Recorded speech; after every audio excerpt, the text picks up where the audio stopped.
I am doing just wonderful on this fine afternoon, Mr. Hyper. That is great to hear. We've got our first match coming up here. It is Ska versus Braves. This is going to be an electric beginning to this long day of gaming for some of these players. What are your thoughts as we head into this first match? Well, my thoughts heading into this first match is I didn't quite catch what the bans were. I think I heard maybe a Ram ban. Ram and Vendetta being banned, specifically the Vendetta ban. Vendetta's been a very strong character over this past few months. So not having her in play is definitely going to leave the flex DPS spot a little more open to interpretation between the teams. Definitely. And a part of that RAM ban, we commented about it before the stream started about how Braves have quite the amount of tank players at the ready in case whatever tank is necessary needs to be put into play. So this could be a play from them to kind of flex their muscles a little bit, and maybe we're gonna see a bit more wacky comps in this Oomphy Overwatch League Clover clash, but it's gonna be an absolute banger of a Busan map number one, or excuse me, Let's be there. Lijiang map number one. And I think that you mentioned earlier about kind of having that open to interpretation, and I think Lijiang is a perfect map for something like that. Yeah, definitely. I mean, it's one of the people's favorites. You rarely see. I mean, if you give people a chance to pick Lijiang, there's a 90% chance they're going to take it. It's just, you know, my personal opinion, maybe not the greatest control map, but, that's not what we're here for. We were talking about what we're starting out on, which is Control Center.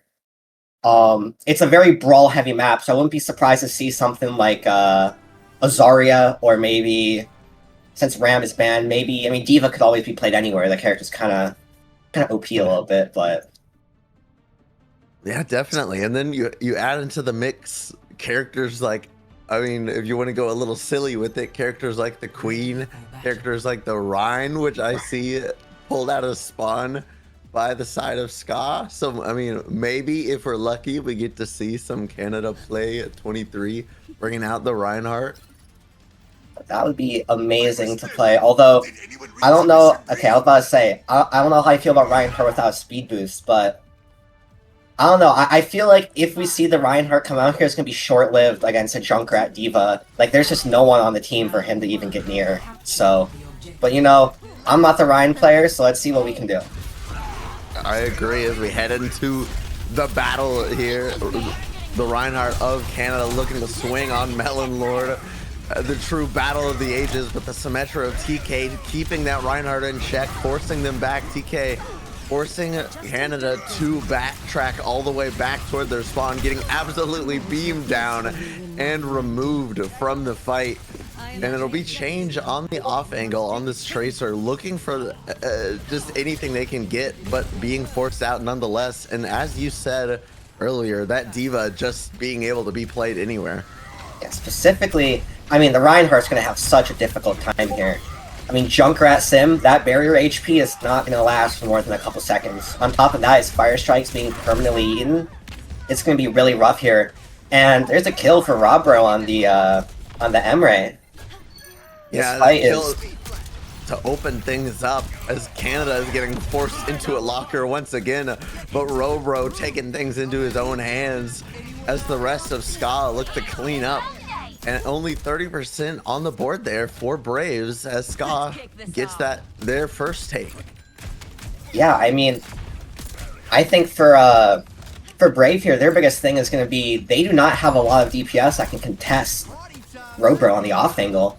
I mean, their best bet is either Diva or maybe sending a teleport his way, but if he goes uncontested, that Emre does a lot of damage. Yeah, that Emre can absolutely just pump in the damage from the off angle, and we see already Canada's shield beginning to crack, the cracks in the proverbial armor showing. Both Kiriko ultimates come out as the beat gets used by Hatcher to try and keep the rest of the Braves in this matchup. Canada getting deleted, removed, sent back to the spawn room. The Suzu being forced out, but Lore matching that beat. Only 3 members alive for this Ska side, and it'll be Lore to pick up that pick on Takoski was here. And Love Palestine will fall, so it'll be just the remnants of what remains of Scott here. But Robro still on the field, still finding those hero picks that we've seen before. Changed with the pulse bomb onto TK, being able to keep Scott in this matchup. Melon Lord not allowed to remech, and somehow Scott pulls out the W of that fight. I mean, gosh, what just a dirty, disgusting fight to watch. So many ults used on both sides. I honestly, I was a little worried, but I think the late beat from Lore really helped them sustain and keep that fight going to the end. Absolutely, that beat coming in clutch along with Robro just holding that off angle so strong. And now it's this long rotation. And the boop almost sending Hatcher off the edge of the map, but not quite. The tire coming in from Koski, not able to get any value as the slam from Canada Plays. All of Canada as Canada Plays is back here as Lore gets the boop off the Mac onto TK, and the DMEC pulls through. And although the Reinhardt falls, it'll be the rest of Ska holding steadfast as round number 1 goes their way. I mean, man, what a turnaround compared to the first fight from Ska. I mean, watching that first fight, I'll be honest, I was a little bit worried with the Reinhardt, but obviously, I ate my own words there. They stuck through and made it work. Obviously, they're a lot more comfortable on this pick than I thought they maybe originally were. And I just mean, I think on the side of Braves, if they really want to make a turnaround here, they're gonna need to I think they're going to need to try to switch up the DPS comp. I don't think the Junkrat is going to be getting too much value into the Emre. It's just way too much. The hit scan is just way too good at just triple dinking him and getting him out in like 2 or 3 bursts. Not a lot you can really do on the map, especially on these wider maps now. Yeah, we're seeing Ska's Reinhardt of Canada Play get shut down with 4 deaths. But we're seeing now a Mauga being brought out alongside the Imre and the Genji for the Braves, and I like this hard switch up. This is such an anti-Rhine comp that it would make me pissed off if it was my own ranked game. The Mauga goes slamming in as Melon looks to find that value, using the combination of those 2 miniguns to not only enhance his own health, but also ignite and burn his enemies alive. Lore already picking up that pick onto Nick the JJ though, and the boop off the map by Hatcher onto Canada, as it'll be just Hatcher who remains. As I mean, Robro yeah, find their way out. I mean, yeah, I mean, it was looking a little bit, it was looking good for Brave there. Reinhardt was getting low. They had presence on point, but you know, I think that the Tracer Emre is such a strong combination. They're so agile and can do so much damage, and you know, unless we get someone like Corey Wash here on the Genji to, you know, go on that Emre and get him out, he's gonna burn this Malga as we see here. So much damage. Yeah, the damage absolutely melting down Melon Lord, forcing them to stomp out, and forcing them to stomp out yet again with that Curiel engage. I love Palestine. It's gonna force so many members of the Braves back in the opposite direction of not their spawn side, but they'll just be looking to survive, try and make their way out. The bit of point presence will be touched there to force Ska back towards point, and it'll be another fight reset. But Hatcher with an opening kick on the change could be the change that's needed. Melon Lord goes for the stomp in, not quite finding anything, finding plenty of space as Koski goes for the blade alongside Robro, going for the ultimate of their own. Canada goes for the shatter, booping 2 off the map, but then themselves getting booped off the map. The Kiriko all comes out from Nick the JJ to try and help sustain through this fight, but JJ is being punished and being forced out. But both Kirikos find each other, and Robro to find out their counterpart in TK on that Imre, and eventually Scott does retake it. But what a scrappy fight! Oh my lord! I mean, there was just so much going on there. For a minute, especially with that beat I was quite sure that Brave had it, but I mean, they just got pushed to the edge and the double boof off the map. Even though Lore was able to get one back, it just was not enough. I think honestly, despite the fact that Reinhardt has to get close to Malga so he can get lit up by those miniguns, the shield is just too good at denying the heal that Malga can get from his miniguns. And whatever that was. Lord goes for the aggressive pin in the Malga ult. Not quite able to find anything, but Canada's pin does find something. As now the Imre ult comes out from TK to try and find any lick of a remnant of a fight win. Melon Lord's gonna come charging back in, and Change needs to stop emoting because it's not quite done yet. But now, with the Lucio Hatcher being the only remaining player online, Braves will fall, and Ska will take Lijiang Tower. Wow, what a... I want to say what a domination of a first map from Ska there. I think from the first fight to the rest of the game, I don't know if it was just first fight jitters or they made some sort of cognitive change in how they're going to want to take these team fights. There was just a huge difference in how they play with their Reinhardt and how they play with their DPS, and the game was just... like, I mean, the fights were close, but there wasn't really any wins going Braves' way.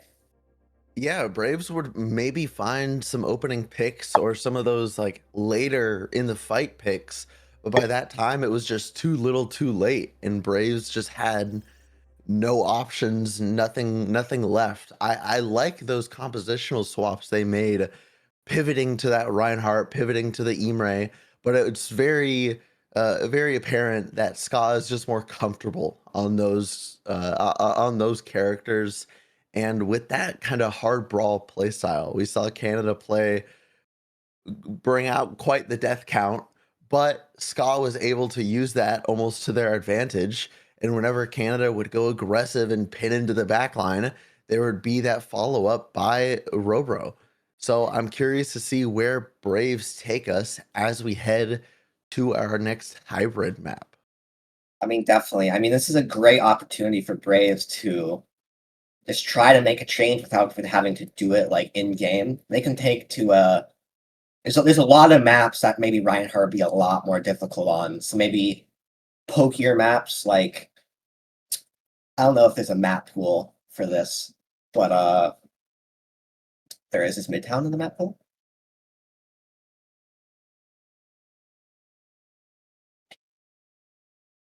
Well, whatever. Midtown, I think would be a great map. Reinhardt, I got a Reinhardt player on my team, my collegiate team, and let me just say that guy never even asked to play Reinhardt once on Midtown, and he asks almost every map. That is a Midtown Hollywood. Honestly, Hollywood might even be better than Midtown. Those are some difficult maps to force Ryan on, unless you really know what you're doing. Yeah, absolutely. And I think we are going to see that Hollywood come into play here for the side of Braves. Oh, it's banned. It's banned. Wait, what? Sorry. As we'll get things sorted. It's the warm-up map. It's the warm-up game. We're getting things figured out here.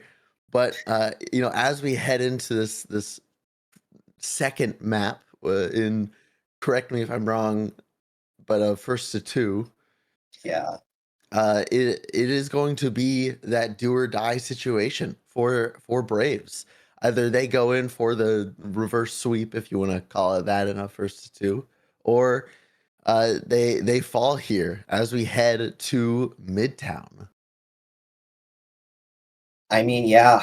I mean, I think I'm excited to see what the hero bans are, because off the top of my head, is Braves just going to rip it and go for like an Emre or a Reinhardt ban? Then we could, but we do know that I believe it is Scott who has the.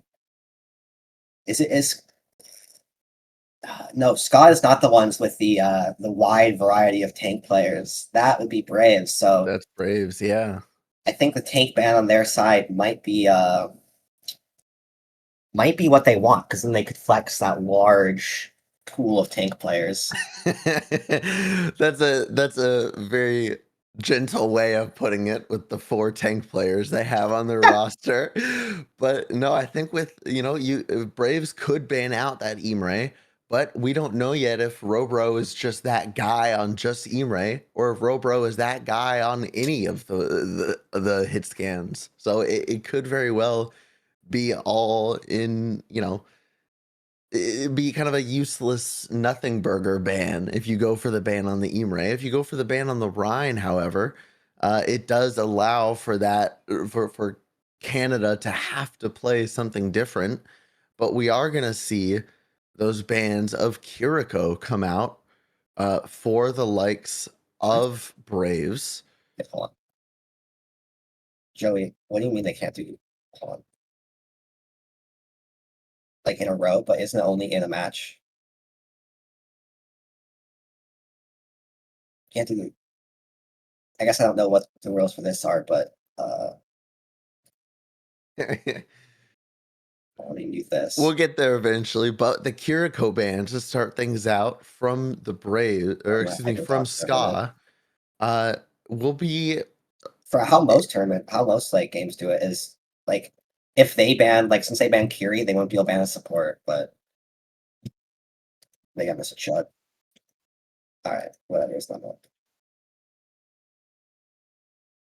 All right.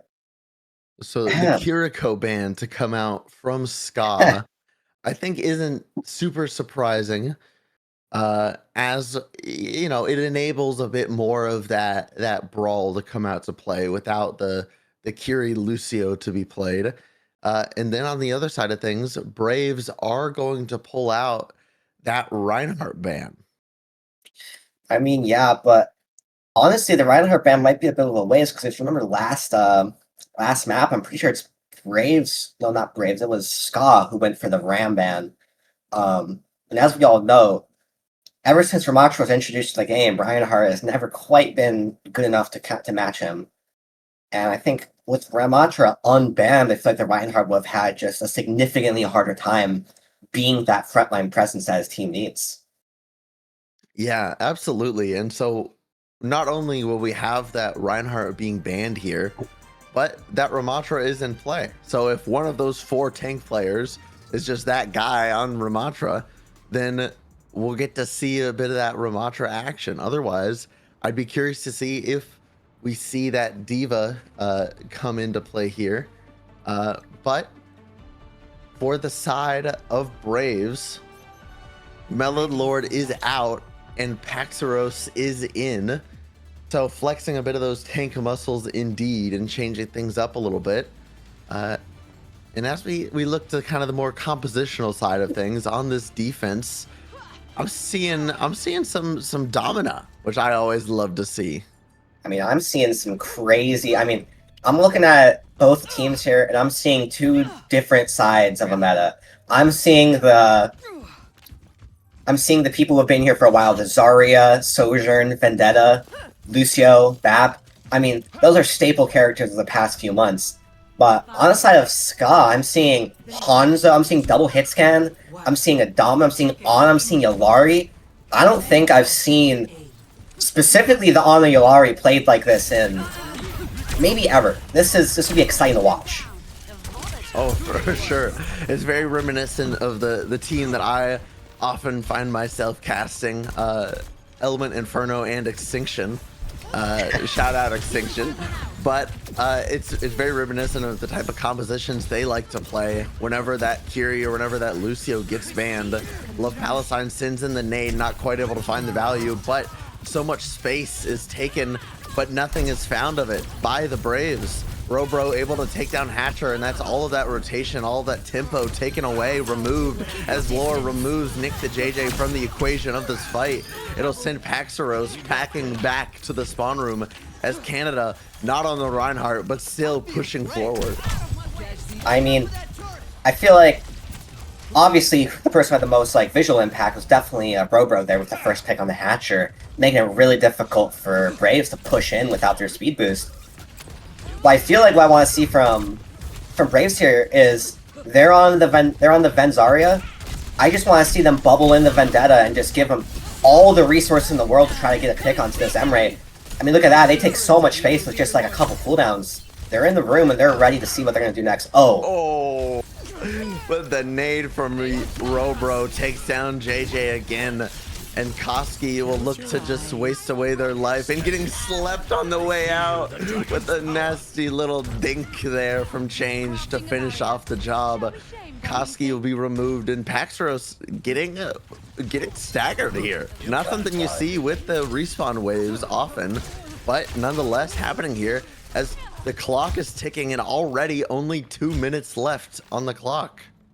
Yeah, we're seeing some swaps here from the side of Braves. We're seeing a Ramatra swap, which I think makes sense to the Domina. A little bit more difficult to play into for the Domina, as well as Wu Yang, which I don't know how I feel about the Wu Yang change. I feel like it's going to be... Oh my god, what shots from the hit scan of Yeah, Change with the huge shot as now it's going to be Lore with that engage with the sunspot, and it's gonna pick up 3, but Lore, a little bit of the ego coming into play, but I mean, well deserved. I would say after getting those 3 picks with the ultimate, I think you have to throw in an emote. It's you have to. It would be bad not to, right? Blasphemous not to throw one in. I mean, it's rare that you see any Yulari played ever, but like, what was that, like 4-3K with an ult? I mean, that was just so big. Now it'll be the Domina of Canada to come in with that ultimate as Lore comes back on the jetpack hat, able to pick up 1. Robro with an ultimate of their own to find 2, and it'll just be cleanup on Isle Braves as Ska looks to wrap up this map cleanly and easily by forcing them on this defense. Now the cat of Lore picking up Robro onto this hovering off angle. Koski will be scared for the rest of their career if this pays off, and it looks like it will be if they just hit the shot, and they do, as now it's just a way out. DK gets removed as well, and it's goodbye, see you later, have a wonderful night. Canada picks up that final blow onto Paxros, and the nade from Robro. Any team that faces Ska will be quaking in their boots against this Imre. As the sleep onto Koski as well from Love Palestine. The ball of Paxros won't even make it to the point, and that's gonna be no ticks, no percentage, no maidens for Braves, as first is completely held by Ska. I mean, that is a tough... This is going to be a tough defense for Braves to pull off. It's not impossible. I've seen it done before. But they're going to have to find an answer to this Emre. I mean, Roper on the Emre is just getting consistent first fight picks every single time. And unless they can figure something out, it's just... I don't see why this next round isn't going to start with Robo just finding a kill and... Wow, I cannot keep... I gotta remember this team's name. My goodness. Give me 1 second. Ska. Jeez. And Ska is just gonna march on the point with that +1 player. But it looks like we might be going for something a little bit silly here with this time we got. Yeah, Ska does have 4 minutes to play with, so maybe it'll be a little bit of that jetpack cat bringing the Bastion around like you'd see in ranked whenever the cat was first let loose out of the cage into the wilderness. But Braves, I mean, you draw here, and it's almost like you're back to square one. You're still on match point. You still have to take 2 maps in a row if you can pull off this 4-minute hold. But I gotta say, Ferocious, it's not looking the best, as we are gonna see the quadruple flyer. Oh my goodness! With the damage boost from the Mercy onto the Bastion, if this works, this will be a clip for the ages. Let me just say. The quadruple flyer comes into play as Change on the Bastion will look to hover around wherever Lore takes them with that damage and healing from Love Palestine, and Robro on the Echo just to kind of hover and just to play where they can. But getting forced out, Koski does find that pick onto Robro early on, and that will allow the follow-up pick to come out onto Change. The res will come through, but it's going to be instantly shut down by TK, who comes alive when they needed them most. So Bit of swap ups coming through now from Ska. Swap ups coming through from Scott. Looks like they are looks like they did not think that team comp was maybe a bit. It was maybe a bit too creative. Let's just say they're back onto something a bit more traditional with the Domina, with the Robro on the Emre, Lore back on the Yulari. I mean, I'm expecting a kill from Robo here, maybe just a couple seconds, but you know, Corey was here, Koski was here doing amazing work on Sansa. Yeah, sending in those dragons, splitting up the likes of Ska as Paxros will find Canada.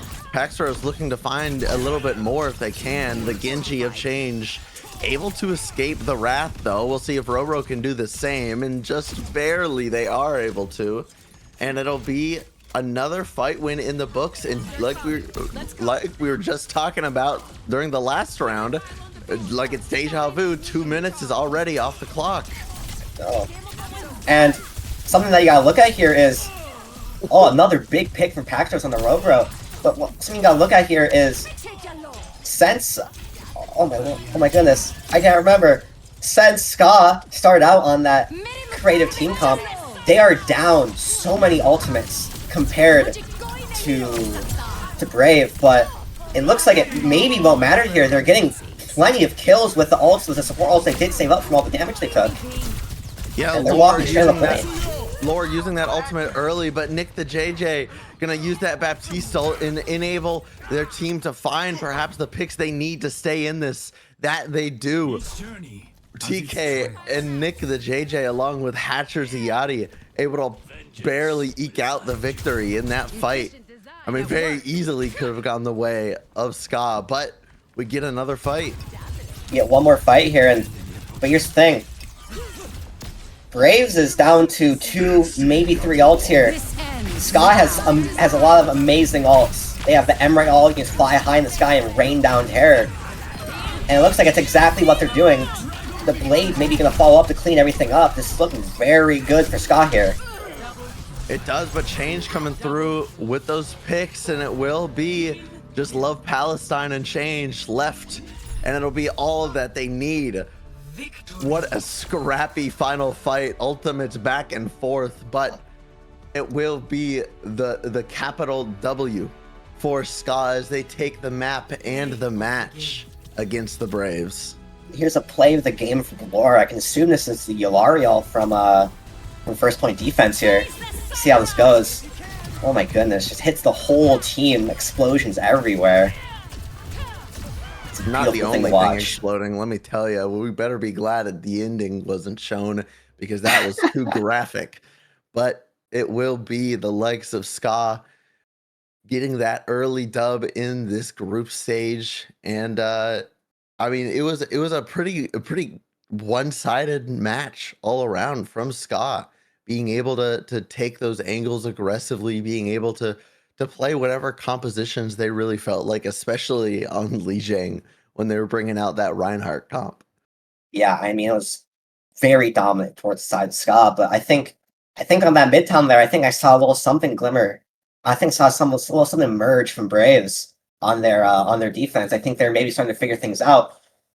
So despite the results of this game, I'm not going to count out Braves going into the future. I think they have amazing potential to handle things going forward. Even if they run back into Ska again, I feel like they're going to have a lot more of a grasp on what they need to do to win the game. I couldn't agree more. So as we look to head into our next match, do we know our next match?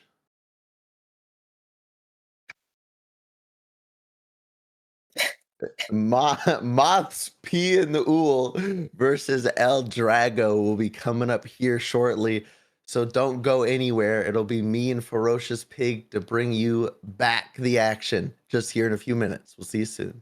See you soon.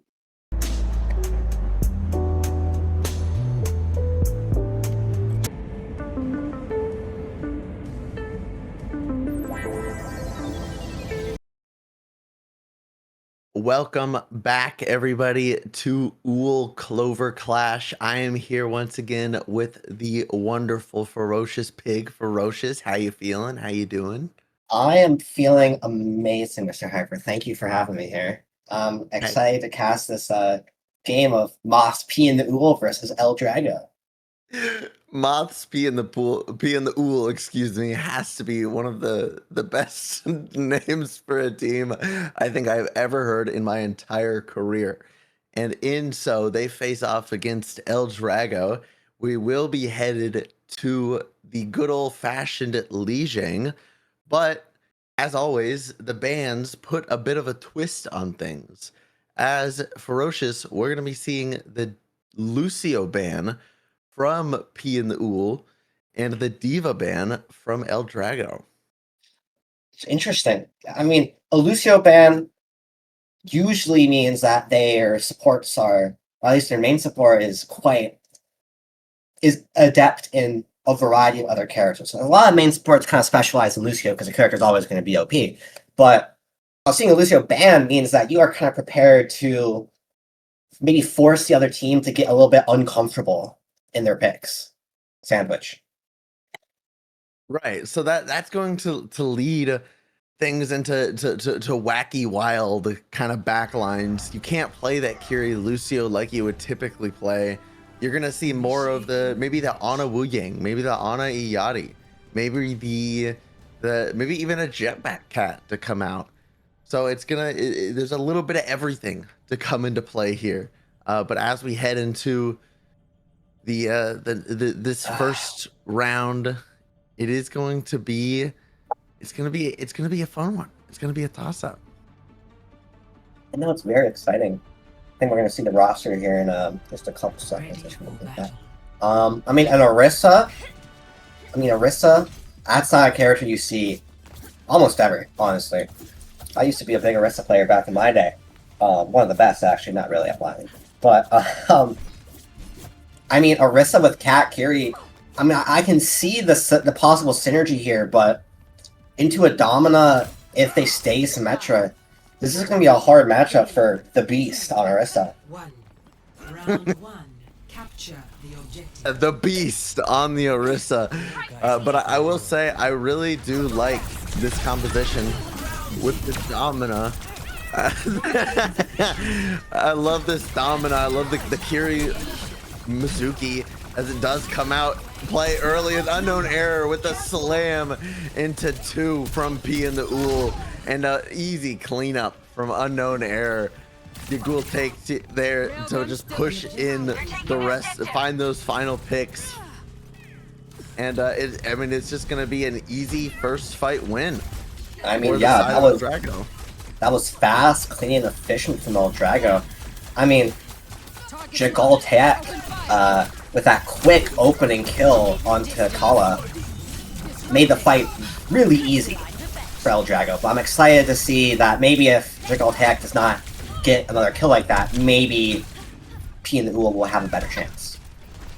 Yeah, right now, Unknown Error just playing that main angle, forcing out the likes of Floro, but overstays their welcome as Jazzy is able to find that pick and find the nasty spear onto the likes of Roaz. Roaz gets taken out. Floro with the follow-up as the horizontal crosshair. How do you slant a crosshair like that? But nonetheless, it works out in their favor as Jazzy and the rest of this P in the OOL squad are able to pick up the first fight win for themselves. I mean, yeah, look at that from a tank player perspective. I mean, I'm just seeing Unknown Error getting way too confident in their own self-sustainability against Orisa, who can really punish you for being out of position. I mean, just look at that, getting shoved, speared. Oh my god, getting pulled by the cat into the double kill! A brilliant heads-up play. Jazzy forced to use the ultimate because of the pulse bomb of Yeagelteak, and then Hexer to pick up that ulting Orisa and drag them into El Drago. What a heads-up play. I mean, wow, just like you said, what a play. I honestly did not even I saw him holding the ult. I'm like, are we just holding space or what's the deal here? But it's going to be a big ult fight from both teams. Cat ult dragging the Domino off the map. Kitsune maybe not getting too much, although Jago Taek finds too, like he always does. I'm excited to see how this fight turns out. The Beast now struggling on this point. Low HP Hexer forced to disengage, but Yiggleteak finds that pick, and El Drago will find the recapturing of the point. I mean, that was a much more expensive fight for P and the OOL than it was for El Drago. They used both, gosh, what's the name of that ultimate? Overclock and 6-7. And the cattle, while El Drago only used the Kitsune, so I mean El Drago's gonna have a lot of big ults here to make work with. Like this Kitsune going out right now. Oh, it's eaten! As the dominant ultimate is eaten, Unknown Air still finds that pick into Kala as Ploro is cleaned up, as Roaz gets a second and a third with that ultimate. Yiggleteak able to find a pick with that pulse bomb as well. So a lot of ultimates used there. Actually, 4 ultimates used there for the side of El Drago, but it still ends up resulting in that fight win. And it's gonna have to be a nasty next fight here for the likes of P and the OOL. As the stick comes through on the Yiggleteak, but the Suzu from Yacker. I'm gonna yak all over the place. It was so disgustingly beautiful. But the engage from Hara and Jazzy is too much for Yiggleteak to manage. Jazzy's gonna waltz themselves into this point, take all the space in the world they could ever need as Mugen gets removed. The train, as they call him, as the Beast sits on point, awaiting the sentence to try and find the spear onto the Domino, find the retake of this point, as it could be the final fight, but Hexer able to clean up Yacker, and it will be that retake as we head to what could be the final fight of this round. I mean, going into that last fight there, I was very confident P and the OOL pull that through. They had a massive ult advantage, and even now they have so many. They're gonna have 3 ults coming online. Although to be fair, El Drago, they're gonna have 3 as well. But one of them is pulse bomb, not an amazing ult. The dragon again. It's big! It's big! It's so big, but they're still on the point! They're still on the point. Are they gonna be able to get back in time? Or, I mean, they're definitely gonna be able to touch. Surely. The point does indeed flip, and Ew! Yiggleteak finds the pick, and Oh, the stick God! on the Kala, yucky, ewy, but not able to, or maybe able to find that follow-up touch, as they are still at overtime. It's still flipped into Yiggleteak's favor. Jazzy's head. Finds the pick, and the point does flip Pick up on the back, but domino. there is gonna be a retouch there, as now Mugen gets taken down, not able to retouch, but Unknown Air and Roaz still alive. Roaz parries that grenade thrown in from Yiggleteak, as now it's just Roaz. They have to go for the touch, but they don't make it even with the pick onto Hera. Oh my god. Yiggleteak. Hashtag ew. Dude, hashtag hold that. That guy's Thanos on Tracer. I mean, I'm just watching this guy get 2-3 kills every single fight. And for him to lose the map, I mean, gosh, that's just rough. That is just rough, I think.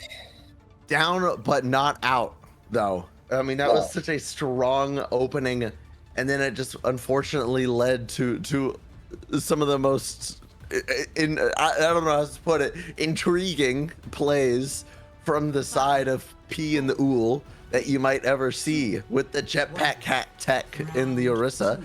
So it'll be the Maga switch now. Oh, from the side of the Drago. This will be a triumph. It's a WTP right there. But I mean, for El Drago, you honestly lost 2 fights to just the Orisa ult with the cat. And Orisa ult's not really a fight you want to, like, really not really an ult you want to lose fights to. They need to figure out a way to deal with that. Running onto the Orisa, no gold form in sight. Orisa's going to be in a lot of trouble here.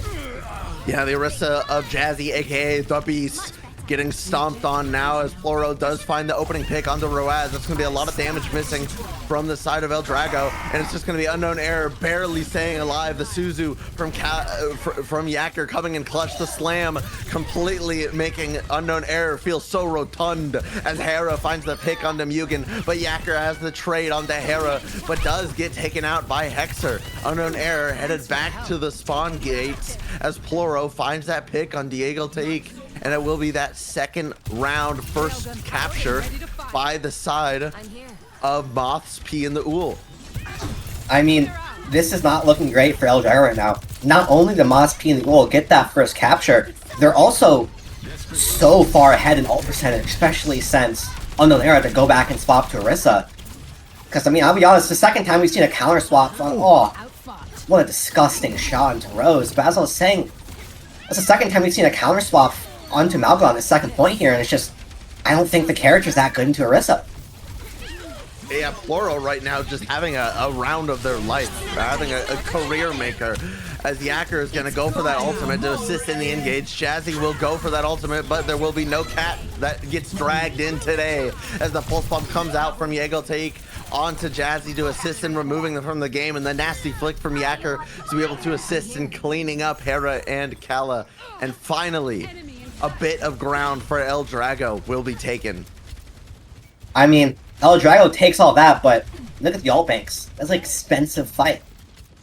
Well, I guess I used to say I'm not of ultimates, but I mean, P and the OOL is still up 3 ults to basically, like, maybe 2 coming up here soon. But Plural finds a kill onto Rose, and that's one of their close ults. This is not looking good for El Drago. And now we're going to be seeing Hera as well try and force out this Tracer of Yeagle taking that duel. But in the midst of it, it's going to be this fight taking place on point as Yeagle does get taken down by Hexer from Yugen with that ultimate to come out to play. The Kiriko ultimate will be there to match it, but everyone has to escape the wrath of Unknown Era's ultimate. The spear from Jazzy, sorry, the Beast comes out to play as now the Beast looks for a spear and spears Unknown Era off the map. The Beast is out to play, and holy, their Beast is huge. But Hexer will find that pick onto Yacker, and the follow-up will be there for Moths, P, and the OOL as they retake point and they put themselves back into the mix. I mean, wow, just amazing in-the-moment plays by Jazzy. I mean, the Beast. Apologies. It's amazing in-the-moment plays. Looking unstoppable on this Orisa here. Not something you see every day. I mean, I'm looking for another big Orisa ult here. Grab. Where are we taking him? Oh my goodness gracious. God, it's so readable, but it's so beautiful still. What are you supposed to do about it? The Beast is just too strong, too powerful, too rotund as Unknown Era finds their own pick, but does get taken down by Hexer. Hexer getting traded by Yeagle, and now the rest of this P and the OOL squad has to try and keep point for as long as they can, but El Drago has to try and get to the point and maintain their position on point without Unknown Era for an unknown amount of time. Yeagle does have that ultimate online as the whole bat is thrown, and the ball, the Beast moves on to the ball as Kala does get traded out, and there goes the Beast off the map. I've never seen a more rotund crosshair die in a more rotund way before in my career. As Yacker finds the pick on the Hera late, and although on the same respawn wave as Jazzy, as the Beast moves back onto the ball, it's back to square one for both of these teams, but El Drago can't lose a fight. I mean, yeah, P and the OOL, that was a scrappy fight. They made that last for as long as possible, getting to 99, as well as the fact P and the OOL has 2 more ults. El Drago has none. El Drago's gonna have to pull off a perfect no ult fight, and it starts just like that with a pick on the Hera, forcing Suzu, but Unknown Era taking so much damage, no cooldowns, going down. Flora with the overclock, finding kills. Floro finding those picks that are much needed. Both supports go down. It's just going to be a Roaz on this main angle now, needing to go for a touch, but getting forced out by Hera. And what we thought was going to be El Drago being able to maintain a little bit, Hera has hold that as well, as Floro finds Yacker once again, and it will be no one to touch as Moths, P, and the OOL take map number 1, and it was a 2-0, but holy banger. Just nail biters, nail biter after nail biter after point. Like, honestly, these teams, they make these last fights, they make each other work for it. It's not just a quick one and done, I win the fight, I go next. There is kills, there are trades, ults going back and forth. Someone got an esports loot box, congratulations to my fellow caster. How did you get that? That was you? That was me too. They both got one. Did I get one too? Hold on. No, I got one too. Holy cow! I'm opening this. Wait, open it live on stream. Hold on. We'll open mine. I don't. You open can't yours see up. It. Over I to can see the yours. esports loot box, we did get an epic. It will be the thumbs down emote for Oh, it's Venture, kind as of a well banger. as Great Britain. The Great Britain spray, the Stadium Don't mind. Showdown selfie 2025, and the Hangzhou 2025 biggest fans. What a loot box. Legendary loot box. That was quite the surprise, I'll say. Almost as much as a surprise as P and the OOL taking out the dub there. I mean, I that know. was going into the very first fights. We saw El Drago come out with the fist of dominance and fury, and taking that early fight, playing the Domina comp, and I thought was just the better composition. But on the flip side of things, it was P and the OOL to come out clutch with some of those genuinely just clutch plays. I mean, we saw Hexer dragging Jazzy constantly around in that ultimate, and it constantly finding value. Sorry, the Beast constantly finding value with that ultimate. I mean, unless El Drago goes for a Orisa or Cat ban here, they're gonna need to figure out a way to deal with these sort of cat plays, even if it's not on the Orisa. I can tell you that P and the OOL is not going to give up these silly sort of cat plays anytime soon. And honestly, I'm here for it. Say what you will about the cat, the demon itself. I think it has potential for some fun stuff, as we've seen. That it does. That it does. And I think going into this next map, you got to wonder, will El Drago want to ban the cat? Is it that much of a threat that you want to go for the ban? Or would you rather ban out the Beast in all of their horizontal crosshair glory and ban out that Orisa? Or ban out the diamond shaped crosshair ball? We need to do like a post game interview, because I just want to get inside the mind of Jazzy, aka the Beast. Because what's going on here? What are these crosshairs? I mean, maybe they're just putting on a show, giving us poor casters something to talk about. But I mean, honestly, I've seen some weird crosshairs in my time, but none have been. I mean, on different ones for every character is quite the commitment to a bit that I have not seen for a while. I've seen hearts. I've seen flowers.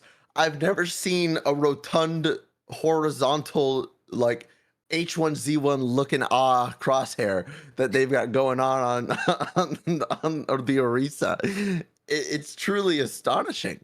Like, I just didn't know it was possible. It is groundbreaking material here in OOL. I mean, if that's not an advertisement in itself to watch OOL, I mean, you're not going to see crosshairs like this in any other esport. Only here will you see a rotund circular crosshair, rotund horizontal crosshair on Orisa. You don't see that anywhere else. You don't see that on any other premier Orisa player in the league. So we will be headed back to Midtown as we were in that first match. However, we are going to see the cat ban from the side of El Drago. So that is that respect is gonna be being shown, as well as a Sigma ban for Moths, P, and the OOL. So the Sigma ban, just to kind of cover off perhaps wanting to play this Domina or wanting to play the Orisa, but the Jetpack Cat ban. I mean, I was kind of half joking when I made a mention about it being a possibility of a ban, but that possibility is indeed a reality. I mean, yeah, seeing Jetpack Cat banned is like, it shuts down that specific comp, but is it really going to be able to change the way that P and the OOL plays? Like, I feel like the cat was mostly just there for the grapple and the wrist all. That was maybe a combo every couple fights. At this point, maybe you're going to see something more classic, like a Kiri Lucio, and if you get ran over, you're also going to be kicking yourself, saying, "Oh, why didn't I ban the Orisa?" Or apparently the Roadhog. Oh, now that is oh a god, rotund beast right there. You took the words right out of my mouth. A more rotund beast couldn't be in the field of play here, as Jazzy the Beast Overwatch takes to the monstrously round and big and large and more synonyms for rotund. What can I say?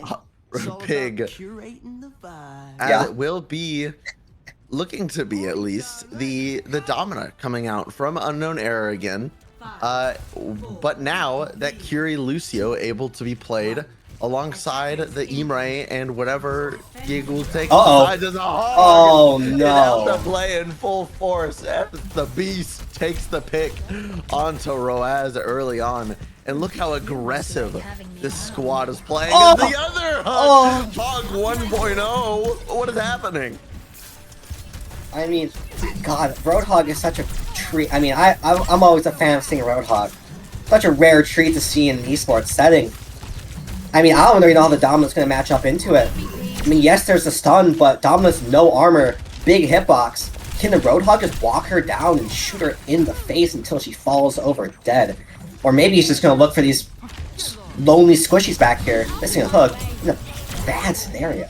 As we all know, the Clover Clash is a tier 1 esports that is shown on Wikipedia, so it's going to be interesting how both of these teams come out on top and how they'll be able to clinch out the victory against Team Liquid later tomorrow in OWCS. But Yiggle makes that swap over to the Hanzo. The hook is whiffed by the Beast this time around, and the wombo combo of the spear into Yiggle just hitting a random zinger onto Hexer. Not like me in a comedy club, that's for sure, as Hera gets forced out, looking for an off angle, but Unknown Air absolutely pushing their way into the Beast. I can't stop saying the word rotund. It's the only word that comes to mind as the hook comes in from the rotund monstrous pig. But Floro will be able to look for the angle, but will be shut down by Eagle Taik and Yacker, who moved on to the Ana in the previous fight, which we didn't even get to comment upon, will get removed, and that will be the rest of this squad, as a tick and a half will be all that El Drago can get. I mean, a tick and a half is better than none, as we saw last match. Even though 2 minutes are down, I feel like there's much potential. Oh no. Oh, oh my god. And Caster Curse strikes. I mean, I feel like this Roadhog should be able to get shut down by his team comp they've whipped up, but they just need to coordinate and all shoot him at the same time. But here's the issue. Is Roadhog really the hey, maybe he is. I'm done talking. You take it over. I'm done cursing these guys. Guys, stop speaking the Roadhog, please. Please stop. just play your angles. Just play your corners, El Drago. Okay, the whip is hooked. But it will be Jazzy to use the ultimate to try and shove the rest of El Drago back in the corner. Roaz stuck in a league of their own back here, playing deadlock in the sewers. But eventually Gallo will find the pick into Roaz, as Yacker is going to have this nano online. Hexer and this will go in with the beat, and Jazzy will stay alive and find even more value. I don't get it, Ferocious. I don't get it. I mean, honestly, that fight, despite what the kill feed might say, that fight was entirely won by P and the OOL supports. An amazing beat to save Jazzy and Kala in that room there. In the Suzu to cleanse off that anti-nade really kept him in the fight. Although at this point, is that Nano? Was that a Busio I saw on the map? It was indeed. And I mean, just goodness gracious, what a fight by El Drago. Although P and the OOL is not going to give him this for free. Oh, looks like they are. Good boobs by Hexer, keeping him off the point. But, I mean, just, what a game. I don't even know what I'm watching half this. This looks like something I'd seen in a ranked match. I'm so sorry, I can't stop laughing. Yeah, you're all good. It's God. Both of the teams at the most rotund part of their careers, looking to find glory in the tier 1 esports. But it will be Ploro set up on this high ground. They do have the ultimate online, so they'll be able to play perhaps this off angle that they're looking at as they do go for that ultimate, and they find Roaz before the beat goes off from Mugen. Mugen goes deep into enemy lines trying to find Floro, trying to force them out, but the TP will be there to save them by Kala. But in the midst of all of that, Eagle Take will be able to find the opening picks, make that 2, but getting traded out by Ploro as now the rest of El Drago goes to take this high ground, and finally Ploro gets taken out of the fight as Unknown Air shows their dominance by taking this high ground and wanting even more and pushes up here. Might have to adjust my I feel like here's the thing though. I'm watching El Drago give up this high ground. They're all playing on the point, and they're just letting the Dominus sit on the high ground for free and drop wherever they want to. This is not a good look for El Drago, and you're seeing it unfold quickly in the kill feed. Just kill after kill going away with LP. Although, amazing spear from Unknown Air onto that Ploro. Very quick thinking, a nice flick. Getting a trade, but it looks like P and OOL could care less. They're going to keep walking. They're going to keep showing dominance. Although Jazzy is taking a beating. Rejuvenating. Jazzy taking a lot of damage, and it will end up resulting in both of these support. Oh, the early pick on the Eagle Take by Jazzy's Crystal is a beautiful showing. But it will be Unknown Air getting shoved into the wall. I wish Domino would do that to me. But Yakker's going to have that ultimate online, and Ploro's going to have that opening pick onto Roaz once again. And it's going to lead to a huge opening as now Jazzy just waltzes into this back line, finding boops onto Mugen, finding damage onto Yeagle Taik as Jazzy finds Mugen. And we're just seeing once again P and the OOL just play so aggressive and getting away with it so easily. I mean, they have plenty of ults here. They might just go for a dry fight. Honestly, they're just gonna maybe. Oh, they're ripping a big ult from Domino onto 2. They gotta break those crystals, otherwise it's gonna be in quite the pickle. Jazzy is just standing in front of 5, just doing whatever she wants. Do they have a touch even? It looks like they do. Have the touch. Roaz makes it to the point, but the picks from Jazzy and Ploro late in the fight are gonna make this a bit difficult as they're gonna get kind of sandwiched in here onto the point. Roaz goes for the ultimate early on, and it's gonna be the beat to be there by Hexer to keep everyone up as Mugen matches that beat. Now it's Ploro's turn with that Sojourn ultimate, and they find the likes of Roaz, finds Yeagle Take, finds Mugen, and now looking for another, in which they find Unknown Air 2. Can they make it a 5? We'll count it. We'll count it as we'll count it. We'll count it. 4.5. As good lord, P and the OOL making things close. I mean, clinched. Cigar butter. Let me tell you about it. Let me tell you. I'm stressed out. My cheeks are so clenched. I'm a little constipated. Like, I'm gonna have troubles after this.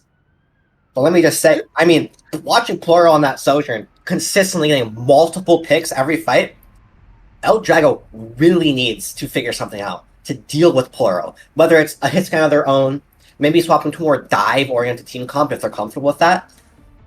Or maybe just, I don't know, just ignoring them, I guess, and just trying to run it down on the tank, blow them up. But, I mean, something has to be done about Ploro. And honestly, I don't know if Echo's going to be the play. I feel like you're just begging to get railed out of the sky. Man, would I love Domina to do that to me too. But, you know, speaking of Domina, I think this might just be a beast gap. You know, I think it simply comes down to the beast being the gap. Jazzy right now showing the hog, but we saw the beast make the switch over to the Domina there and dominate the rest of El Drago, and they were quite literally spawn holding and then able to just hold their ground.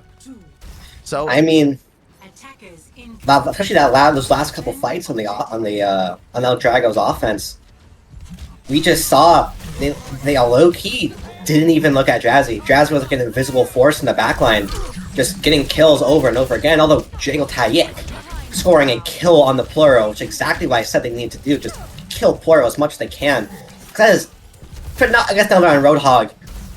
That's a bit of their pick potential as well, but it's a lot of pause. What is going on?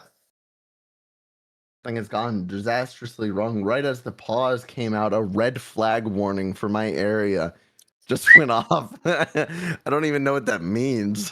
But there's a red flag. I'm assuming it's like bad air quality or something. I don't know.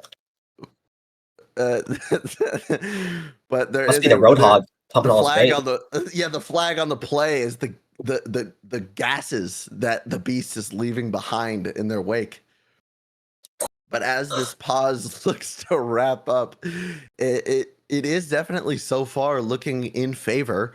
I mean, granted, we're one fight deep into this, but it's looking in favor of El Drago. This composition of theirs, it's so much poke, and there's a very much so a lack of a real tank on the side of P and the OOL.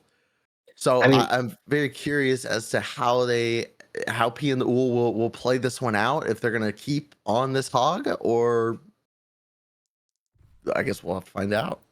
I mean, I agree. I mean, P and OOL has no real way to take space besides from pure pick potential. It wouldn't surprise me that if they go back and swap, especially since they're on. I mean, all he's Roadhog gonna do in this team comp.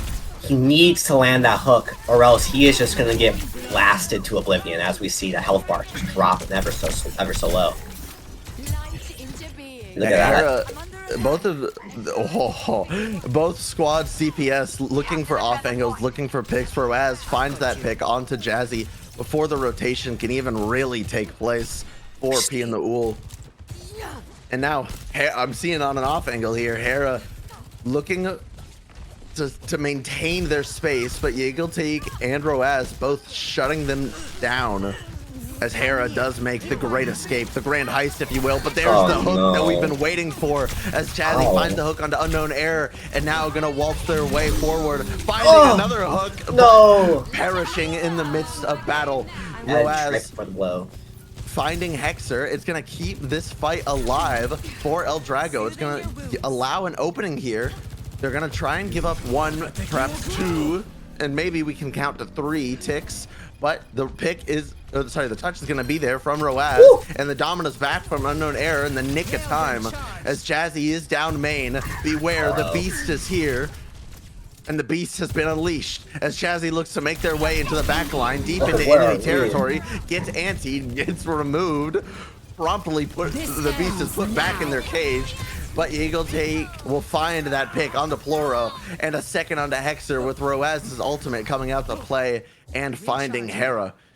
Now, Unknown Air makes their way back to the fight, but as does the rest of the Beast's cohorts. I mean, ult-wise, it's looking more or less balanced on both sides here.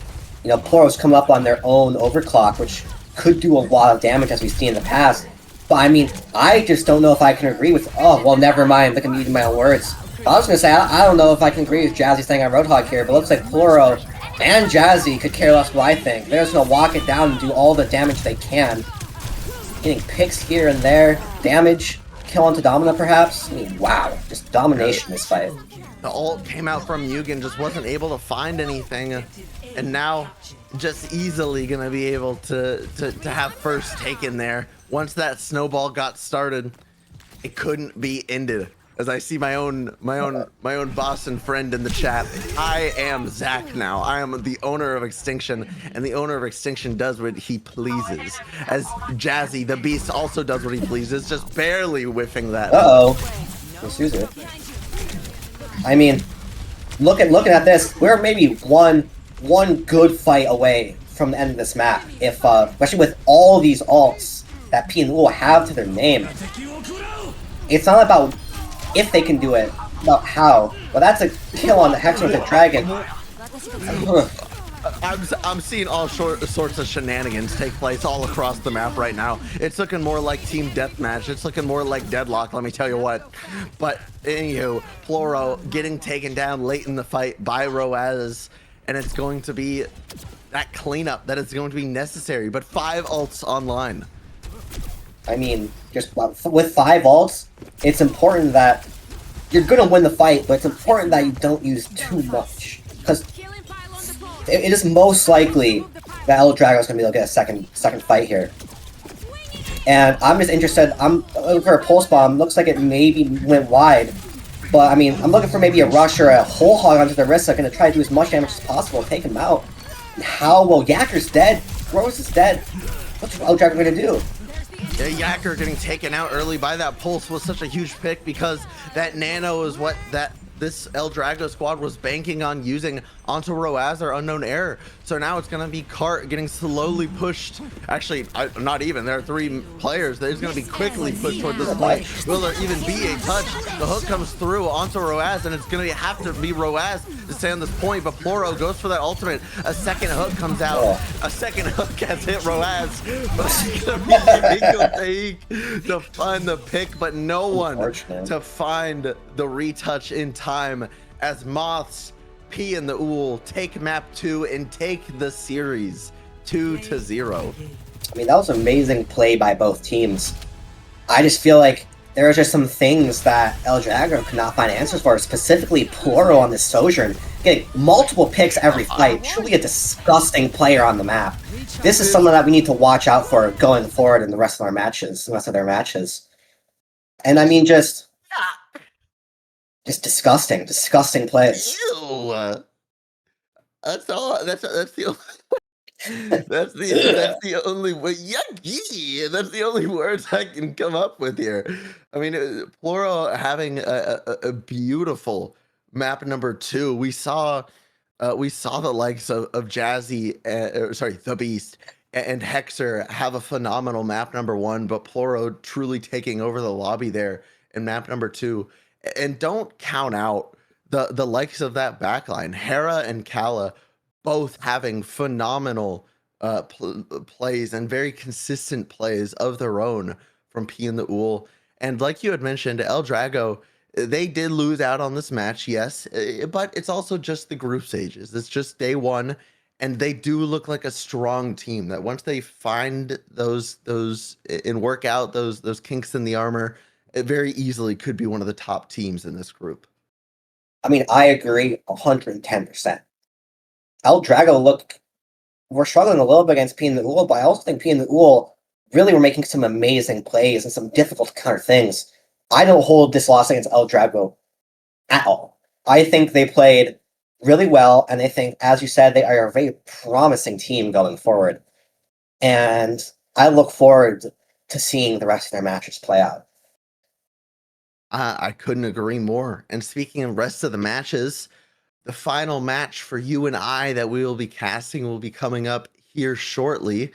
It will be the likes of T4B versus Transgender Defiant. That's going to be another banger match that I cannot wait to get to cast with. Oh, that's not the correct match that's coming up next. Do we know what the next? It will be Tomat's Cadets versus Diamond's Last Hope for the next match that will be broadcasted, and I cannot wait to bring that match along to you guys as well, alongside Ferocious Pig. So, any final thoughts before we head into this intermission, Ferocious? Nothing much. Just make sure stick around. Make sure you're here for this next match. Go follow OOL on Twitter. It's very important to do. Gotta link that. Drop that one there. We'll give them some likes and reposts. But I'm just having a great time, and I hope everyone else is too. Yeah, huge shout out to OOLGG_ on Twitter. One of my biggest fans. Love having them around in the chat. But we'll see you all in just a few minutes with this next match.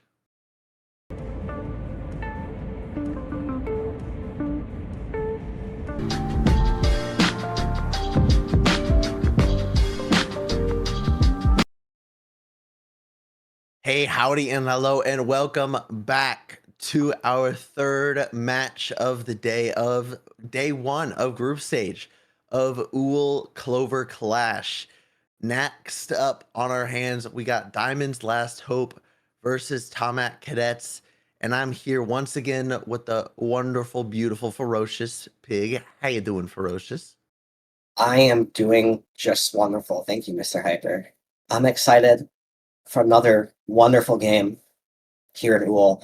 Another wonderful game on Lijiang Tower, going 3 for 3 on control maps these first few streamed matches. Hey, it's a good map. It's a good map. It's great. What can you do? I mean, I wouldn't complain about playing on Lijiang Tower. I mean, for us, maybe it's a little bit boring because we've cast it 3 times in a row, but for the players, it's probably, well, honestly, at this point, they've played 2-3 matches, so it's probably their 3rd time playing Li Zhang as well. So maybe, Yeah, true. maybe everyone's getting a little bit tired of it, but, you never really know. Some people can play on the same maps for hours and hours. So as we head into map number 1 of these, the matchup between seemingly 2 EU teams, mostly EU teams, we are gonna have Diamond's Last Hope banning out the Reinhardt and Tomat Cadets banning out the Vendetta.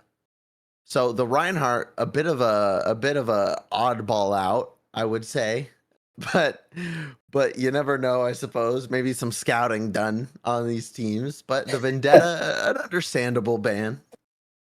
100%. I mean, Reinhardt. I mean, I just gotta assume that there was a little bit of scouting going on because Reinhardt's not really a character ban that you open up with unless you have some prior knowledge of the team that you're playing against. But as you said, Vendetta is a very understandable ban. Character's been quite strong, although we have not seen a whole lot of success from Vendetta in these past few matches that we've watched. So, I'm a big fan of Vendetta. I know some people have some opinions about her, but I would love to see some big Vendetta plays in the near future.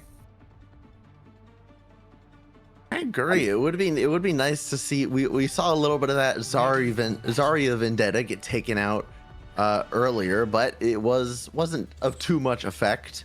But as we head into our very favoritist map of the broadcast, of course, Lijiang Tower, so far of what the 2 teams are showing, very different looks as to what we're going to be seeing played here.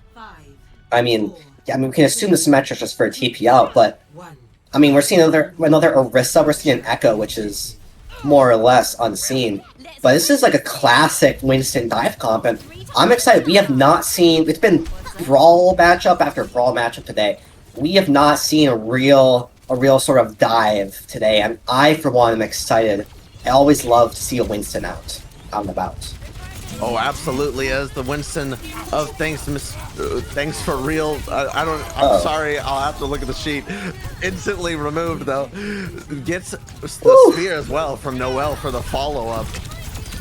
As it will be Misery just getting misery in misery as Noel looks to clean up here on the Orisa. No wonder they brought out the horse because they are there to stomp around. Misery does make their comeback though with the likes of Sirion and Saitu as they look to get aggressive. They look to get some motion going and continue what could be a potential fight win, but Sirion does get taken out. Noel plays a little bit slow, gets some of that heat reduced, and now can get back into the action as it will be Mashy to find Saitu. And it went on for a while, and for a good bit there, it was the side of, it was the side of Diamond's Last Hope who held that point, but it flipped back around. Mashy almost finds the late pick onto Quob, and it will finally even things out and quiet down a little bit. Those are some late staggers there, despite the fact that, which color is which? You know off the top of your head? Diamond's Last Hope, blue. Diamond's blue? Alright. So, I mean, despite Diamond's Last Hope, keep holding on to the point for majority of that fight, getting 25%. Almost GP back around Pulse Bomb. Despite them having all that 25%, it's not looking very good. They're getting rolled, they don't have the ults to contest with what the other team's throwing out, and it's just not, looking very big Pulse Bomb though. Maybe there's something that can be done here, but I just don't know. Big Pulse Bomb from Set to You, and it comes out back into the favor of, once again, we kind of saw that flip come out of it being in favor of Diamond's Last Hope for about 20 or so % before going back in the way of Tomat Cadets. I mean, if you look at the scores right now, 37% for not even a win fight on Like, I really need to see the Orisa just anchor on the point and try to not let them get these free flips that are just giving up so much %. They could be such in such a better spot, but it's just not. Adaptive circuits. It's just not what you want to see. The engage is there though from Kanya using the beat earlier, the copy from Olivia trying to hang on to the point as well as we creep toward 80%, but eventually it will be that cap in favor, back again in favor of Diamond's Last Hope as Tomad's Cadets using a lot there, but we head into the next fight. The high noon used early from SRFC. Not much value found as they're able to speed out and around the corner. Now, Diamond's Last Hope look to try and play aggressive, and Olivia the Owl will shut down that aggression completely from Tomad's Cadets. SRFC will find that pick. The Surface able to help clean up the pull from Noel into the picks onto Surface, and the spear onto Misery as well. Gonna assist in cleaning up and retaking point. Misery is able to make their way out and live, and the beat's gonna be online, but it's gonna be a rough final fight. I mean, yeah, I mean, we're looking at it, we're beat engaged here. Diamond's Last Hope has a lot more ults on the board. If they can get a pick with his beat, it's looking really good, but the beat's off. SRFC goes down. This is not looking great for Diamond's Last Hope. They need these picks, although 2 come in here. I mean, just a brutal fight in both directions. Yeah, since he was able to shut down the Tracer after that pulse bomb came out, and I mean, it was such a scrappy back and forth of a first round, but it will go to Tomad's Cadets. I mean, yeah, just watching that, I'm not too sure how I feel about the Winston to Orisa. I feel like there's just not a dive target for him to go on into the Tomad's Cadets. It's going to be really difficult to catch a trade. Like, who are you going to catch? You got Tracer, you got Echo, Lucio, Kiri, Orisa. Your best bet is to try a chase on a Kiri, but if you can't kill the Kiri by the time the rest of your team falls over, it's just, you're just never going to win a fight. And I'm hoping, thanks to the Misery and Diamond's Last Hope, can understand that and maybe make a necessary swap. But from what it looks like, we're going to be sticking with the Winston. Maybe we're hoping that on this more wide out open map, a bit more air to play around in, that we can maybe, just maybe, make this dive comp work. Yeah, they will be giving it a go. Now, Surface moving on to the Sojourn as well, looking to force out perhaps Olivia the Owl's Echo, as Olivia the Owl finds that early pick on to Misery. Now looking for more and trying to find Saityu, and that they do. Phenomenal early plays from Olivia the Owl. Now Noel taking out Sirion, and that's going to be first fight about wrapped, but don't forget about the point as they do make their comeback. Misery tries to go for a bit of a late touch, but it doesn't quite pay off. Forces the bubble out of Misery, but Misery will be left in misery as now they have to essentially play Brawl against a hard Brawl comp, but Olivia the Owl will get picked off, and now this is when Misery can do their best work in the back line. Looks to go aggressive, but the boot from Kania will force them out, and it will be the win of the fight in favor now of Diamond's Last Hope. Quobe able to pick up and Mashy off the map as well. Oh no. I mean, despite the boot for Kania getting Mr. Misery off the map, I mean, just, you know, once a certain key threats on Tomad's Cadets falls, it makes it very difficult for them to sustain. Like, without the Kiriko, it's gonna be really hard. And their thanks to Misery jumps in. I'm excited to see the collapse onto this core here, looking really good for Diamond's Last Hope. Yeah, Surface though being forced out by Noel, keeping Noel at bay, not allowing Surface to get much value, but Kania gets removed from the server, just cut from the lobby as a whole. Surface shut down by Noel's Orisa, as now Noel looks to get aggressive into this backline, goes on to Quobe for the solo ult, not able to find much. Red Veil able to take down Saityu though in the mix of battle, and now Noel, the last standing horse, falls as point is maintained and kept like a nice quiet suburban house, if you will. Exactly, except in this suburban house we got monkeys and horses running around. You know, maybe not the house I grew up in, but I guess I can't speak for everyone. I feel like we just see, thanks to Misery, we see him playing around the space and just running away from the Orisa, making it very difficult for him to walk on anything. But as I say, the Olivia the Owl hunting people down, but gets traded out. Match is even. See Kiriko running it down. I mean, we just cannot be getting caught like this for such a mobile team comp we have from Diamonds. Yeah, the Primal comes out and able to stay alive, and it does end up finding Konia before that beat can come out. The Kiriko ultimate comes out before Quote falls. Noel finding that pick. It could still go either way, but with that dive from Misery onto Red Veil will fall. The copy gets forced. Olivia copying Misery's Winston, looking for perhaps a Primal of their own in what could be the final fight of this side. The Primal now coming out from Olivia the Owl, looking to find that Kiriko, but with the Echo copy ending and the fight ending, Tomat's Cadets will pull out that fight win. I mean, yeah. You know, a brutal fight from both sides, but they're also looking very even. Although, we see Tomat's Cadet, we int 10. We almost Ajax, but it's beats on both sides. This is about every ult we have. No ult drops, no. Olivia Alba goes down. This is not looking good for Tomat Cadets. Tomat Cadets so spread out across the map. It's like it's watching Team Deathmatch right now. Just no real remnants of cohesiveness going together, and Noel needs to try and get back to this point, and they do end up getting there and getting that touch, but Surface is going to have that ultimate online soon, so there's only so much that they can do. Now it's just Konia and Mashi left on this point. Mashi goes down to Saikyu. Konia 1 HP getting removed, and there will be no one else to touch, and things are tied up as we will be heading to Control Center.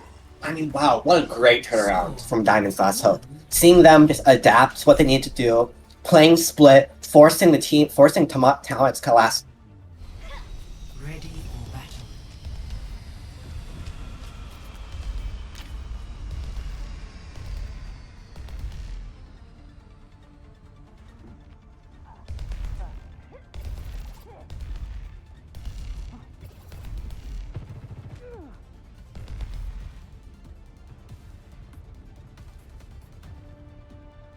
Five, 4, 3, 2, 1. Round 3. Capture the objective. Got you staring.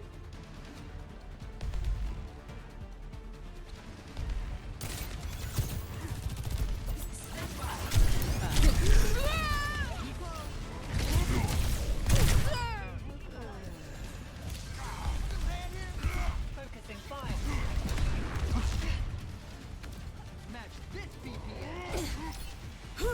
Gonna need a new paint job after this. The objective is now active. We will guard this point. I'm at the objective. Dodge this.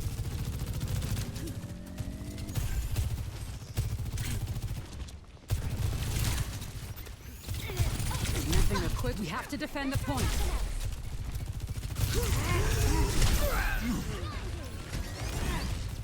Going up.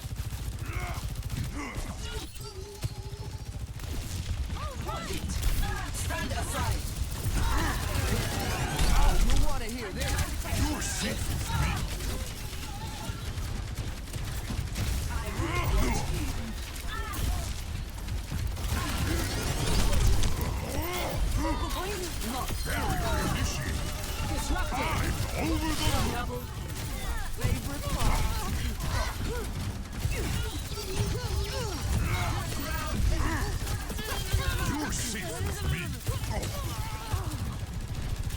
Oh, We are back. we are back. As if nothing ever happened, just gone with the wind. Misery is able to pull off the Primal and get aggressive, looking for this backline so badly, trying to Primal Mashi off the edge. Can they find him? They can! Just barely finishing off that Primal. Now, with the bubble off onto Konia, Misery is absolutely making this backline seed of Tomat's Cadets. As right now, 60% in counting, right before the round started and our issues began of Discord imploding. We were talking about how wacky and wild perhaps this monkey comp on this map would be. But right now, it's paying off in dividends. I know maybe the big difference was I know perks make a big difference on different characters, but I know that this healing bubble on Winston does allow him to take these Hydra engages a lot better with that self-sustain. And just so many ults being thrown on both sides, but it looks like Diamond's Last Hope is making the most of theirs. But as I say that, here comes Diamond's Last Cadet, Mashy finding two, Olivia the Owl doing the most on Echo. Rare you see a good Echo player these days, but I'm always excited to see one. What a shot. Hey, Scythe always finds their one. Love them or hate them. Always finds the one. I mean, that's a good flip for in the side of Tomas Cadets. Now, here's the thing though. 9-9, last fight here, it's match point territory here for Diamond's Last Hope. And they have an ult, that it's Kitsune as well. One of the best ults in the game. They can very easily use that to end this fight.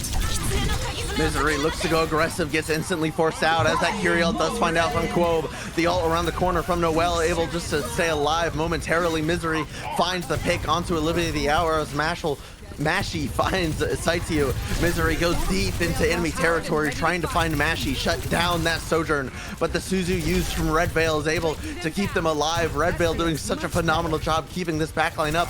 Olivia the Owl back on the Genji, but it will be promptly removed as Misery is going to have this ult online soon. But Mashy and Surface both finding their collective trades, and what could be the last fight for the side of Diamond's Last Hope as they look to clean up. Primal used by Misery, and Misery will live in misery no longer as there will be no one to touch from the side of from the side of Tomat Cadets, and Diamond's Last Hope will take map number 1.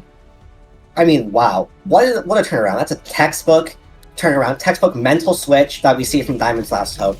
From a struggle on the first point to, I would say, a fairly consistent and, dare I even say, easy final 2 points. I don't know if it was perks, I don't know if it was mental change or just a different plan all around, but they changed something, and it was night and day difference. Like, it really did.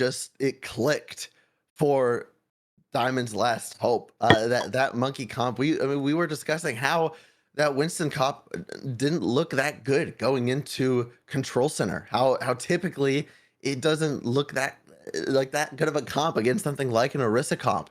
But I kind of mentioned this earlier, similarly to that of other teams that I cast quite often in Element Inferno and Extinction alike.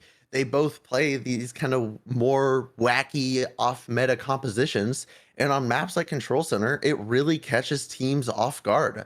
And taking that to their advantage was Diamond's Last Hope in going for those really aggressive dives. And we saw Noelle get very aggressive into the back line, and then Diamond's Last Hope just trading backlines.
And welcome back, everybody, to Diamond's Last Hope versus Tomat's Cadets in the OOL Overwatch, Oofy Overwatch League Clover Clash Day 1. Apologies for the technical difficulties, still getting everything sorted and fixed out and maneuvered. But we will be headed shortly here to map number 2 of Blizzard World, Ferocious. Now this is exciting. We've seen Lijiang Tower 3 times, and we've seen Midtown twice, but this time we're in the Blizzard World.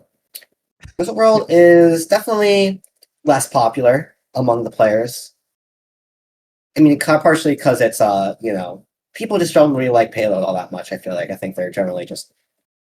The game feel a bit more unbalanced at times, but, I'm excited, because if I remember correctly, what was it, there was a Widowmaker band, was one of them. Was it Widowmaker Lucio? Yes, it was Widowmaker, Lucio are bands.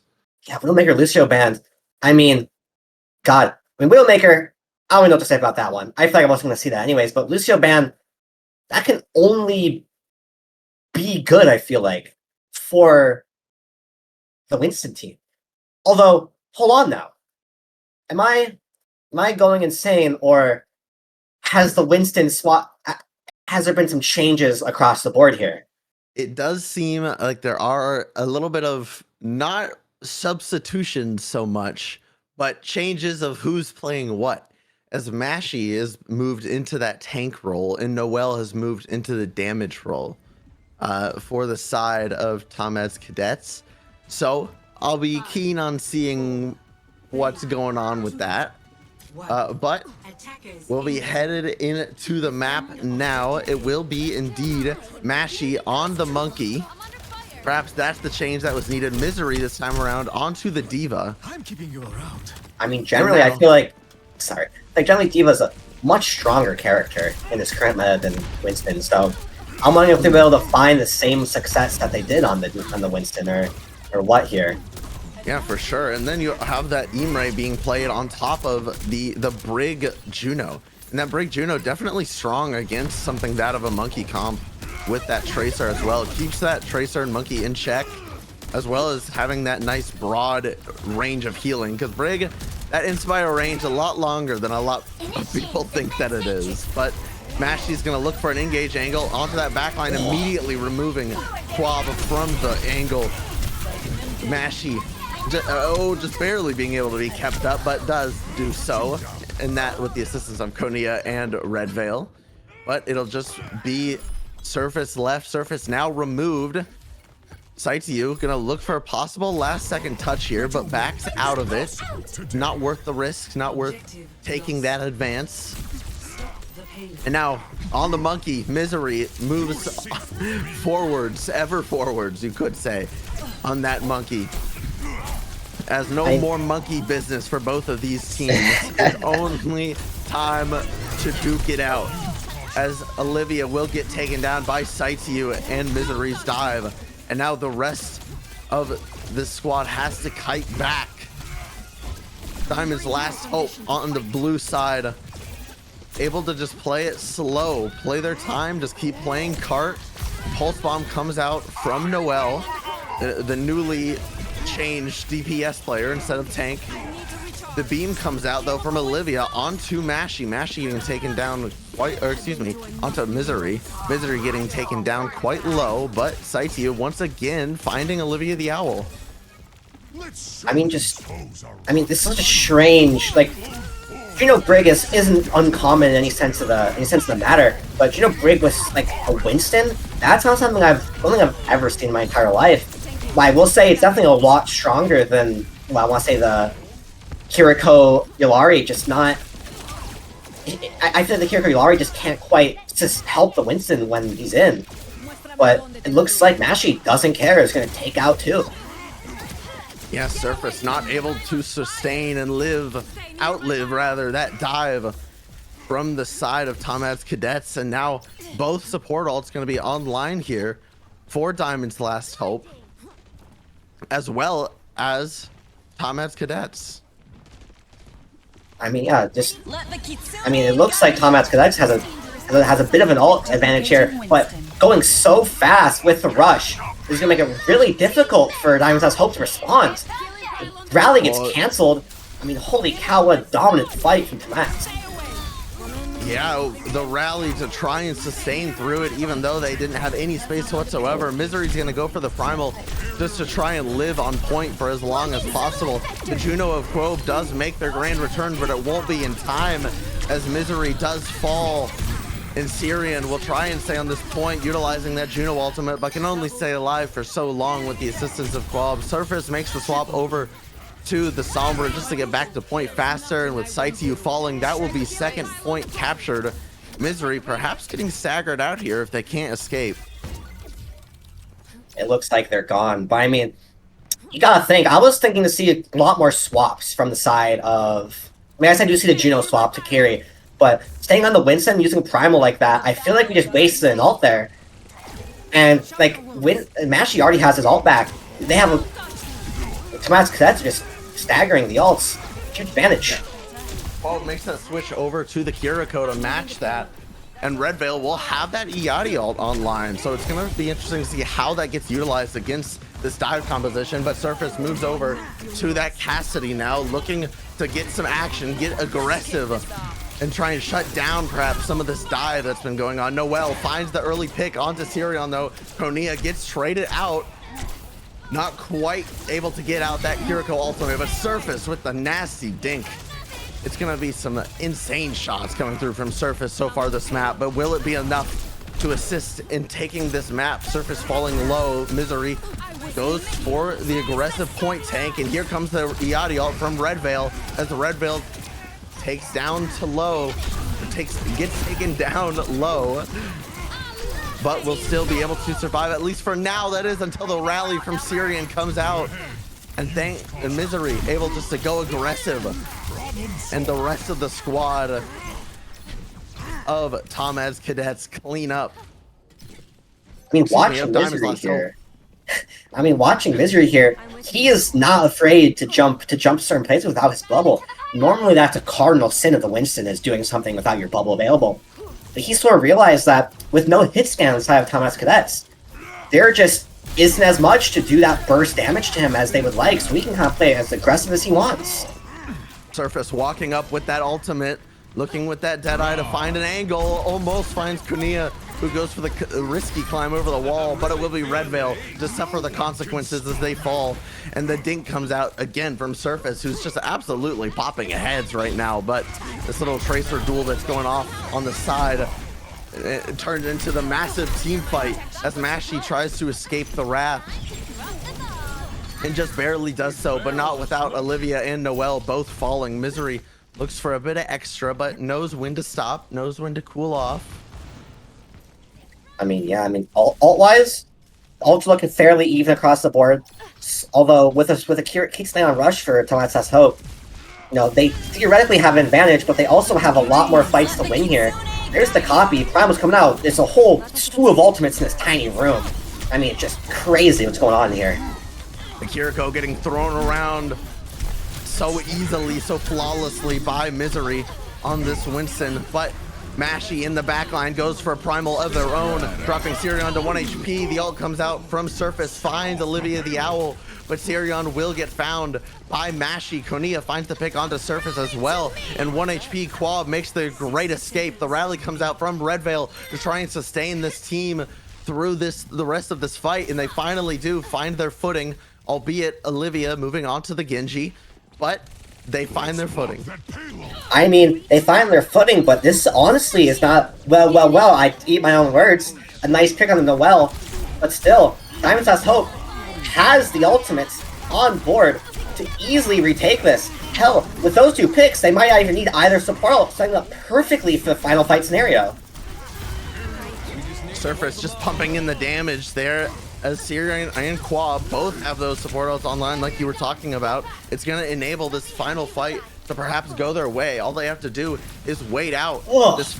Oh, what a nasty thing with that silver bullet. And it is going to shut down Noel from getting a recontest here. Surface looking to further play this 3 seconds remaining now for the side. of Thomas Cadets, excuse me, as Olivia the Owl does get popped as well. Noelle will be back. Olivia the Owl and Noelle will be back soon, but will be soon enough. Noelle has that pulse bomb online, but both Curie ults used. Both support ults used, and it will be Surface. With Surface and Co, I suppose I should say, with the full hold, not the full hold, the prevention of the full cap. If I can get my words out, damn. I mean, gosh, watching this match, I feel like you really see the difference between having a hit scan and not having one. Surface just doing so much on that cast and that final point there. Like, making it almost impossible, it seemed, for Tamat's Cadets to, like, even think about setting up, fighting, doing anything. The cast was there pumping out insane damage, insane pick potential, too. I mean, if Tamat Cadets don't find an answer or swap to a hit scan of their own, I feel like they're going to be in deep, deep trouble on their own defense here. Ready for battle. Deep trouble indeed, as we do see, or at least for now, we're seeing the Imre get a bit of a copy from both ends. Now Olivia the Owl sticking to this Echo on the defense is very intriguing to me, because if I'm playing against how Surface is playing right now, I'm a little afraid of that hit scan. I'm a little afraid of playing a flyer, no matter if it's Echo, if it's Pharah. You know, maybe I'm even afraid of just playing DPS against that guy. But Surface is going to be able to take opportunities with this Imre, take off angles, get aggressive. And I'm excited to see how Noelle, the newly swapped around tank to damage player for this map, plays into that. I mean, yeah. Echo's one of the higher skill stealing TPSs in the game, but against an Emre who can consistently hit their shots, there's really not a lot you can do on almost any character, especially not a squishy Echo. I mean, God, just like I was saying. Just gone to the wind. Beautiful shots coming out from Surface as he's able to clean up and easily, before there wasn't even a fight that took place on point. Ferocious. I mean, gosh, no, those nades on Emre, like throwing frags cross map in Call of Duty, those things do way too much damage and have way too much range to be grouped up like that, like they all were on height. Especially with the amount of damage he has to get out and burst and poke like this. I mean, they're just peeking, they're taking damage, he's building us all one of the better ultimates, dare I say, in the game right now. I mean, this is just rough. Bubbles forced. I mean, this is just like, the fight hasn't even begun. Although Misery does fall. I eat my own words. Once again, I should probably just stop talking. Yeah, Noelle able to pick up that pick on the Misery, and now Mashi is enabled to go forth and to set it up. This next play as Cornelia finds the pick onto Saityu. Surface does take this angle on main, really the only angle they can take right now. Against a monkey, it is going to be tough to find any type of hard aggression as you get dove exactly like this. Surface getting trapped inside, but the body block from Misery onto Mashi makes it so Mashi can't escape the wrath of Surface. I mean, you gotta keep it... Sorry. No, go ahead. You gotta keep in mind, when a monkey jumps on Emre in close quarters like that, this isn't a Cass or a Sojourner or an Echo with no way to sustain themselves. I mean, you have that Siphon Blaster just pumping away and healing full, but alas, in an air-v-air battle, Echo versus Emre, Echo's just a bit more consistent. Yeah, the Imre ult getting taken out of the sky as now Mashi looks to trade high ground, pushes Misery off of their own height, and is going to force the rest of Diamond's Last Hope back.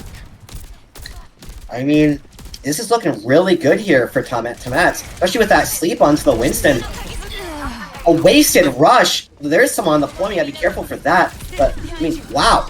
Just looking at the ult mix comparison between the two teams here, there is still 4 minutes on the board for Diamond's Last Hope, so I'm not too worried about it, but it's gonna be real difficult.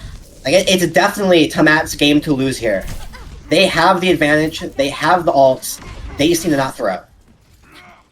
Yeah, no, I couldn't agree more. You have every single ultimate in the bank here, albeit 3.5 minutes for your defense here. So you have a long while, but that nano use so early is going to be the go signal as Olivia the Owl does find the pick onto Quav early. And now Mashy goes deep, finding Surface being their target practice and finding Sirion with that pace.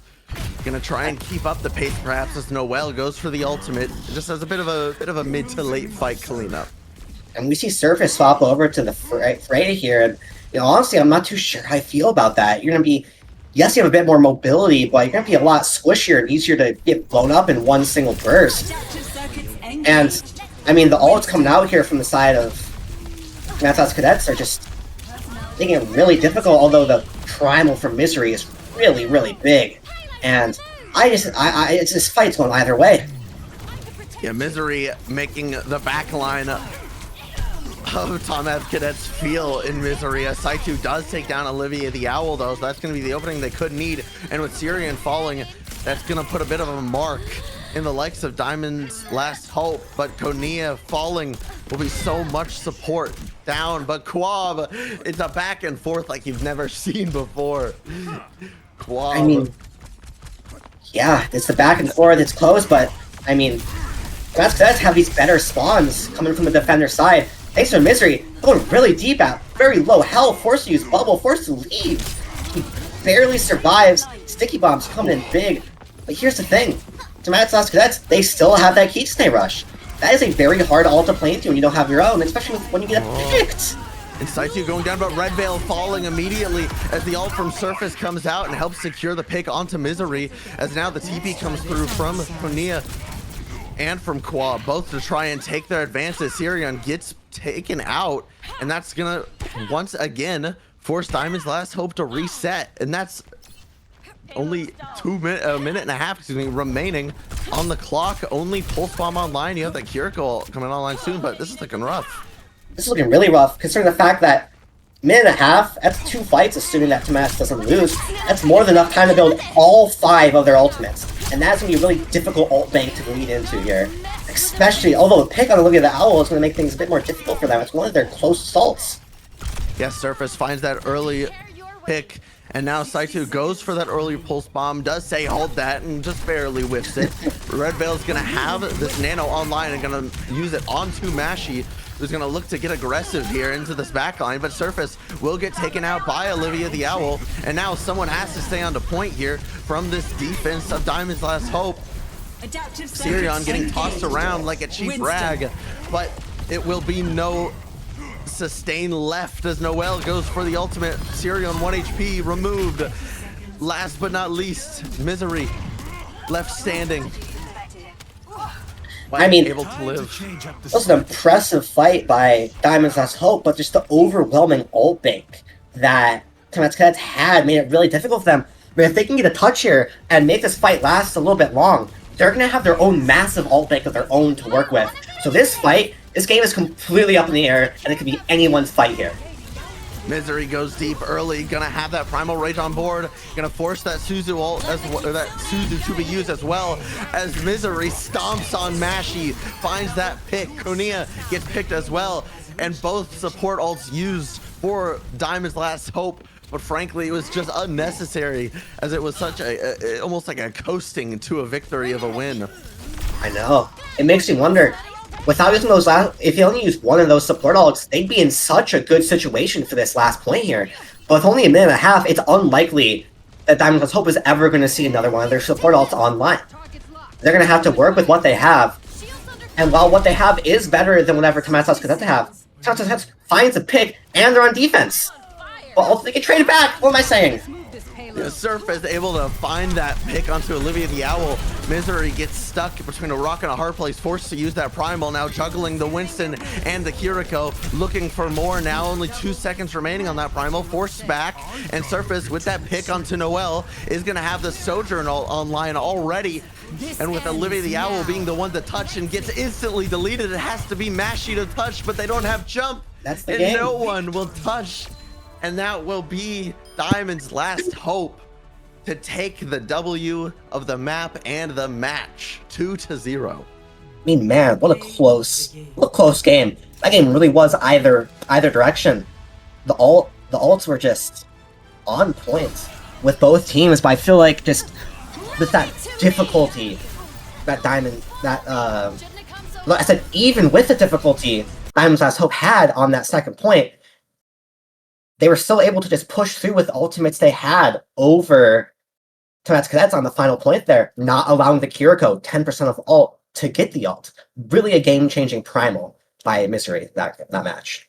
Yeah, absolutely. And if we could give MVPs, it would be a tough call between these Diamond's Last Hope players. I think this is going to be one of the teams that makes it to the very end of playoffs, because this is such a strong lineup of players. Surface so consistent, a Misery insanely good on Winston. If a team can find an answer for the flexibility of this backline that Sirion and Clover have, and Spike 2 straight to get shut down, then perhaps the team does have a chance against Diamond's Last Hope. But Time Out Cadets, although they look strong, decently strong in portions of Map 1, Map 2 just never really finding their footing. Oh, really unfortunate too. I was excited. I was hoping for Map 3, but unfortunately we did not quite make it. But I mean, as you said, Diamond's Last Hope looking insanely strong. There's no one threat on their team that I can say, if you can figure out how to stop this guy, you're going to be good to go. You're going to have to find a way to deal with not only all five individually, but but how they play as a team. It's just going to be really difficult for teams going forward. Yeah, absolutely. And speaking of going forward, we have getting ready on our hands the next matchup of the evening of day one of the OOL Clover Clash. It is going to be T4B versus Transgender Defiant for real this time. And perhaps some different casters to meet you there. So if that is the case, thank you all so much for watching and entertaining us as much as hopefully we were able to entertain you. Ferocious, thank you for casting alongside me. That was an absolute blast. Any words to the people? Well, first of all, I'd like to thank you for casting alongside me. It was an awesome time. I had so much fun. And words to the people, stay here, keep supporting. The games are only going to get better, and I appreciate everyone being here. Yeah, and thank you all so much for watching. Make sure you stay tuned in, and we will see you in just a minute.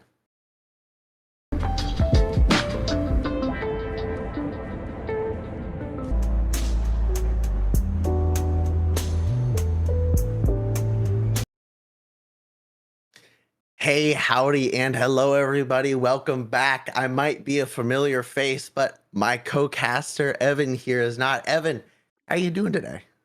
I'm doing fantastic. Thank you so much for asking. Really excited to get into these games today. OOL is back. It's been gone for so long, but we're back. I'm very excited. A lot of these teams, the games so far today, I feel like have been really competitive. And I'm excited for these few games we have to come here. Heck yeah, sounds good. To start out, we got T4B versus Transgender Defiant. It's going to be a matchup of the ages as we head to Lijiang Tower yet again, Evan.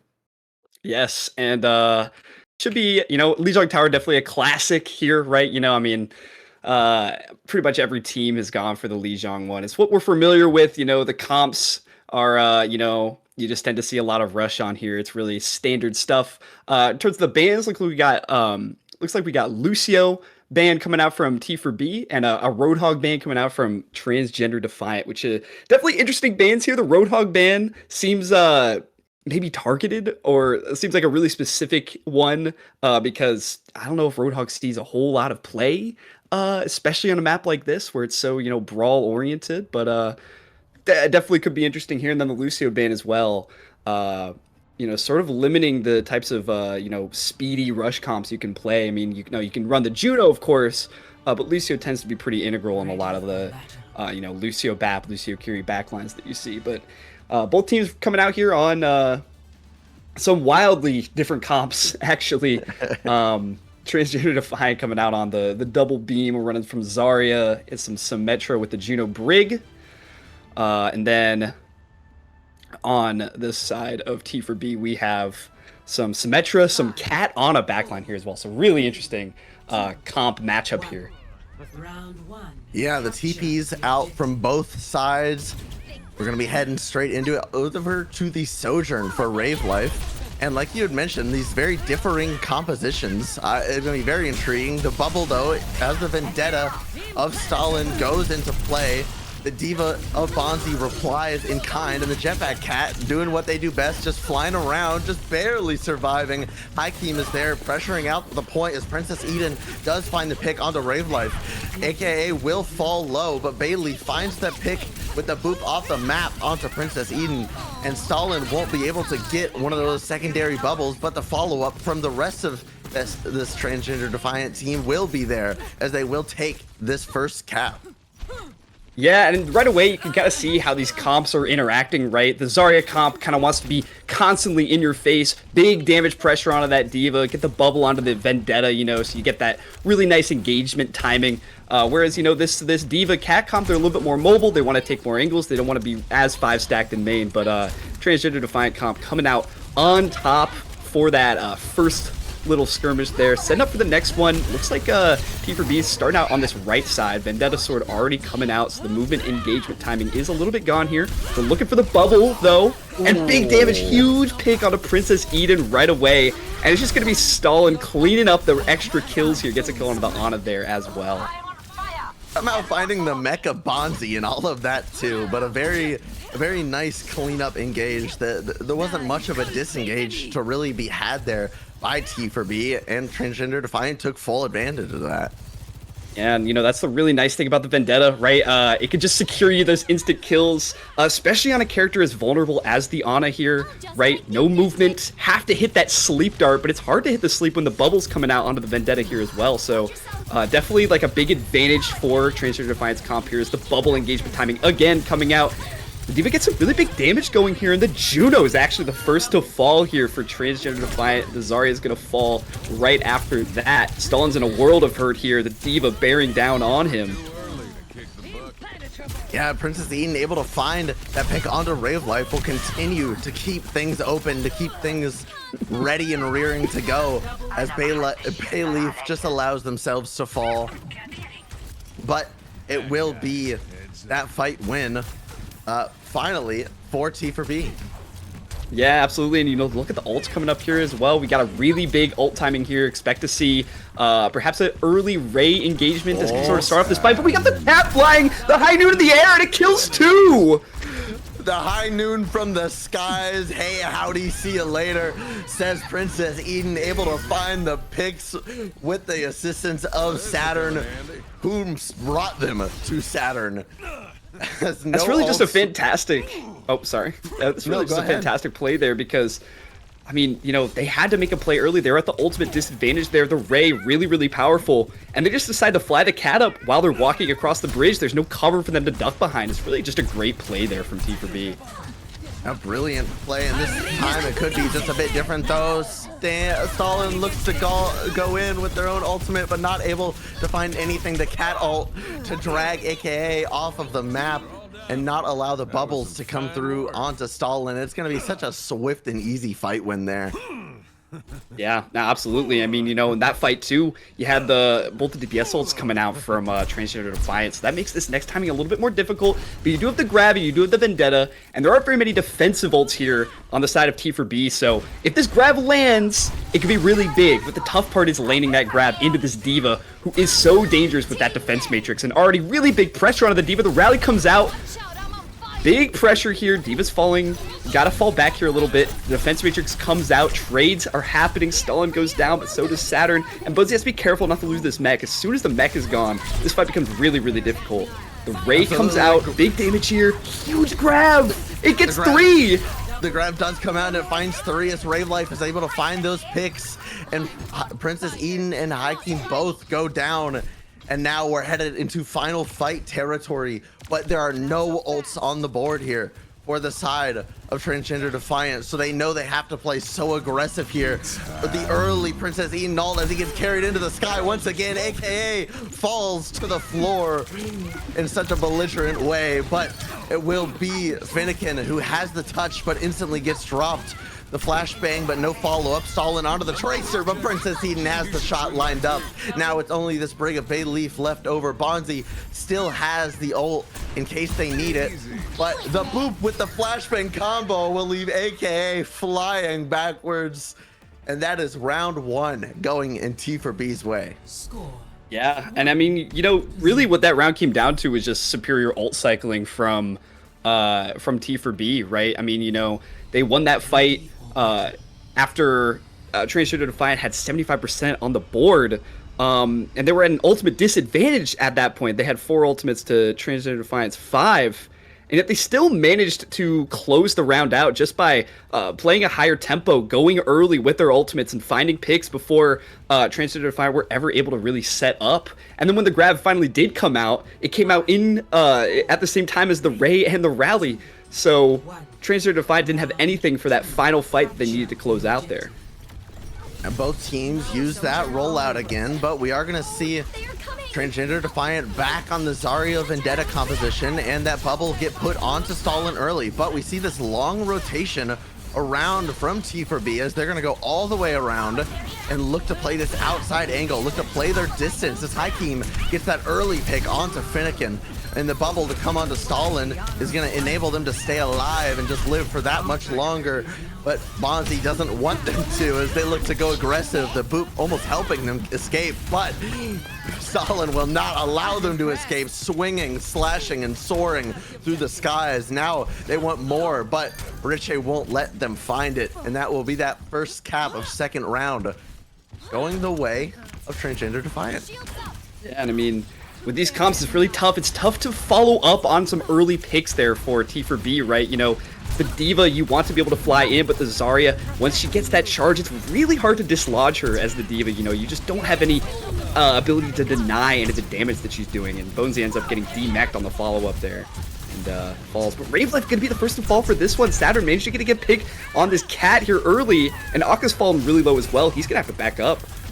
Yeah, Saturn finding that early pick was so key as it allows the rest of this team to look to engage. Saturn's looking to go ultra aggressive. Stalin pushing them down out of the sky as Princess Eden goes for the ultimate. Saturn not quite able to lift them up as of yet. The bubble comes through though, and it saves Stalin's life. Stalin's gonna have that ultimate online, and Saturn goes for the ultimate, dragging this Zarya, kicking and screaming off of the map. The ult comes out now from Bayleaf, who takes the life of Bonzi. Ravelife finds Princess Eden, but this is still such a back and forth fight. It could go either team's way, but with that pick from Stalin onto Riche in the backline, that will be all she wrote. And the cleanup is there from Transgender Defiant as they have yet to lose a fight this round. And now we're seeing Bozy switch onto the Domina here. And that's just another example of, you know, Transgender Defiant's comp is just really good at these cleanups. You know, when the fights get messy, the Vendetta becomes really, really, really deadly. So now Bonesy onto the Domina to get a little bit of a better matchup into the Zarya to maybe bully the Vendetta around a little bit. But the grab comes early, finds 2, and the Sundering Blade's going to clean off that Ana. She does find the Nano onto the Domina though, and the Domina does get a little trade there, but it's still Transgender Defiant up in this fight. Shield comes out, Stalin goes way too deep, gets flashbanged. Bravelight's gonna have to pull out the overclock here, does get a shot onto Princess Eden. They're going to go down, and now it's big damage onto Bones. It looks like this round is Transgender Defiant for the taking. A little final touch coming out here from Hakim. Gonna have to use the recall. A lot of cooldowns coming out here. Both the supports really, really low. Saturn ends up going down. Ravelife is dominant on this high ground, doing so much damage, not letting anyone on T4B stay on the objective, and that is going to be round 2 going to Transgender Defiant. That is going to go to third round here. We're going down to the wire as it's going to be a third round headed to Gardens. And I gotta say, this will be such a perfect final matchup. Final map, excuse me, to showcase the abilities of both of these teams and the compositions that they've been playing. Yeah, absolutely. You know, you have the verticality of the Diva, right? You know, you have a little bit of a longer map, some more distance to be covered, so that's why Bonesy's probably opting to stick with the Diva here. But Transgender Defiant just gonna stick with the same exact comp. You know, it's been working for them pretty well. They like the Zarya Vendetta. Gonna TP out here, of course, but then probably going to switch back onto the Vendetta. Actually, no, they're looking for the TP timing onto the high ground here. So Stalin's gonna be staying on this Symmetra here, and this spell's disaster for this Diva. There's so much beamage that can happen. Princess Eden now on the Imre as well is going to be able to try and pump in the damage, but not able to really find that angle. That TP really paying off in dividends so far. Bayleaf almost going too far, but Saturn falls from the sky as Ravelife is able to find that pick. And now Bonesy is looking just to play around the point, look to just stay alive for as long as possible, perhaps see if anyone overextends, but that's going to be that first cap going the way of Transgender Defiant. It's just really tough here. The Diva just isn't able to find any purchase on the point. You can see Bonesy trying to just fly in here, but all the beams in their face. Ravelife finds an early pick onto Hakeem, and it's just going to be the rest of T4B just trying to live here. The cat's flying underneath so as to not get shot. And yeah, it's a 4v5 here. Maybe a little insane shot from Ravelife onto Saturn there. The cat goes down. Now it's 3v5. It becomes even more risky for them to take this fight. It does look like T4B are going to cut their losses here and just exit. And yeah, it just feels really tough for the Diva to find anything on this point with all the turrets, the beams in their face. It's so tough to ever live. Ravelife feeling absolutely electric. Just needed some time to warm up as Hakeem does take down Finnegan, which removes a bit of that tempo and a bit of that pacing that you would have from Juno's speed ring. The TP is going to be there from Stalin though, as Stalin finds the pick onto Princess Eden, now looking for more, but Saturn in the backline able to claw their way through Ravelife and Stalin, and the fight win, and the cap will be there for T4B. Yeah, really good play there from Hakeem. Finding the Juno early. The Juno is sort of the weak spot in this comp, right? Obviously, the Brig is sort of there to protect her, but the Juno is a very vulnerable character. And if you're on the Tracer, if you're able to harass that backline, if you're able to get a pick early, it can really just open things up for your team. We see Saturn lurking here on the roof. Ravelife going to open up with this overclock, but the override protocol with the Nano going to instantly take that out, and Finnegan is soon to follow. Akka goes down as well, and that's going to be an easy fight win for T4B. Just have to be careful not to give up this flip. And that's tough because that's the wall and the overclock timing coming out there from Transgender Defiant to no avail. Now winning that fight makes this really, really tough for them here. They do have the grab coming online. They have both the support ults, which are very, very powerful here. But they have to be careful not to get grabbed by this cat ult here as well. Yeah, AKA we saw that happen to them previously, and now we might just see it again, but Hakeem getting taken out by Ravelife, who's again just absolutely feeling himself, but Ravelife now getting hit with the Jetpack Cat ultimate, getting almost taken out, but not quite, just barely surviving. Saturn still able to pull off that pick. Unbelievable, as now Bonesy is back on the point, able to help clean up AKA and Finnegan, and point is maintained by this T4B team. Yeah, and they're, again, you know, both the support ults coming out from Transgender Defiant there, not winning the fight off of that is just really, really rough. Even though the cat ult did come out, it just is not, that's not a fight time you want to lose there, but Akka does have the grab. And we're going to see if anything can be done with it. But Saturn, again, early with the heroics, gets a pick before the fight even begins onto Stalin. That's the engagement becoming really, really rough here. Grab comes out. It's only onto Princess Eden, though. Bonesy just goes into the grab for good measure, just for fun. And now Rikshej is also going to go down. So that's a little bit tough for them here. But it does look like T4B's getting these trades here. Saturn goes down. Stalin is back in the fight on the Vendetta. It's big damage onto the Diva. But Akka goes down. This makes it really hard for Stalin to ever live here. Still has a little bit of block yet, but the bomb out onto the point. Stalin didn't know it was there. Turned their back and fell. It's why you never turn your back on your enemies, Evan, as now Princess Eden is able to come back and get the pick, and they end up winning the entire map, perhaps because of that misplay. What was still obtainable by Transgender Defiant, what was such a close fight, ends up going the way of T4B. Oh my goodness. Yeah, and you really have to say, like, T4B, I would almost say they were at sort of a compositional disadvantage there. You know, a lot of teams do like to run this Zarya Vendetta stuff because it is so good, and playing the Diva, playing the Ana into it, some vulnerable characters, you know, it's actually really impressive that they were able to make it work. They were just playing to the strength of their comp really, really well. It's just a very, very well disciplined team. And of course, really just good plays in their DPS there as well. Hakeem finding some early picks made a lot of those fights possible when it was really difficult for the Diva to get any sort of engagement into the fight. So yeah, really just have to applaud the individual and full team play of T for B there as they take that first map. We'll see where we're going next. Yeah, no, Uh, I'm really excited to see where we decide to go next because it could very well determine the style of the compositions that are played. We've seen very often Midtown be this pick, especially Midtown for the pick of the teams that prefer the more brawly style of composition. So maybe that's something that T for B is gonna want to ban out or want to not want to play. Maybe something like a Hollywood is more geared toward them, as it will perhaps enable that diva comp a little bit more. First and third point is a little bit sketchy, but on that second point especially, Hollywood could flourish for them on that diva. Yeah, absolutely. Verticality is where Diva's able to win. And again, that's just why it's so impressive that they were able to win on Lijiang Tower, a map that doesn't really have that same verticality that Diva's able to take advantage of. So yeah, definitely interesting here.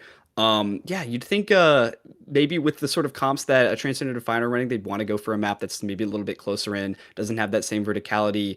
If they do want to play that Zarya Vendetta, and especially now that the Lucio ban is gone, they might actually be able to play a Lucio Kiri comp or something that's a little bit more survivable, because that seemed to be maybe a little bit of their issue. The Juno Brig, while it is, that is certainly a comp that can survive, it's just a little bit more flimsy than the Lucio Kiri. So it definitely could be to their benefit to play a comp that's just a little bit more stable. Potentially even looking at like a Kiri Brig here or something like that, that would be really, really survivable as well, even more so than the Juno.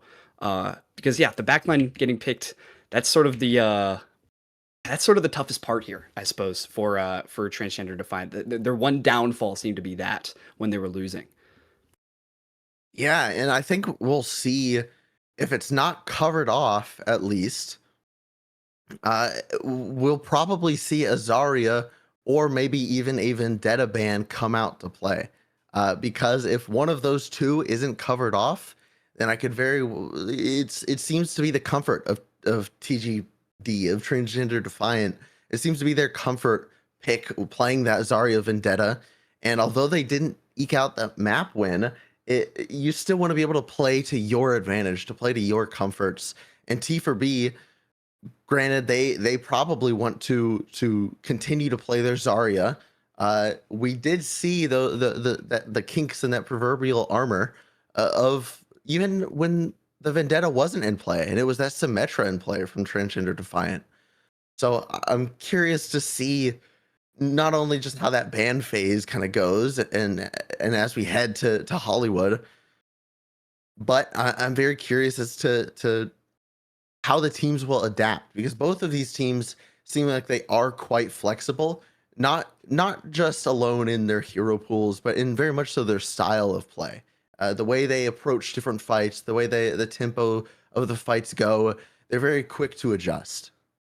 Yeah, absolutely. In their different ult situations, they were able to sort of play the matchup as well as they could. I mean, that's why it was such a close map, right? That's why it went down to that third round, last fight on that third round as well, because, yeah, these teams clearly seem to, yeah, they want to adapt to each other. They want to, find the way to play their comp in such a way that it's able to, beat whatever the enemy team is throwing at them. Yeah, it does look like the next map pick has been confirmed to be Hollywood, so we are going to see that there. Definitely a map that, both these comps can honestly work on. Diva obviously very, very strong here, but the Zarya Vendetta is not a comp that doesn't have verticality. Obviously, Vendetta's sword throw ability does have some decent vertical engagement on it.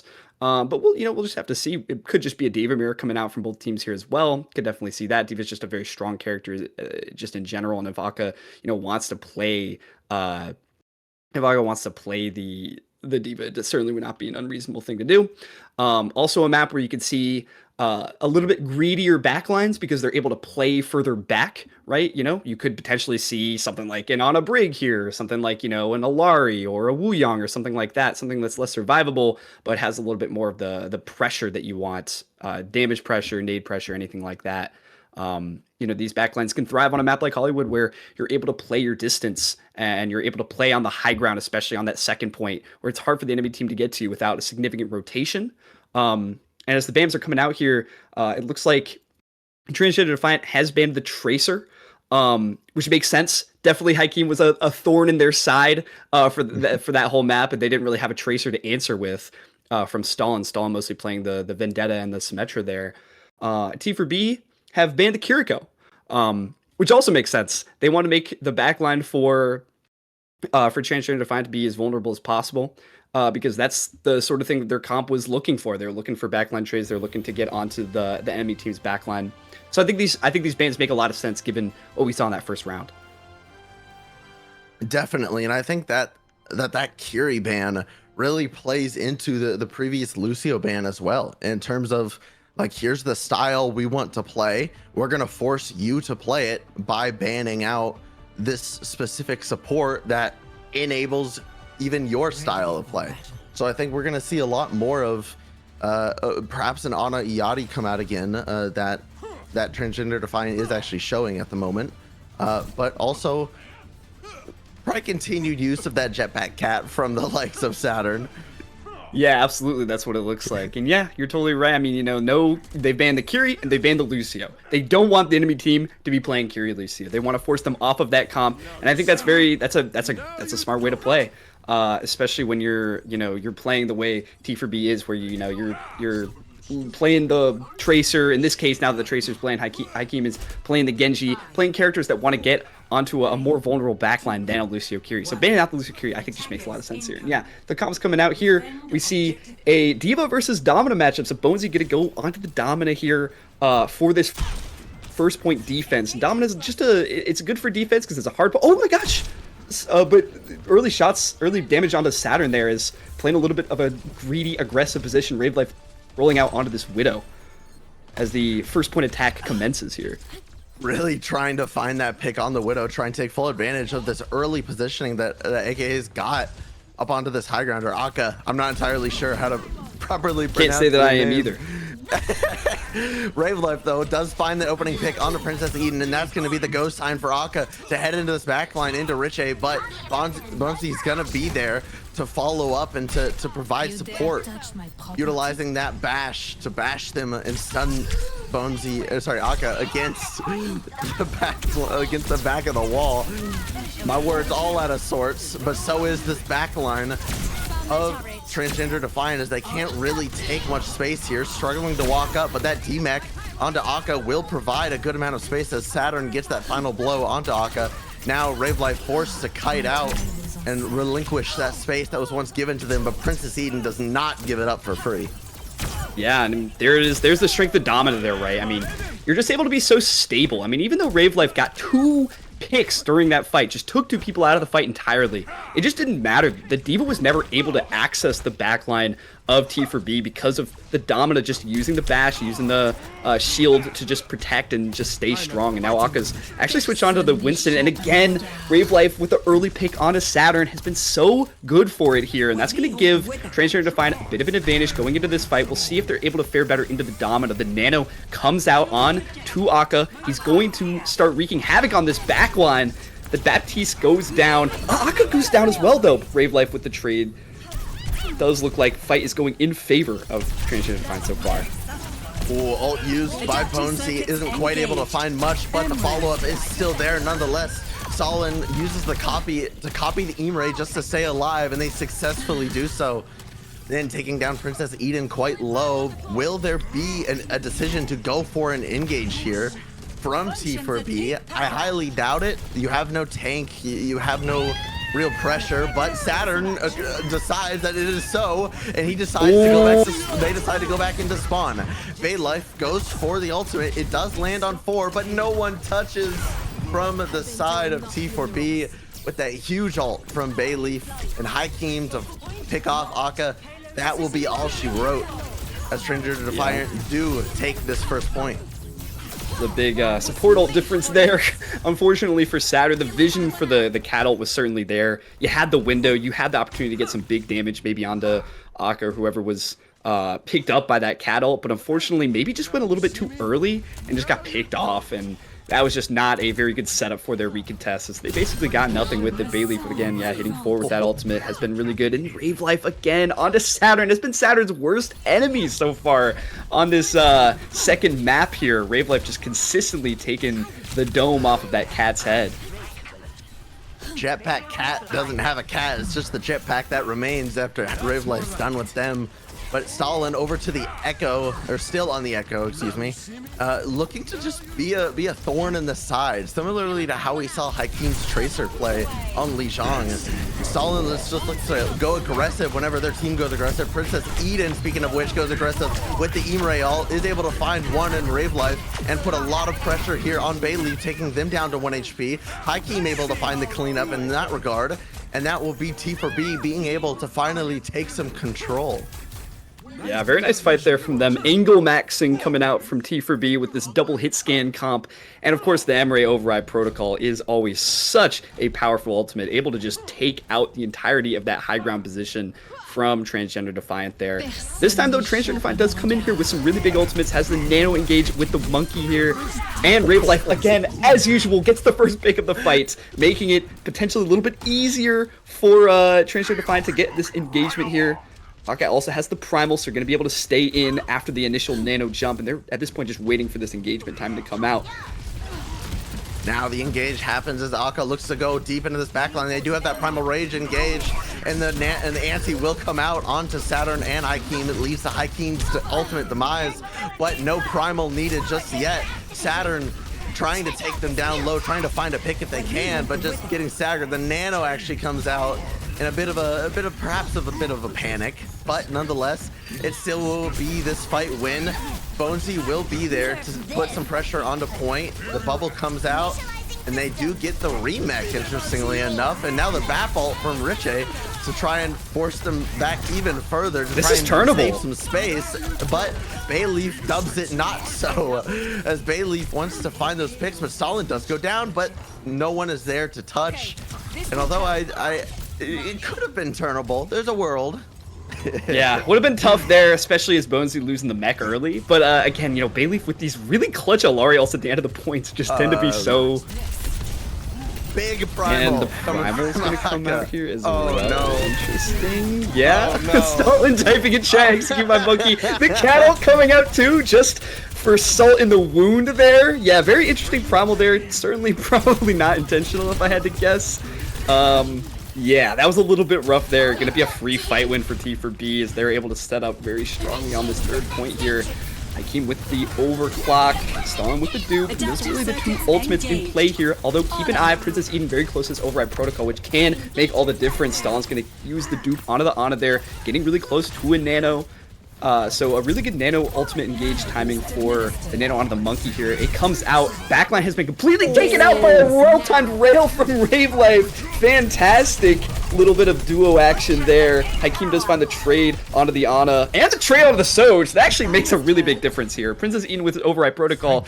Gonna be a 3v5 once all the members of T4B come back out of this point. So it's gonna be really rough for the full cap here. It'll have to be a last-minute push from somebody, most likely that of Saturn, in which they do find the touch, but they very quickly have to get off of it. Princess Eden goes for that ultimate, finds nothing but Bayleaf's pylon, but looking for any bit of extra prowess they can get, any bit of heads up that they can get for the remaining of this fight. There is 50 seconds left on the clock. The Nano is online. Rave Life goes for that ultimate, slides deep, looking for the Imre and the Ana of T4B, but gets antied and forced out by Princess Eden. Princess Eden looking for a second, but Hakeem comes back on that Genji, able to find Stalin. Riche goes down. Finnegan finds the trade onto Hakeem, but with Saturn falling as well. And the point, guys, the point! No. We forgot! They could not have let that happen. Oh my goodness. Maybe just coming back in clutch, Stalin? saying never mind, go in the chat. The redemption for the primal there as Akka manages to get the full cap, gets the C9 in the back line. That is unbelievable that just happened. I mean, T4B was fully in position to win that fight, and then they just forgot about the cart. And of all people to be sitting on the cart, the monkey, the tank. Oh, it's unbelievable. Guys, we can't keep clowning around. We can't do it. We can't.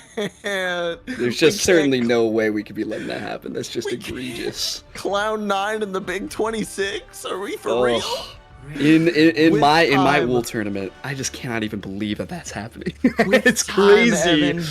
With time. With time. Yeah, with 30 seconds, there's actually a crucial 30 seconds on this hybrid point. It means that even if T4B do full cap this with more than a minute left in the time bank, Transgender Defiant will still get the chance to attack. So they won't be completely shut out. That's just unbelievable that they capped with time. That's really, really important here. So again, both these comps setting up here. It does look like Bonesy's going to be switching back onto the Diva. Makes a lot of sense. You know, it's really nice engagement onto the first point high ground of this map, and it's also pretty solid into the Winston here. Definitely has a decent matchup there, but Rave Life set up for a really aggressive angle.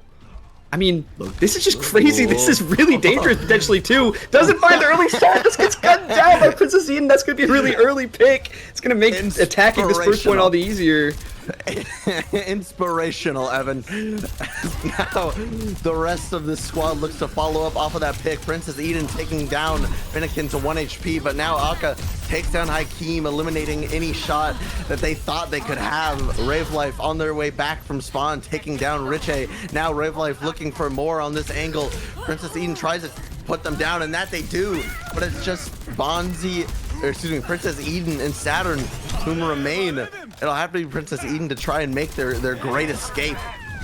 Yeah, and I'll be honest, that was a bit of an ugly engagement there. I mean, they had the first pick in the fight basically given to them for free and somehow managed to fumble it. That's a little bit egregious there. They needed to be a little bit more relaxed with their engagement, in my personal opinion. They just were a little bit too hasty, and they ended up losing some of their members. They're re-engaging here, though, and Saturn finds the first pick again. So this is a really big opening for them. Princess Eden on the high ground, really powerful position. Akka's going to try and force them out of it, but Hakeem is fine Finnegan in the backline, and Rave Life as well. Hakeem says, you banned my Tracer, I'm just going to come right back at you with the Genji and just clean up your backline for free. And that is a much better second fight there for T4B. Yeah, a really beautiful cleanup. We saw the almost fumble of that fight, but T4B did a phenomenal job of coming right back at him, swinging with it. A Saturn goes for an ultimate early, and we call that an Akka primal right there. Yeah, not gonna lie, these ultimates early in the fight have been crazy. That was definitely very ambitious there from Saturn. Doesn't really end up finding anything other than maybe a little bit of a stun onto some of the members of Transgender Defiant, but they're just gonna be completely fine after that. I mean, looking at the ult situation, we do have this Nano Monkey almost online here, but we do have an override protocol from Princess Eden, who gets left early, and Storm finishes it off. That's absolutely huge. It is so hard for T4B to win this fight now without the override protocol, and it's not even going to require any ultimates to be used other than that duplicate from Stalin there. So really, really big from really big fight from Transgender Defiant there to win that before the override protocol could take over. And now they're going to have this Nano Monkey to start off this next fight. If they're smart, they're going to play a little bit early so that they don't all get taken down by this override protocol.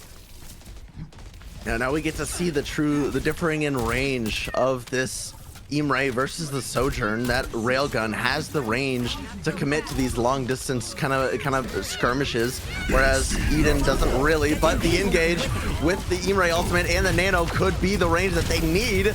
Rave Life taken down to 1 HP and removed by Bonesy, and now Finnegan will be the follow-up pick that they desperately needed.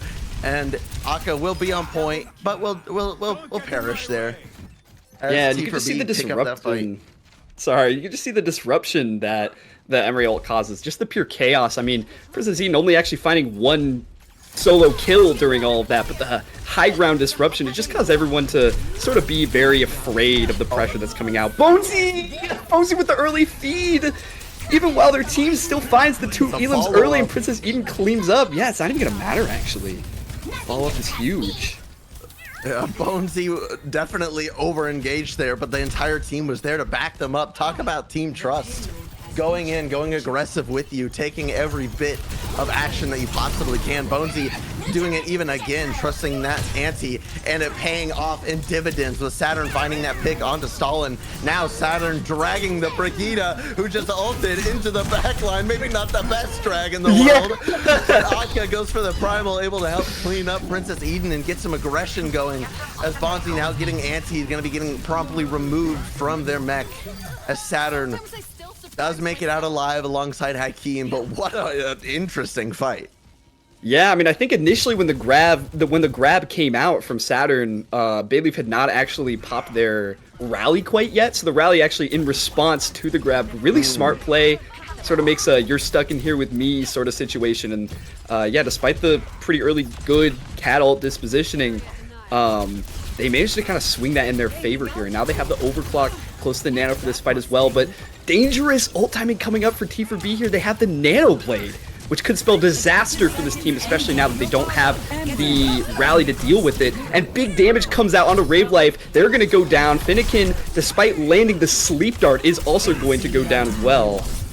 And Saturn just finding so much. It's no wonder they want to play this cat comp so much. Saturn as a savant on this character, taking names.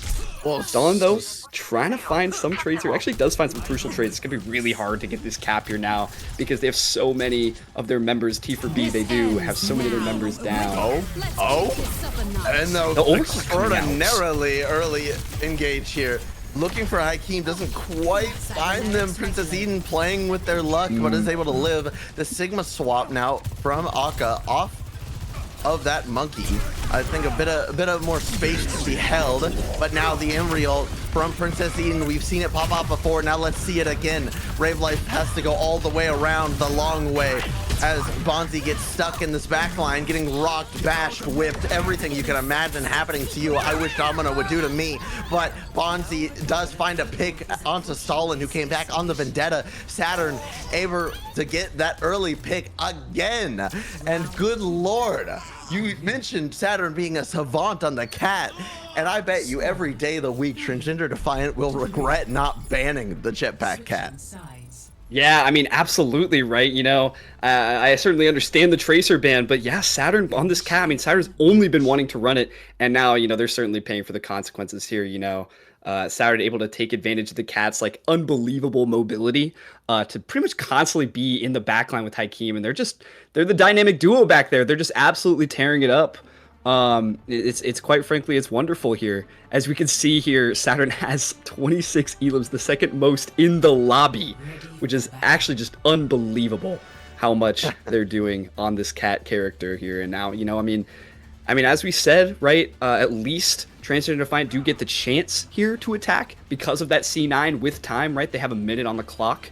But it's just going to be rough. They really only get one fight and then maybe an awkward stall fight with their 1 minute, and they really just have to make the most of this early point cap here, right? So they're actually gonna, I mean, right now they're showing Zenyatta and Ana in the spawn, which would be a really interesting comp to go. Not so sure how I feel about it, but we will have to see, right? I mean, that just seems like a really vulnerable backline, but you know, if you're playing further back enough, maybe you could deal with it, but I'd just be so nervous about Saturn on the cat, to be honest with you. And Rave Life, of course, on this Widowmaker has been really deadly, been able to get some really early picks, so we'll see how that goes for this first fight here. Saturn giving away their position by being in that form, that third-person form. So Rave Life knows to be aware of where Saturn could come from, but on this Widow nonetheless, and the Zen is being what's stuck to. And I gotta be honest with you, Evan, I don't like this Zen here. It gives you that Discord orb, but it's so diveable, and this comp that's being played by the side of T4B is just, it makes it so easy pickings to go for dives, and Akka isn't. And Akka's the first one to die, and that's not at all what you would typically expect. As Hakeem looks for some blade resets, but the Venomine able to take down Hakeem. Yeah, those are really, really big trades, because now, I mean, look where T4B is holding, right? I mean, they're so far back, they have to give up so much space, because they know that this next fight here, they're going to be able to be so... Oh, Rave Life with a huge pick there! And you know, I mean, yeah, exactly. They just have to give up all that space, and Ravelife is able to pick that positioning apart very easily with some well-placed shots. Hakeem does find the trade, but it looks like Bonesy is just so low. Has to back out completely for the healing there. But Hakeem looking to be the hero. Finds two, looking for a third. Does eventually die to the Ana there. This is just such a dogfight here. It's so tough to see who's going to come out on top. Bonesy taking really big damage from the Echo Beam, but the Echo is actually the one that ends up falling. And it might just be the Monkey alone on the point here. No bubble. Really hard for them to live. They eventually go down. And that is going to be... They do actually get 37%, so they get a tick there. But not enough to full cap that point. It's going to be 2 minutes and 23 seconds for T4B to be able to cap that little bit more than a tick and take the entire series. Yeah, not at all quite the fight that we expected. I honestly, with that kind of composition, being a bit of a pessimist, I suppose, I wasn't expecting a tick to even be achieved there.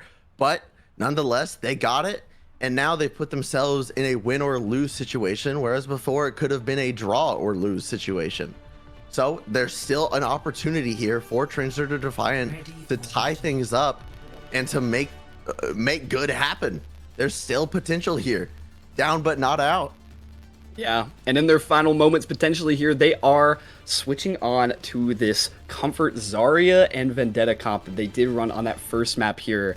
A little bit tougher to run it on the second map. Or on this Hollywood map, right? There's just so much more space to be covered, and it's a little bit more difficult to find the correct timing with the Vendetta engages. But, you know, Fennekin we've seen be very deadly with these nades here. So if they're able to find the timing with that, with the Vendetta engagement and the nades and the bubble, if that all really comes together, if all the cooldowns are used in the right way, I could definitely see something good happening, something beautiful happening here. But we'll just have to see. Yeah, I mean, as you said, they just have to hold for this one tick. They actually can win the map and force a map 3. So we'll see if they're able to do that for these 2 minutes and 20 seconds that they have. It is going to be that Zarya and that Vendetta being brought out again, this time along a Mizuki, though, to perhaps try and put a dent in Bonesy with that tether, or maybe even Hakeem with that tether, even Saturn with the tether if you can land it. But I think it will be a powerful tool to have in the back pocket here, as it's just looking for an angle at the moment, and that angle is found as T4B will take the high ground. And it will be Stalin looking to try and get aggressive on something, but not really having an angle to find on anybody. But the setup from coming all across the map, Saturn goes for the engage onto the back line. Bonesy gets demeched. Yeah, and that's what this comp is really good at doing, right? Getting huge damage onto the D.Va. D-Mech comes out, Saturn's going to go down here as well. But Aka gets traded, so both takes down. This is a very losable fight for Transgender Defiant. They have to be really careful, but Bayleaf on the Mizuki finds the kill on the Hakeem, and that's what you're talking about earlier, right? That's the advantage the Mizuki gets you. Actually has a fairly reasonable duel into the Genji with that tether, and as we can see there, Bayleaf able to win that 1v1, but it's going to be Bonesy coming back really, really earliest. They do have the closer spawn, so TGD has to give a lot of space up. Now that Aka's back, the bubble engagement timing is coming out, and it's big damage on the D.Va. Bonesy has to relax, has to chill for a little bit, isn't quite able to engage yet. And again, you know, Bonesy just has to play pretty scared. This Vendetta Zarya combo is so deadly, just gets so much damage onto you. Bonesy's already 1 HP again, not able to find really anything into this. But Riche does have this nano, and Hakeem is close to the blade, and that is their win condition that they're playing for. Hakeem needs to build it within this 30 seconds. They're legit not even engaging. They are playing slow for the nano! The nano! It comes out, but it gets jaxed! And Princess Eden's gonna fall as well. The Mizuki all on to point in these last 20 seconds here. The blade does come out from Hakeem, but he's not able to find anything with it.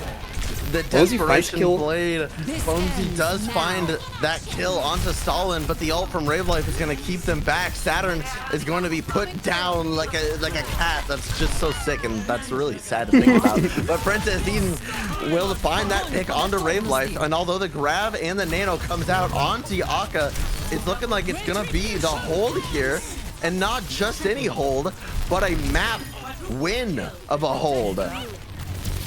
That's absolutely incredible. That's just really, really good comp design, in my opinion, from Transgender Defiant there. That a little bit of stun. Actually gonna pick. It's not over. Ooh, yeah, it is over. Wow. Wow, they actually won that map. That's really impressive. That just comes from, honestly, like in general, it comes from better objective play, but in that last fight there, in that last defense that they had, they really cooked up in my opinion, just a perfect comp. They had the Mizuki to be able to deal with the, Genji Cat engages. They had the Zarya Vendetta to put a lot of pressure onto that D.Va. And it resulted in kind of everything going wrong at the last second there for T4B, missing the nano, not getting the nano blade off.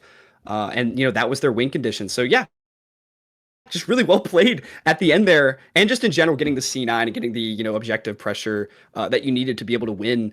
Yeah, really close game again. These teams seem to be fairly evenly matched. Pretty interested to see, where this third point's going to go now that T4B have the map pick. Yeah, absolutely. And we will be headed, it seems, to push.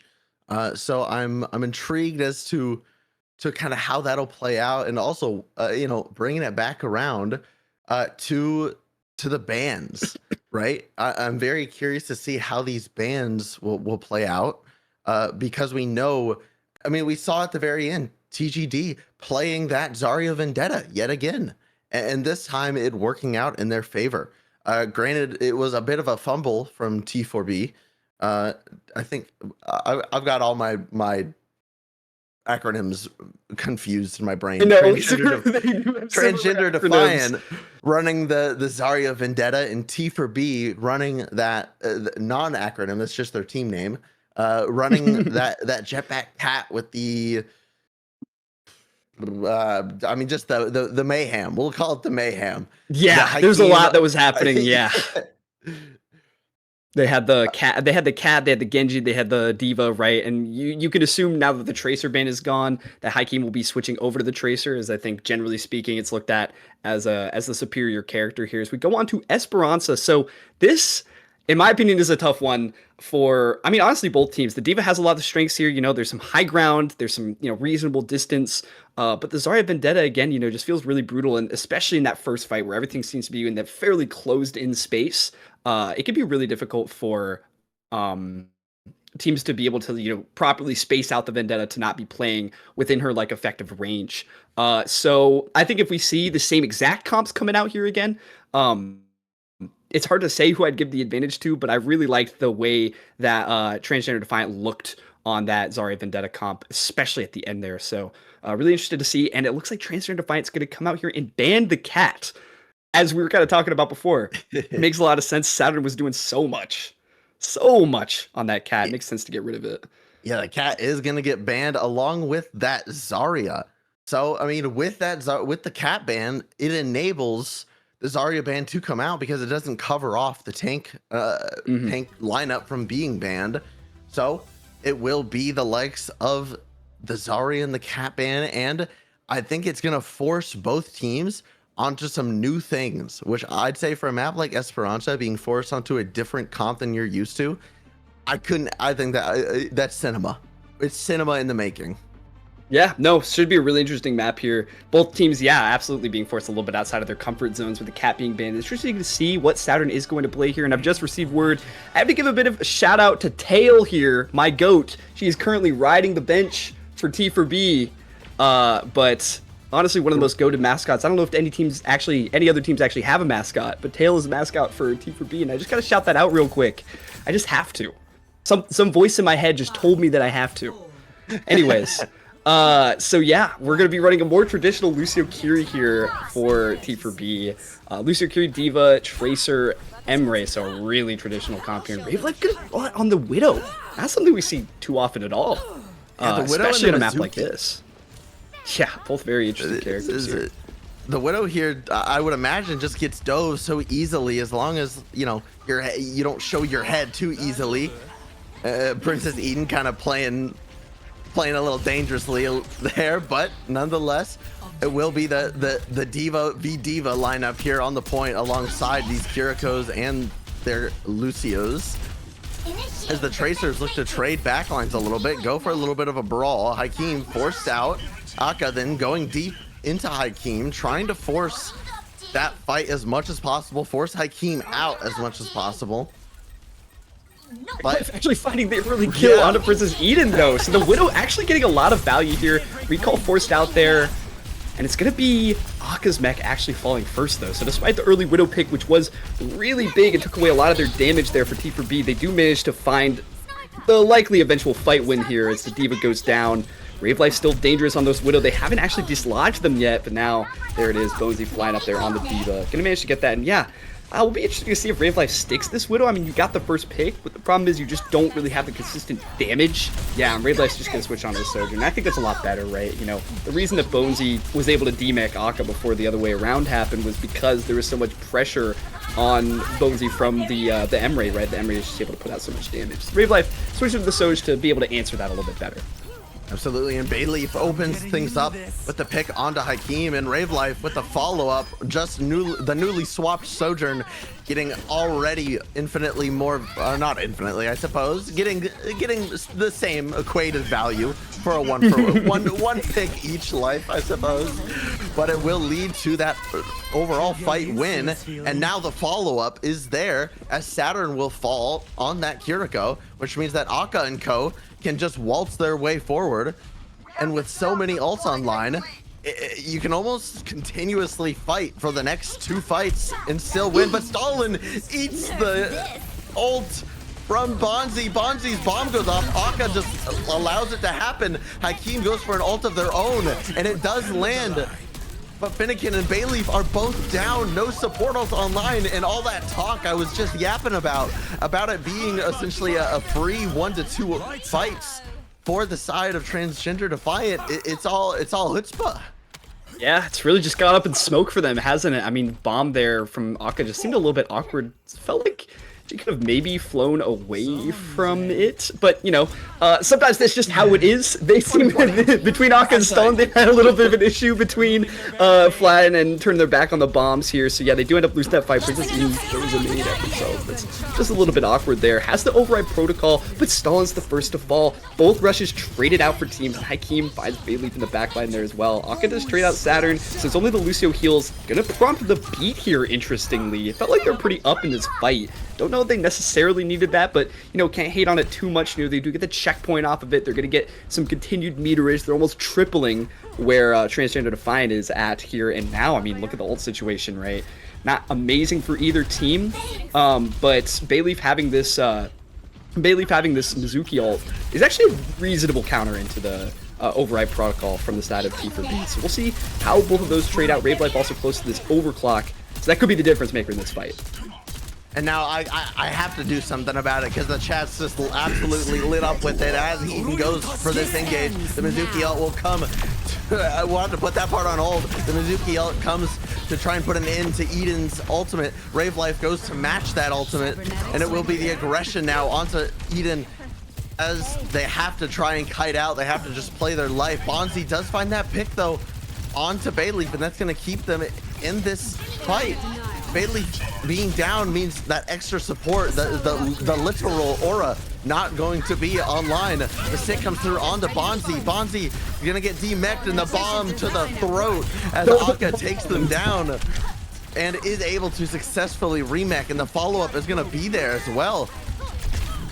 And now Rave Life with a pick on the Saturn, it wraps things up, and just a please God chat stop. I'm going to chug my entire 32 ounces of water right now. I'm not kidding you. Joey, you can turn on the cams for a moment if you want proof.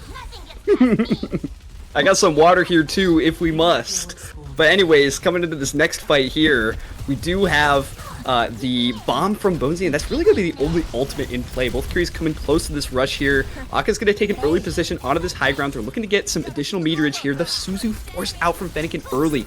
So that does provide a potential opening here for T4B. They are going to take advantage of it. As big pressure on the Curious, Hakeem finds the eventual Elim. And that's a really big pick here. Rave Life is 1 HP, no one to heal them, and they're going to go down as well. Stalin soon to follow, and that's just going to be a clean sweep from the entirety of T4B there. A very nice fight. And they're going to stagger this Diva as well as they just take the cart forward. Akka can't do anything about it. Gets a remake. Not really going to be in time, though. Hakeem finishes that one off, too. And that's a really big fight when no ultimates used from either team here.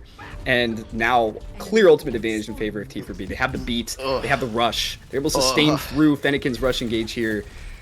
And it sounds like I'm so like we've hydrated. It sounds like we've hydrated. I'm so rotund. No human is supposed to have that much water at once, as both Kitsune ults get traded, and they're gonna be going back and forth here, but it will be Bonzi who gets forced out further away from that ultimate, but the beat will be, oh, I feel like I'm gonna throw up. The beat is online. The pulse comes in from Stalin. Hakeem has that pulse to match it if they can find a target of their own. Here are the kills. The kills coming out from the other side here, though. Full support ultimate to use from the side of T for B, and nothing to be found for it except for an Elam onto one of their own. The bomb comes out here, but it might just be in vain. The override protocol as well, the beat to match. Really just nothing coming out of this fight other than a fight loss for T for B. Really tough one there. They had this clear ultimate advantage going into that. I mean, they had override protocol, they had both support ults, they had bomb, and going into that and losing, giving the Lucio enough time to get the beat to counter out the override protocol, that's just a little bit of a misplay there. But the bright side for T for B is that they are almost 100 meters in the lead, so certainly not too upset just in general. But you know, going into this next fight, now they've actually put themselves in the ultimate disadvantage. Brave Life with his overclock going to open with it early. The Diva flying in their face with the full defense matrix. Doesn't really take any damage, but does zone off the most of the overclock as it eventually expires. A little bit of damage on the Princess Eden. Not really going to matter too much, though, as both teams kind of just a little bit repositioning here. Just kind of fighting for this high ground, not finding anything yet. Hakeem pressuring Rave Life a little bit, but no kills coming out here. We're seeing these fights go back and forth so much, but barely any meterage out in favor of Transgender Defiant. But Bonzi is going to open things up for T for B with the pick onto Stalin and make it 2 with a pick onto Rave Life, and it'll continue with this T for B sweep of every single time Transgender Defiant get close to winning a fight. It just turns into the opposite. The things just get turned upside down. No meterage will get held, not even first point, and we're less than 2 minutes to go. Yeah, it just feels like really, really solid individual play. You know, Hakeem, when these fights break down, seems to be pretty consistent with this Tracer at finding something in the back line, whether it be a Kiri, whether it be a Sojourn. And yeah, results in an eventual fight win. Both rushes coming online for both of the Kiris here, but Bayleaf miles ahead of Rich A in the beat charge. And that could be the difference maker of this fight, as Bayleaf will likely get that beat in the middle of it to be able to sustain through some of the ultimates here from T for B. Both Tracers having this pulse bomb online. Both nuclear bombs could go off at any moment, but as well as that, the Kiriko ultimates could be clicked at any second, as that's the engage from Saturn and co. The pulse comes out, the Suzu is forced, but the later Kiri ult comes through from the side of Transgender Defiant, which therefore, according to Way of Ultimates, means that it's the better ultimate. Bonzi does find the pickup of Finnegan, which means that there's no Kiri on either side. Princess Eden goes for this ultimate, but the beat is there from Bayleaf to be able to assist in the rest of this Transgender Defiant squad in sustaining through it. Stalin will look to try and just stay alive, but Saturn will fall now, and it'll be Princess Eden who closely follows in those footsteps, going back to the spawn room. And finally, Transgender Defiant are able to find their footing and get some cart push. Yeah, absolutely, but the beat was a very big difference maker in that fight. They were able to sustain through that override protocol, and now they finally get a fight win, and they might even get the checkpoint. No, they're going to contest it just a little bit before, and Riche now has the beat advantage, going to use it. And it's a really big engagement here. It looks like the Sojourn falling dangerously low, and Akka demeched and killed. The pulse bomb comes out of nothing, but Princess Eden finds 3 in that little small room there with the grenades and the shots down that alley. That's just absolutely crazy. And yeah, that's going to be the final seconds ticking down here. I don't think there's any way that anybody from Transgender Defiant can touch. And despite putting up a really good fight in those first 2 maps, it is going to be a victory for T for B. They pull it out in the end. And it just looked really, really good from them at the end. But a really, really close match overall, despite what that last map would have you believe. Yeah, I mean, both teams have to be pretty happy coming away with that. Both have a lot to, pick up from that and look at, what could they have done better. But honestly, I think both teams played really well. I thought a lot of the engagement timings made a lot of sense. A lot of the, ultimate usage here. Just, yeah, that felt really good to me. Yeah, T for B absolutely showing up that final map, being forced to kind of, I guess, kind of leveling things out more so. TGD or Transgender Defiant not able to play that kind of comfort comp of the Zarya Vendetta, but banning out the Jetpack Cat, and in doing so, T for B able to just kind of play their comp, but with Kiri Lucio instead of a jump pad cat. So jump pack cat. That's a new character, I guess, instead of a jetpack cat. But overall, I mean, T for B, a well-earned victory. Transgender Defiant, I definitely strong in those brawl comps, but maybe a bit of coaching needed as far as the dive compositions go. Yeah, I mean, yeah, for sure. But yeah, I like the adjustments there. The ban phase, obviously, I think put a lot of pressure on Transgender Defiant to play something that they didn't look as sturdy on, and it ended up with them being unsuccessful in that last map. But yeah, I think both teams just have a lot to be happy with how that map went, and I think you definitely have to watch out for both of them as they continue to progress through the group stage for the rest of today and for the rest of tomorrow. So excited to see both of those teams. And yeah, we will be up next pretty soon with the next game. So stay tuned for that. Absolutely. See you guys soon.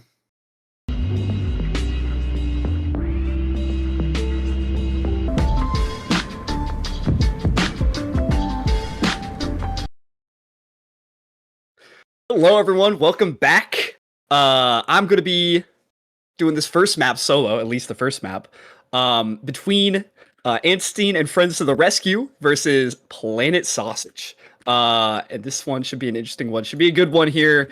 We're starting off map 1, going to Lijiang Tower.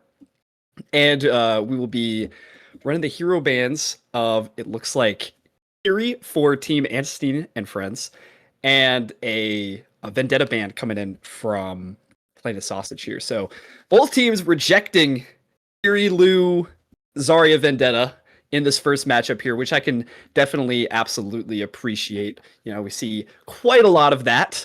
And it's always nice to get a little bit of a change of pace going here. I mean, in our last match, honestly, we did not see a whole lot of the Curie Lucio anyways, just because of how much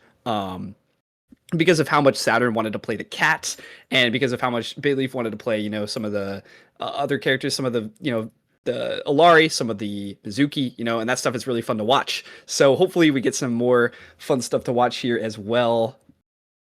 Going into our first game here in between these two. Should be an exciting one. Should be a fun one. Planet Sausage has some returning faces to OOL. They've got Fifi, they've got Varied the Somber person. They've got Aristophanes, the honorary Team UK head coach, those who know. So some returning faces here. Excited to see them come back. Excited to see them play. And then, yeah, we got Anstein and Friends, which, they got some people that some of them I recognize, some of them I do not recognize, but should still be an overall, should be a good match between these two. I'm not sure how the two are going to stack up in terms of balance, but we'll just go ahead and see. We're getting into our first map here. So pretty excited. And as we see right away, we have Initiating match. players loading in here. Not really anything too much to speak of here. I mean, it's Lijiang Tower, right? Pretty standard map here. Oftentimes you see some of the brawl comps coming out. You see a lot of Ram, Lucio, even some Baptiste sometimes sees play here with the Curie band. We might see some play, which would be pretty exciting. We'll just have to see, right? Especially on this first map, Gardens, as well. You do see a little bit of comp variation. It's a little bit of like a longer map, so some longer sightlines on it, so you can get away with playing, characters like, the Wuyang, like the Baptiste, because you're not just going to get run over as easily, which is pretty nice. We're seeing the start out here, Anstein and Friends rolling out on the Moira Lucio. Really interesting variation of the Brawl Cup here, and Aristophanes mirroring the Moira, so we honestly have the best matchup possible. Never mind, it's a mirror cat. We're running Cat Lucio out of spawn here, which is an absolutely crazy matchup to go with first thing and foremost. We're running Cat Moira and Cat Lucio. Some really interesting backlines here. We got the Roadhog coming out here as well. Hook narrowly missing here as Junofish taking actually a lot of damage straight up early. Fun Dog Party getting some good punches into here, but the cat drags him away. And for right now, it's just going to be Both teams kind of posturing for positioning right now. Neither one getting really big purchase on the objective. A hook onto Rex, though, is going to land. And it's just elims all around, actually, for Planet Sausage here as they take the first 3 kills there. Junofish hitting a crazy hook onto the cat as well just to finish things off. And Fun Dog Party will be the last to fall. So it's going to be a quick reset here for the side of Anstein and friends. We're going to set up, we're looking for maybe a teleport into the window here potentially with this Symmetra comp here. Could be something interesting here, but the Orisa, almost gets hooked. Doesn't quite land though, doesn't manage to clean it off. Fun Dog Party laughing at their good fortune there as they land a spear onto the Roadhog as well. They're going to rotate into this left side room. They're looking to TP flip the map here a little bit. And now, easy access to the backline. Fun Dog Party able to get a nice kill on there onto Fly High, and that's going to give Anstein and friends the opening they need to sort of get some purchase onto this objective here. Aizen also finds a nice headshot on the very there. Fun Dog Party's going to clean off the Roadhog, and yeah, I mean, we're seeing the benefit of the Orisa Symmetry here is that when you teleport the Orisa onto someone, that is just big damage onto them instantly with that spear, and it's really hard for the Roadhog to punish the Orisa for doing that when you have the Javelin Spin and you have the Fortify, right? You know, 2 things that just deny the Roadhog hook.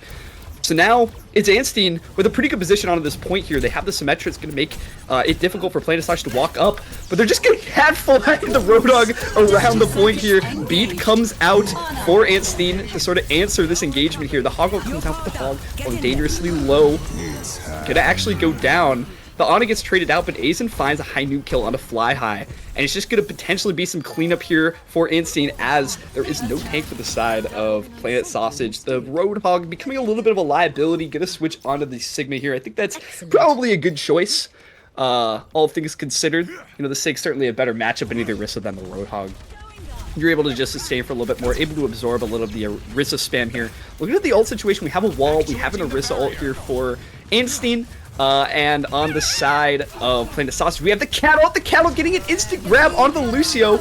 Wall going to be answered with Fun Dog Party looking for a bit of an awkward Orisa. Maybe like looking for something off the map there. Doesn't really find anything, but does get pretty decent zone off of Junofish. So Junofish is going to have to chill for a second. Does get grabbed back out by the cat. The wall is going to expire for Anstein. So now they have to sort of look to punish elsewhere. They get Junofish actually caught out of position there off of the cat fly. That's a really, really big kill for them. And Junofish is just not having it. Not happy with what's been going on here. Anti-fun havers, they say.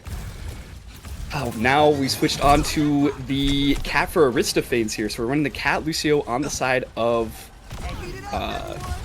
Planet Sausage. Needs not a lot of sustain here. Aizen actually finding the first kill onto Varied. That Cast versus Echo matchup, some would say, is completely unplayable for the Echo. Certainly looking a little bit difficult here for Varied as they're going to switch on to the Tracer. And now Yearner finding this early pick on a Fly High there. But Junofish actually finding some really good trades. So it looks like both teams are even here. And with no Orisa, it's going to be really difficult for Anstein and friends to be able to find anything. So Junofish finding those last few kills there.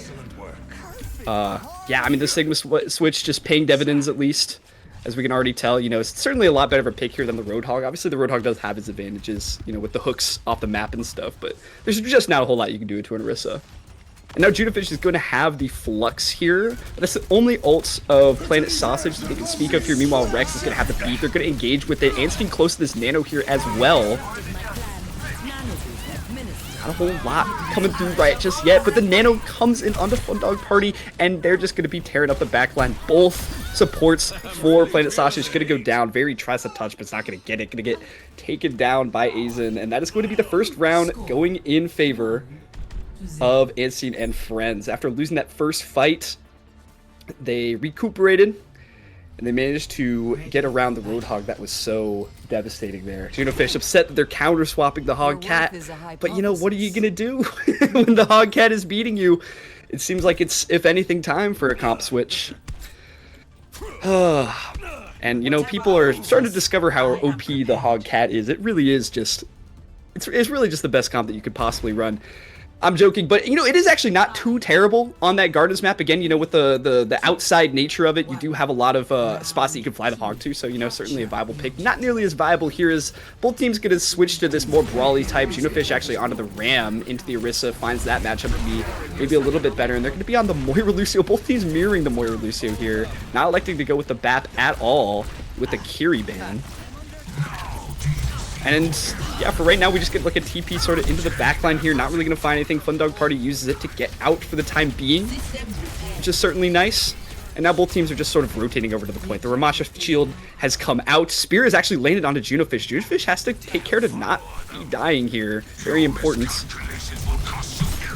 And now it's the Orisa's turn to sort of go in. The Ram form comes out, though. But the point flip, it's conceded by Planet Sausage there. A little bit of an error, as none of them have actually died yet. So now this fight just becomes a little bit more time focused here. You want to be able to win it or lose it as fast as possible now that you've given the other team the flip. Fly High on the angle here, gets big damage onto Fun Dog Party, falls dangerously low. And in fact, the entirety of Anstein is just going to back out here. Fun Dog Party has gotten the second perk on the Orisa, going to have the shield, and Azen gets the first pick on the Varied. Very good to fall early into this cast, as has been kind of the story so far. Wasted does find a trade onto Azen, but it's ultimately not going to matter, as those two early picks from the Cassidy are going to make all the difference in that fight. And as we go into this next fight, the Moira's actually already built the goal for both teams. And that is the advantage of the Moira. You do get the ultimate all the time. The tough part is the ultimate isn't exactly very good. But it still can make a difference in these fights. And Fly High, something to keep an eye on here for sure with this override protocol. Could be absolutely massive. That ult tends to be really, really nice. We'll see how Anstein is able to deal with that, as it is going to be coming out pretty soon. Big damage out onto Fun Dog Party. Gonna pull the ultimate out and respond to kills the person with the override protocol. And now it's time for Junofish to take over a little bit with this Ramatra ult, but he falls dangerously low. Gonna fall, but not after trading two. Rex finding that kill there. And it's just going to be a little bit of cleanup here for the side of Anstein, as even though the Ramatra does find the trade onto two there, giving your life is certainly not really the way to go about that. Now Junofish onto the Queen here. Certainly changes the dynamic of this kind of a little bit. They want this sort of 5-man Fly High. Going to be going early with this override protocol. The wall is answered. Anstein goes really low. Going to die to the override protocol. Just finds them around the wall, as that ult is known to do. As one of the best ultimates in the game. Rex, though, something to keep an eye on, has the beat. Finds the gap onto Wasted and is going to beat in order to win this fight. They know that it's last fight territory, and if they can just close this out right now, they can win the whole thing. Varied's going to go down as well. Azen finds another kill onto the Tracer, as has been the narrative basically this entire time. Azen with so many, actually, here. Really, really big. And it does look like this map has gone to a fairly clean 2-0 for Anstein. A little hiccup here and there, but for the most part, it's really just been very, very nice looking from them. They've just been playing the cycles really well. They've played around the Symmetra really well as well, which is interesting. The teleport timings have just been kind of spot on. Pretty much every time, they're able to get some really good positioning for their Orisa to, go in with a spear, go in with an ultimate. Really, really nice stuff from them. You like to see it a lot. Really clean, just really clean play, just in general. W Yowie Yearner, absolutely going off on the Symmetra. You'd kind of love to see it. So, with these two comps, you might see, we did see Junofish kind of want to go onto the Sigma there. It felt like maybe that was a comfort pick for them. So we might see Planet Sausage elect to go with maybe a little bit more of a poke sort of map, maybe like a Midtown or something, along those lines, as that could certainly be beneficial if you're running the Sig. I know Varied likes to go the Sombra when they can, so that's certainly on the table here as well if they want to run that.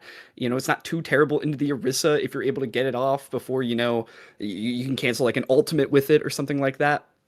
That's certainly pretty nice. Yeah, definitely a lot of ways that can be that they can play around this. They might even look to ban the Orisa and run the Hog or something like that, although, that sort of opens the door to like a Mauga or an Ana being played, which are difficult for a Roadhog as well. I'm not sure if Junofish actually wants to play the Roadhog here or not. Certainly just going to depend on what they're feeling. We'll have to see. Yeah, I don't know. That first map was honestly it was not a terrible 2-0. You know, certainly looked like Planet Sausage took a couple fights off of them.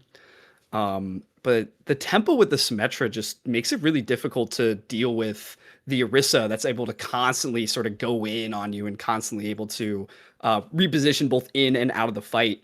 You know, they tried it with the Hog, didn't work. They tried it with the Sigma, didn't really find any success with that either. And eventually they found themselves on the Ram, which, I mean, again, you know, the Ram into the Orisa is honestly kind of not a very ideal matchup either, right? I mean, you know, you're able to sort of get speared out of your punch range really easily. You have like specific form timings that you have to work around. You're able to hold space really well, but oftentimes into Orisa, like the Orisa can sort of bully you out of the space with the spear and the javelin spin. So I'd be surprised if they wanted to take a pure brawl mirror here, if I had to guess, because it just doesn't seem to be working very well in Planet Sausage's favor. I'm expecting sort of some sort of maybe like a Midtown, maybe a Blizzard World, one of those two coming out here.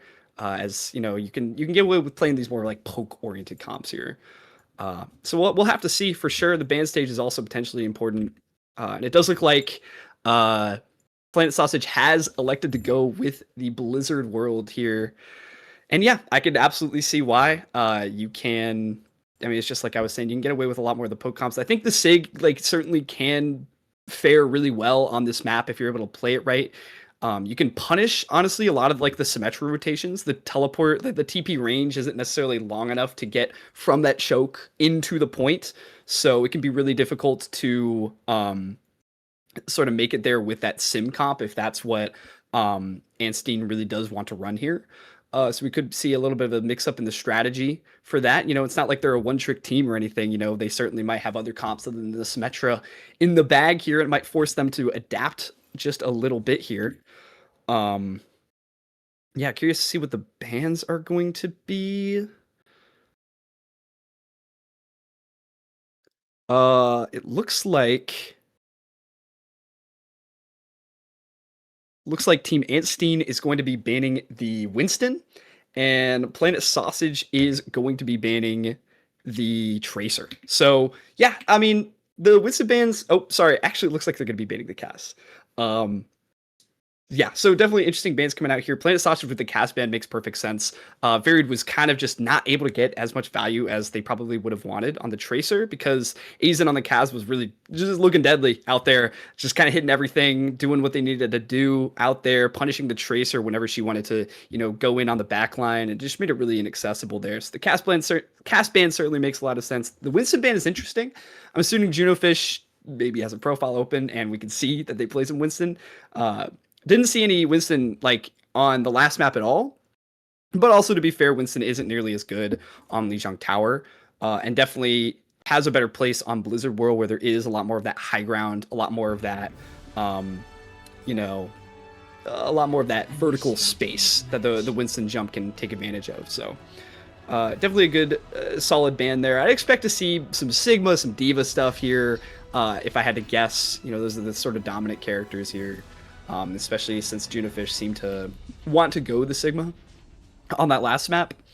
And then the Cass ban, well, I think it does make sense. I think the Cass is a little bit worse on this map anyways. We might see some, like, Sojourn, could see some, you know, Freya, maybe even some Widowmaker, if we're lucky. And Varied has actually gone onto the Sombra here. Or at least that's what we're showing in spawns. We're gonna treat here. We're getting the Varied Sombra. Okay, and this is honestly exactly what... Oh, are we or are we not? We're on the Tracer instead. I might have spoken too soon. A little bit unfortunate there.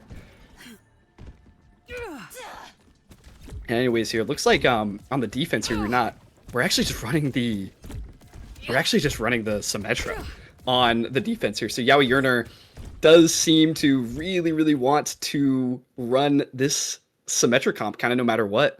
We actually have a pause coming through here. Varied's got a little bit of an issue. So I guess we're just going back to this. That's totally fine. Yeah, don't know how long this pause is going to be for, so we're going to just take a minute. Oh, never mind. It's going right back in. I'm totally wrong. That's on me.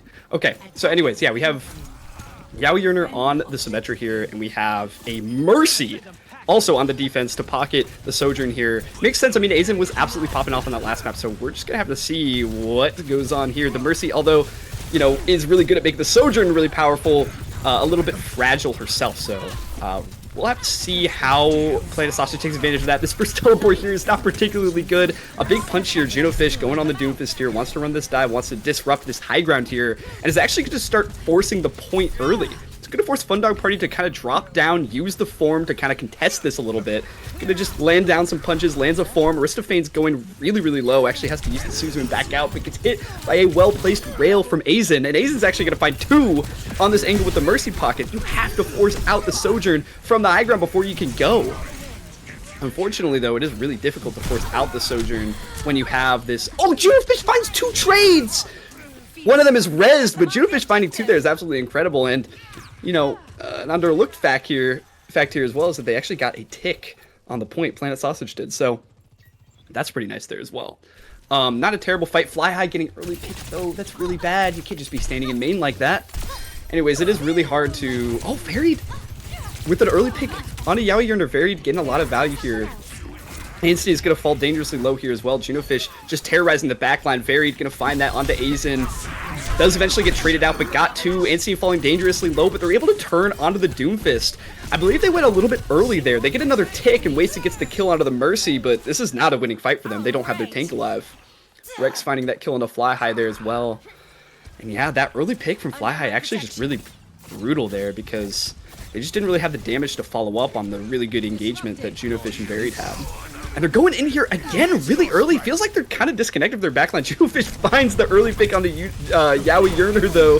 And a really huge punch onto Rex. Finds that kill as well. Junofish just said, I'm going to put the whole team on my back and do it all. It doesn't matter that my Sojourn is still coming back from spawn.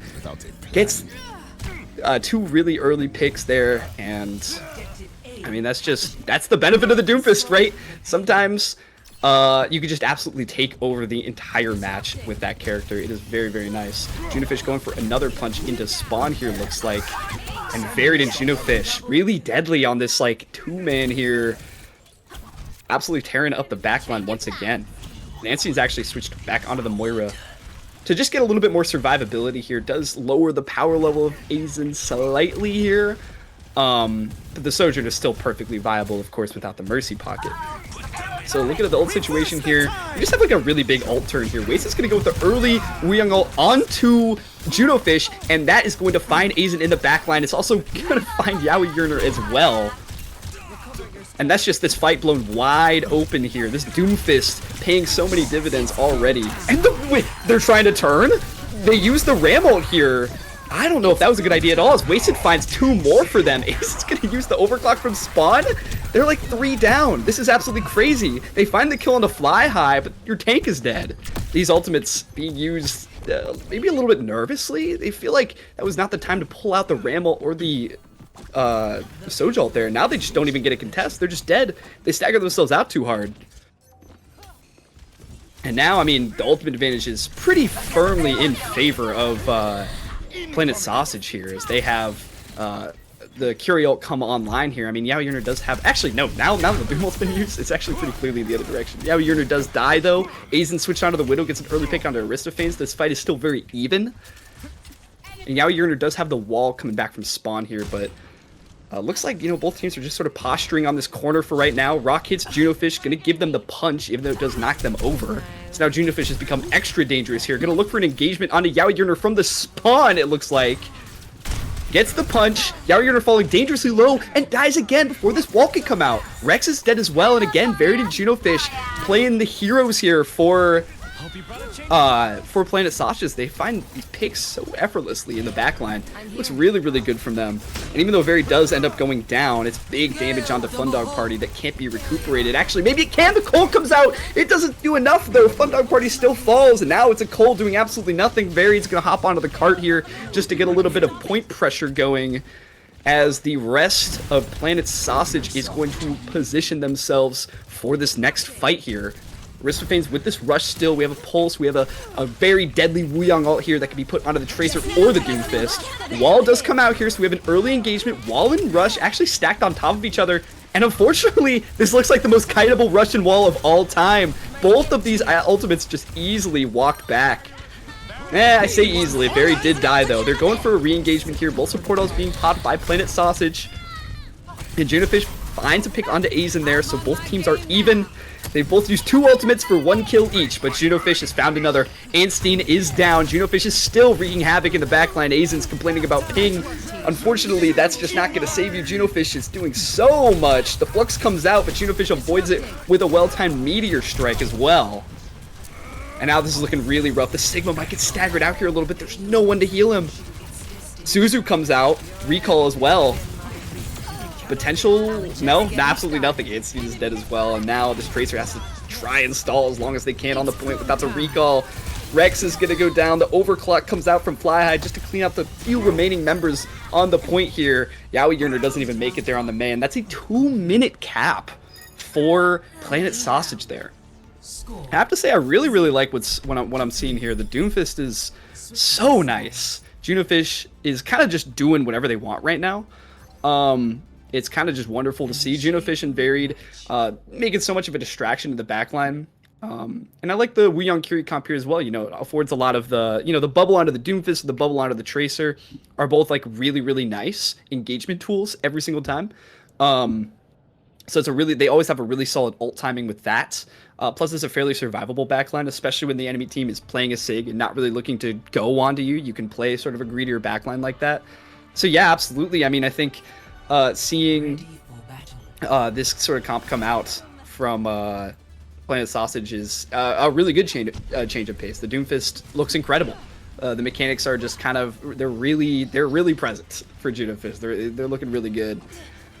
And it's actually not a terrible like counter into this symmetric comp here either, right? I mean, the symmetric comp kind of wants to like teleport around grouped up as a team, and if you're grouped up, it just makes you all the easier to be picked off by the Doomfist. It makes it all the easier for Doomfist to get really big blocks that absorb enough to get a charged punch, and then a charged punch and a 5, stunning everyone against a wall. It's actually a really nice pick into them. So Yaoi Yerner is not going the Symmetra this time. They're actually going to be going the Pharah. They're going to be going the Ana here for the Doomfist as well, which seems like a pretty reasonable pick. You know, if you can land that sleep, if you can land that nade, it's sort of tough for the Doomfist to live. So that's certainly going to be something Junofish has to watch out for. But still a fairly vulnerable backline. I'd say certainly Doomfist has a pretty big advantage into that, even if the Ana can land the sleep dart. Junofish falling a little bit low, going to force the wave out. So all of Planet Sausage kind of just chilling for the time being. Fly High finding the early pick this time onto Azen. Fundog Party has gotten into the backline though, does find Fly High. Files a little low, going to force the teleport here from Aristophanes as well. So it's 4v4 for the time being. Junofish looks for a little bit of engage, but does back out of it. Varied, finding the rest of that damage onto Yaoi Yerner. Gets that kill, and now it's turned it into an advantage for Planet Sausage here. A little bit of a rough engagement now for Anstein. Fundog Party has taken this high ground here, has forced Wasted back out to the back of points. And it's continuing to go deeper, actually. But Junofish is going to take advantage of that, going to trade the backline. Azen and Anstein both down. The Ana meant to counter out the Doomfist, not doing that at all. As Junofish, again, you know, kind of working the magic here. Looks really good. Now the D.Va's out of mech. They can sort of stall this out for a little while. The D.Va's just getting a little bit on point, but they're totally fine with that. They're just going to kill them at the last possible second here. And this is actually a really brutal stagger. That's going to be like a solid 10-20 seconds off the clock. Oh my goodness. Now looking at this next fight, I mean, in terms of ultimates, there's not much. Aristophane's close to the rush here. Varied's got the pulse bomb.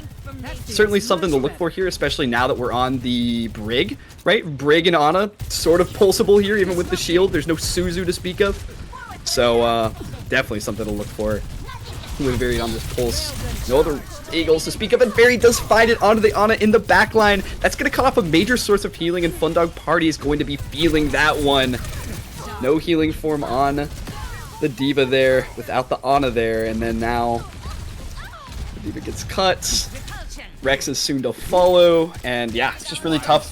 On a Brig, you know, theoretically good into the Doomfist, but honestly, there's a big reason it's fallen out of favor in recent times. It's not, it doesn't do what it's supposed to do. It just doesn't really live in the same way that it used to. It's, you know, even into the Doomfist, the character it's theoretically strong into.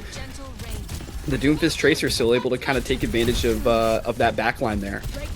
Now in this next fight, though, we do have the bomb. We're coming close to the nano. We're coming close to the barrage. It's a really big ult turn, but a huge punch into the backline. The rush is forced onto point here, and Yowie Yerner finds the early pick onto Fly High. That's going to be really big. Fun Dog Party also finding one. So big advantage trades here for Anstein. Even so, we're still going to nano the Brig just so our backline can live. I understand that, you know, we're a little bit nervous about maybe losing this point. Junofish going to use the Doomfist ult onto point, but it is a 2v5, so maybe a little bit of a desperation there. Very dies late. That's going to make this retest nearly impossible here, even though the Doomfist does have the punch. I do think they're just going to relinquish this one. Yeah, they're just going to go ahead and give it away.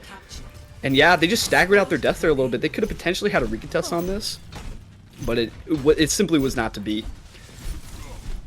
So, even though they looked like they were getting bottlenecked a little bit there, Anstein does manage to eventually get the flip on the point, or get the point cap. But Fly High with this overclock finds too early, and that is going to be the fight just completely over already before it even began. Realistically, 2 early picks onto Fly High, and that's what the Sojourn affords you. That ultimate is just so good, especially if the D.Va can't really fly in your face there. And now this is just going to cause a reset for Anstein here. They do have the rally, they have the barrage coming in here. Not really any ultimates to speak of on the side of Planet Sausage, so, you know, could be a fight that we're looking a little advantage in for Anstein, but Yowie Yerner falls early. That's the one with the barrage. Rex, though, finds a trade onto Junofish, pulls the rally, and finds Fly High as well. The pulse bomb comes out, but Rex narrowly lives it with the rally health. And that's Rex just with the most valuable rally I've ever seen. Oh my god, that is so much value out of that rally. Lived a pulse bomb, got 2 kills. And you know, now we're starting to see the value of the Brig, right? The Brig is pretty good into the Doomfist. It definitely can help the Ana live a little bit more. You know, if you're going to play a backline into Doom that isn't Lucio Kiri, certainly this would be the one. So I can't hate on it too much. Yowie Yerner with this barrage still hasn't used it quite yet this round. This could be the opportunity to do it. There's no defense matrix to eat it or anything like that. And there's very few ultimates coming out here from Planet Sausage as well. So opportunity potentially here. Gonna use it. I'm not quite sure what happened on the map, but it does manage to find Fly High. The Nano's gonna come out as well. Fly High goes down. The Far isn't able to find too much. It looks like they've maybe sort of zoned out the backline, but does end up just getting traded, so it's just going to be a 1-for-1 for that barrage in Nano. That's disastrous here. The Doomfist ult going to come out, going to slow down the Brig, and eventually they're going to find that one. The Ana, the only one remaining, and despite landing the sleep and the nade, it's just not really going to matter, as the backline of Ana Brig doesn't really do enough at the end of the day. And yeah, I mean, you really got to be, and they're staggering the D.Va out too, so this is just really tough. Yeah, right as they're about to demech, or remech. Just doesn't really come out in time. And yeah, that's just a really unfortunate ult timing. I mean, yeah, Yerner held that barrage for so long, and then when they eventually pulled it, they got the nano and still only got 1, and then died, and then they lost the fight. That's not the ult rotation that you want there. And now Planet Sausage is coming up on their ult rotation, right? They have both their support ults, they have the overclock, they have the pulse. Varied's getting caught out here a little bit, has to be careful to live. The recall has actually been forced out. Wait, Varied might actually just die right now. Varied is dead! The recall was forced into a very awkward position, and that could be the opening that they needed. I heard Capitology said ult economy doesn't matter. This might prove to be true if Planet Sausage aren't able to disengage this. Aristophase is going to pull out the rush here, and the overclock comes out here as well. Yowie Yerner, a flying target of this guy, going to be very easy pickings for the overclock. Finds Rex there as well. Anstein gets a trade on Fly High, but eventually it's just not really going to matter. The pulse comes out there as well. Desperation, not really even doing enough to kill Junofish with all the extra ultimate bubble health. And it's going to be a pretty solid second point hold here, assuming that they're able to clean up these remaining kills. And there does seem to be a little bit of a stall here. You know, the D.Va actually hasn't taken that much damage yet. They can still continue to pressure the cart. They're 45. They're actually close to forcing this. Wait, Fun Dog Party found a trade onto Aristophades. And the Brig rallies come out here as well. Rex is able to live on point for so long. Anstein goes down. But Rex finding a huge stun onto Varied. Varied's gonna go down as 2v3 on points, but Junofish is still alive, and it's so hard to dislodge this Doomfist, who just does so much damage to your Brigitte there. The D.Va ult's gonna come out on point. Junofish dives to it, but kills the D.Va. So the D.Va can't touch, and it's gonna be Planet Sausage forcing a map 3 here in a little bit of theatrical fashion at the very end, but nonetheless, really just a fantastic performance. Really good adjustments here. I'm just loving the Doomfist, to be honest with you. It's really fun to watch that. It's really fun to see a character like that who doesn't get, you know, too much playtime in these sort of coordinated environments do as much as this. It's really fun to watch. You know, Junofish and Varied kind of tear it up. It's been looking pretty beautiful, if I'm being honest. So yeah, I mean that's gonna force the map 3, right? It's a really nice sort of comeback round for Planet Sausage. I'm liking what I'm seeing, to be honest. I'm really liking what I'm seeing. And now, I mean, the onus is more on Anstein and friends to sort of pick a map that the Doomfist maybe isn't as powerful on. Maybe a sort of map that doesn't have as much verticality potentially. Could be taken here. Yeah, we'll just have to see. But my guess is Junofish wants to run the Doom as much as possible. I suppose that could end up in a Doomfist ban potentially. In fact, I'd be surprised if I saw anything other than a Doomfist ban come through here for Anstein, you know, with how much the Doomfist was doing to them, right? Really just felt like they didn't have an answer. I mean, you know, they were on the Ana Brig. Like, if there's any comp to be dealing with the Doomfist, it's the Ana Brig. And it didn't seem to work. Not into the Doomfist Tracer dive that they were able to be, like, so consistent on. So, yeah, we'll just have to see on that one. Really, it's a tough matchup, right? You know, now we're going to be moving on to Push here. Where there's not really a bad map for Doom, although I guess they're just gonna ban the Doom, so maybe that's not too much of an issue. We'll just have to see. And it looks like the map pick has gone through. It is Runasapi. So that should be. I mean, you can kind of play everything on Runasapi. I mean, poke isn't nearly as good, but you know, certainly there's room for dive. There's room for brawl. There's room for, you know, all sorts of stuff, right? Just depends what these teams are feeling. I don't really know what to expect here. My guess is that the Anstein team kind of wants to run these more, you know, Symmetra brawl sort of comps that we've seen a lot, you know, in like OWCS in the past year. That would be my guess. But as far as Planet Sausage goes, I'm not really even sure. You know, we've seen multiple different looks from them. We've seen the, like, you know, the more brawly Sig and Ram stuff come out. We've seen the Doomfist. The Doomfist has had a lot more success, but my guess is the Doom is going to be banned. I'm just not. Yeah, I don't know. We'll just have to see here. And it looks like the first ban has come out, and it looks like Planet Sausage has gone through and banned the Symmetra, which that certainly makes a lot of sense. That seems to be what Yaoi Yerner is most comfortable on. And I think it was really a big deal for their team going into map 1, right? Where they had a lot of trouble dealing with the Symmetra and the constant teleport rotations on Lijiang Tower. And it's pretty similar on this map, where a lot of the fights kind of happen on this sort of linear plane where the Symmetra teleport rotations can get a lot of value, right? We're able to sort of flip the map really easily, and that, you know, makes it easier to win the fight. So a Symmetra ban certainly makes a lot of sense. And looks like Fundog Party in return are going to be banning the Zarya. So we have Zarya and Symmetra bans here. Now, me personally, I look at that and I'm like, D.Va might just be the best hero to play here. If these players want to go it, right? I don't think we've actually seen any D.Va come out from either of these teams so far. If I'm not, no, we saw D.Va last map. I don't know what I'm talking about. We definitely saw D.Va last map from Fundog Party. So certainly that's what they want to be playing. They want to be playing the D.Va. We'll just have to see. Junofish, I mean, the Doomfist is open. It's unbanned. The Zarya is out too. You know, I mean, that can't be too great for the Doomfist either, right? So, I mean, that's if anything, that's a benefit. So, I would expect to see genuinely just another D.Va versus Doom again here. And I'm not sure which team's going to have the advantage. I mean, I obviously liked seeing the Junofish Doom a lot. I liked how it looked. But I don't know if it's necessarily like a guarantee here at all. Actually, I could be wrong, but this looks like a bit of a role swap here. Junofish is going onto the support and Aristophanes is going onto the tank.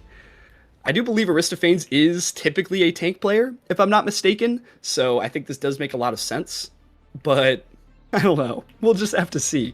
This does switch things up kind of a lot here. We could just have like a D.Va mirror. I think Aristophanes actually plays some Sig, if I'm not mistaken, so we could see the Sig come out here as well. It's definitely a playable character here. We could see, I don't know, we're about to find out. We're on Mauga, okay.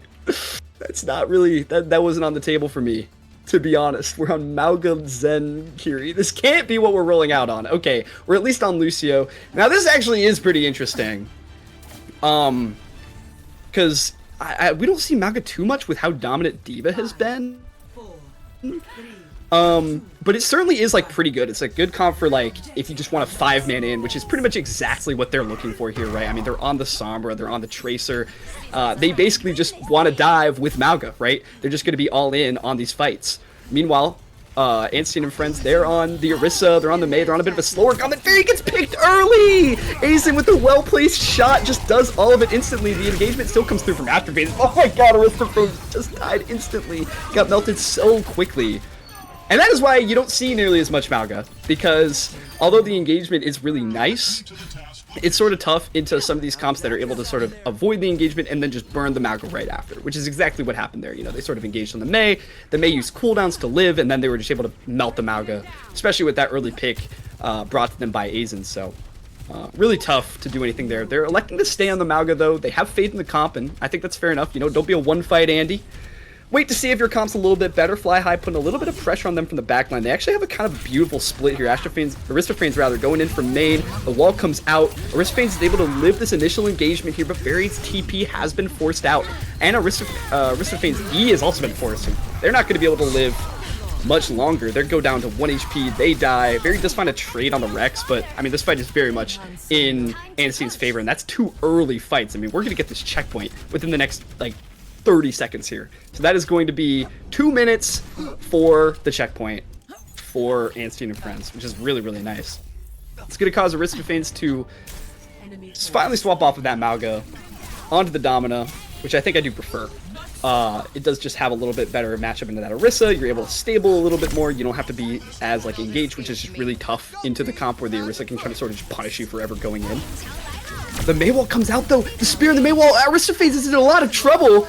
Eventually just goes down. Junofish finds the trade in the backline, or not the backline, but onto the Sojourn there. But that's not the trade that you want to be taking at all. Although, you know what a trade they do want to be taking? The bot. They're taking the bot so far away. And Rundown Party actually falls really low here as well. So this actually ends up not being too bad for Planet Sausage here at all. They get so much card progress. They actually flipped over the spawn. So they gave Anstey and friends bad spawn. They trade out the Moira there as well. And if the rest of Planet Sausage are able to live, Aristophanes is back. They're taking this 4-on-4. The wall comes out. Varied falls really low, has to TP out, but Wasted finds a kill into Aizen, and that's going to be absolutely massive here. This fight is so winnable for Planet Sausage. They just need to find a little bit more kills here. There's not really any damage here. Yaoi Yurner is dangerously low.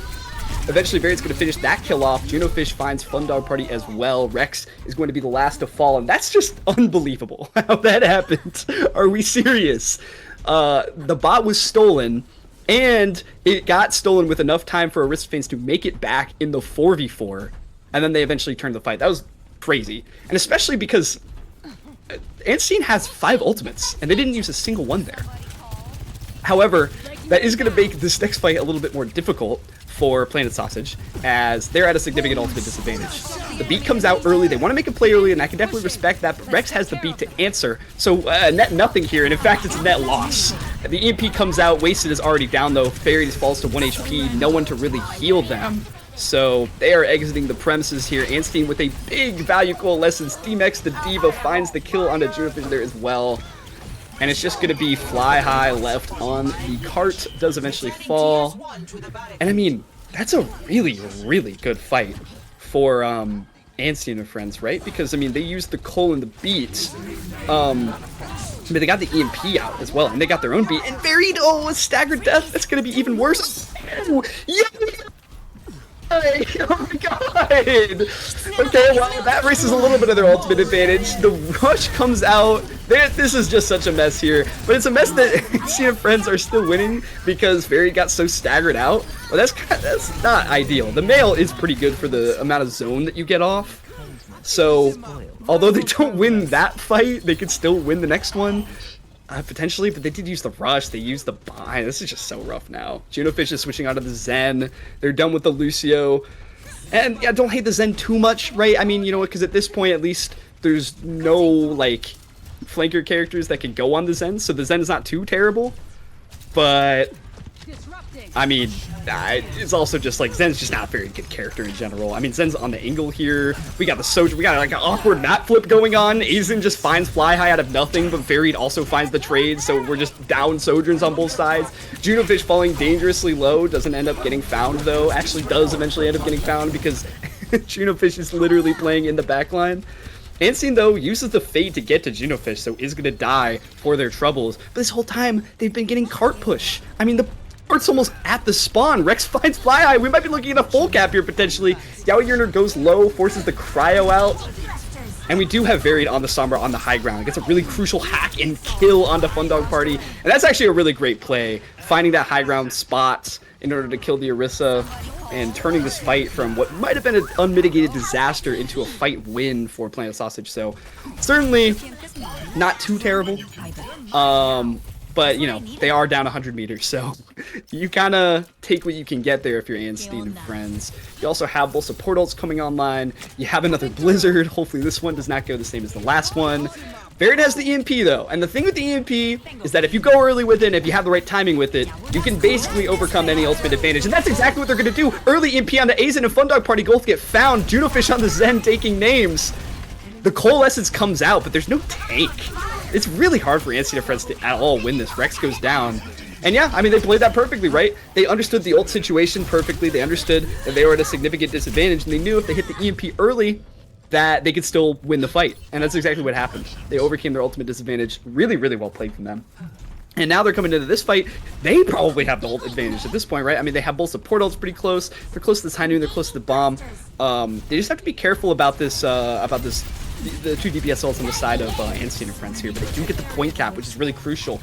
They're going to get close spawns for this fight, which means that, you know, if it does end up getting staggered out, they do have a little bit of an advantage there. Overclock comes out, but Yaoi Yerner's the first to fall. Junofish going to pull out the Trank in response to the overclock and the beat here. So, you know, at the end of the day, actually, in this exchange, Planet Sausage is going to come out on top, and Azen gets found in their backline as well. Rex is next to fall, and we're seeing a bit of a comeback effort here from Planet Sausage. They're managing their ultimates perfectly. The only thing they used there was their Transcendence, and Ansteen and friends used the beat and the overclock. So they have just managed this so unbelievably well, playing pretty perfectly. And now, I mean, Ansteen and friends are down to the Mei ults and they're down to the Orisa ults, right? And these are two big ults, don't get me wrong, but also pretty easily kiteable, especially if, you know, you have the Suzu for both of them. So it's really tough here to get value out of these, and they're one fight away from overcoming this. The early Orisa ult comes out, Azen finds a kill on a Varied, really crucial there, and the Blizzard could come out on the point here as well. Yaoi Yerner finds 2 with the May Cry. What? How is that even possible? Yaoi Yerner finding 3 in that fight, perchance making up for their disastrous Blizzard just a little bit ago. And from the brink there, they eventually do end up coming back, and that's, you know, that's an important fight comeback there. You know, they stop the bleeding a little bit. You know, they're only 40 meters in the lead now, but that is still a pretty substantial lead, and they got some ultimates out there as well, which is really good. Rex finds an early kill into Varied, which is absolutely excellent from them. Really, really big, and Aristophanes is just falling dangerously low. They're going to get out of mech here almost for sure, especially now that the Suzu has been forced. The Coalescence is going to come out.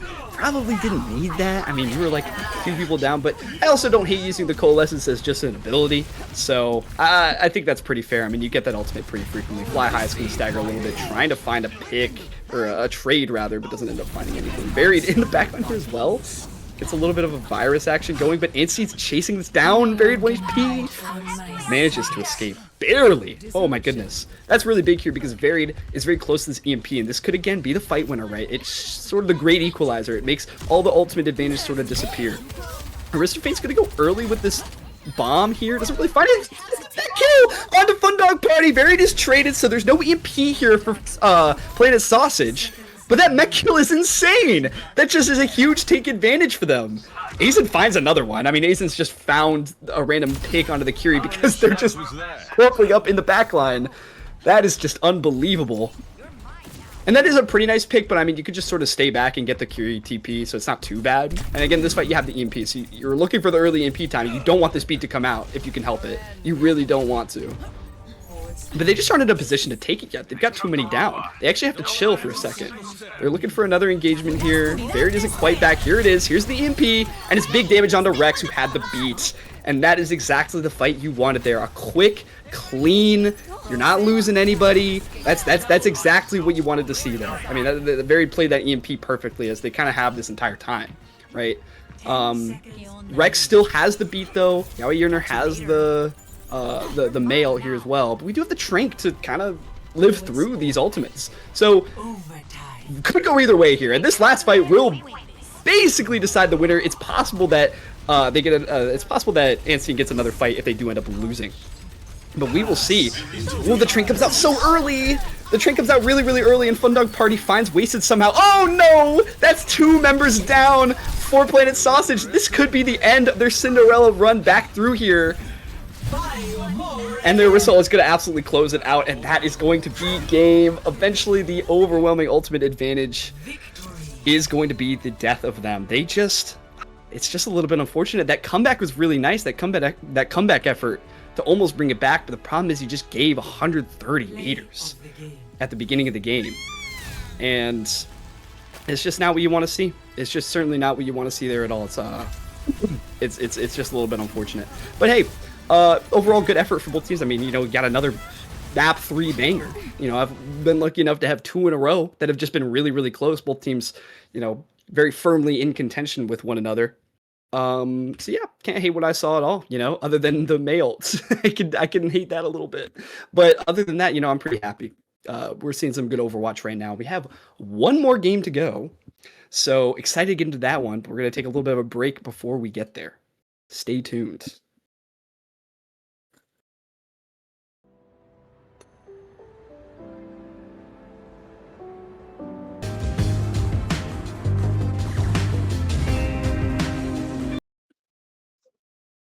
Hello, everyone. Welcome back.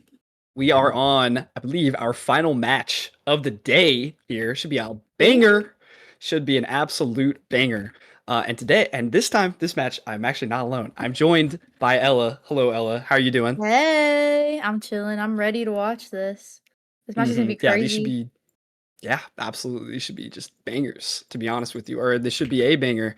We got, today, we have O plus W equals heart versus, hold on a second, The YLS versus, disciples. yes, I knew that, YLS disciples.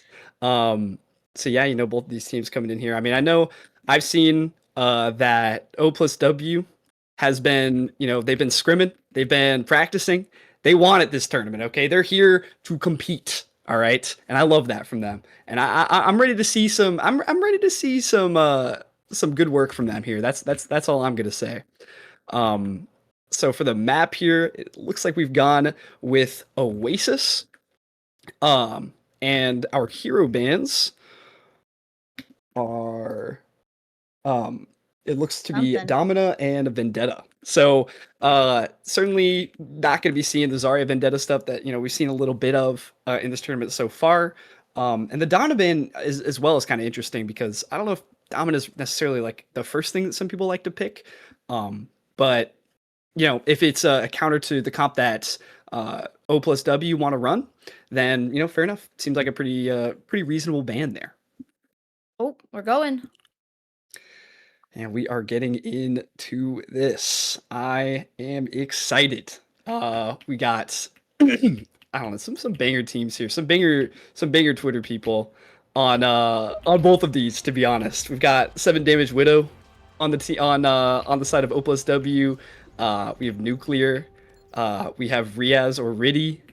I mean, I'm not gonna lie. I could not be more excited to see how a team like this is gonna fare into uh-oh.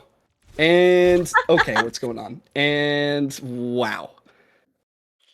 And World is Mine, of course. Yep, shout out World is Mine, of course. My favorite. Yes. At Nicola yes, follow that Twitter, follow that right now. That's also the GOAT. Nikki is absolutely the GOAT as well. That's so cool and awesome and cool. Wow. DC. Okay, it's a DC. So Nuclear DC. He'll be back. Don't worry. He'll be back soon. Yeah, I don't know. Oasis, it looks like I didn't really get a huge glimpse of the comps. It looks like No it way looks we like get a YLS. Torbjorn. There's no way. Surely not, right? I don't know. I think it's I don't know. Trollface. Their name is Cheeto. That's all I'm gonna say. The junk So, Torb. I think it's very possible that we do see a Junk Torb come out here. We got a Junk Torb Queen with a Juno Mizuki here. So that's a little bit of a unique comp. I personally have not seen a whole lot of that, but you know, we'll see how that fares. Certainly a comp that kind of wants to. Okay, and it seems that Nuclear joined the game and left the game again. Okay, we might be here for a little bit. We might just be here for a little bit. That's okay.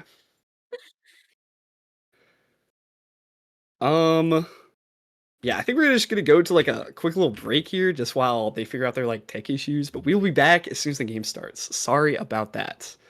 If you want to be mad at someone, be mad at Nuclear.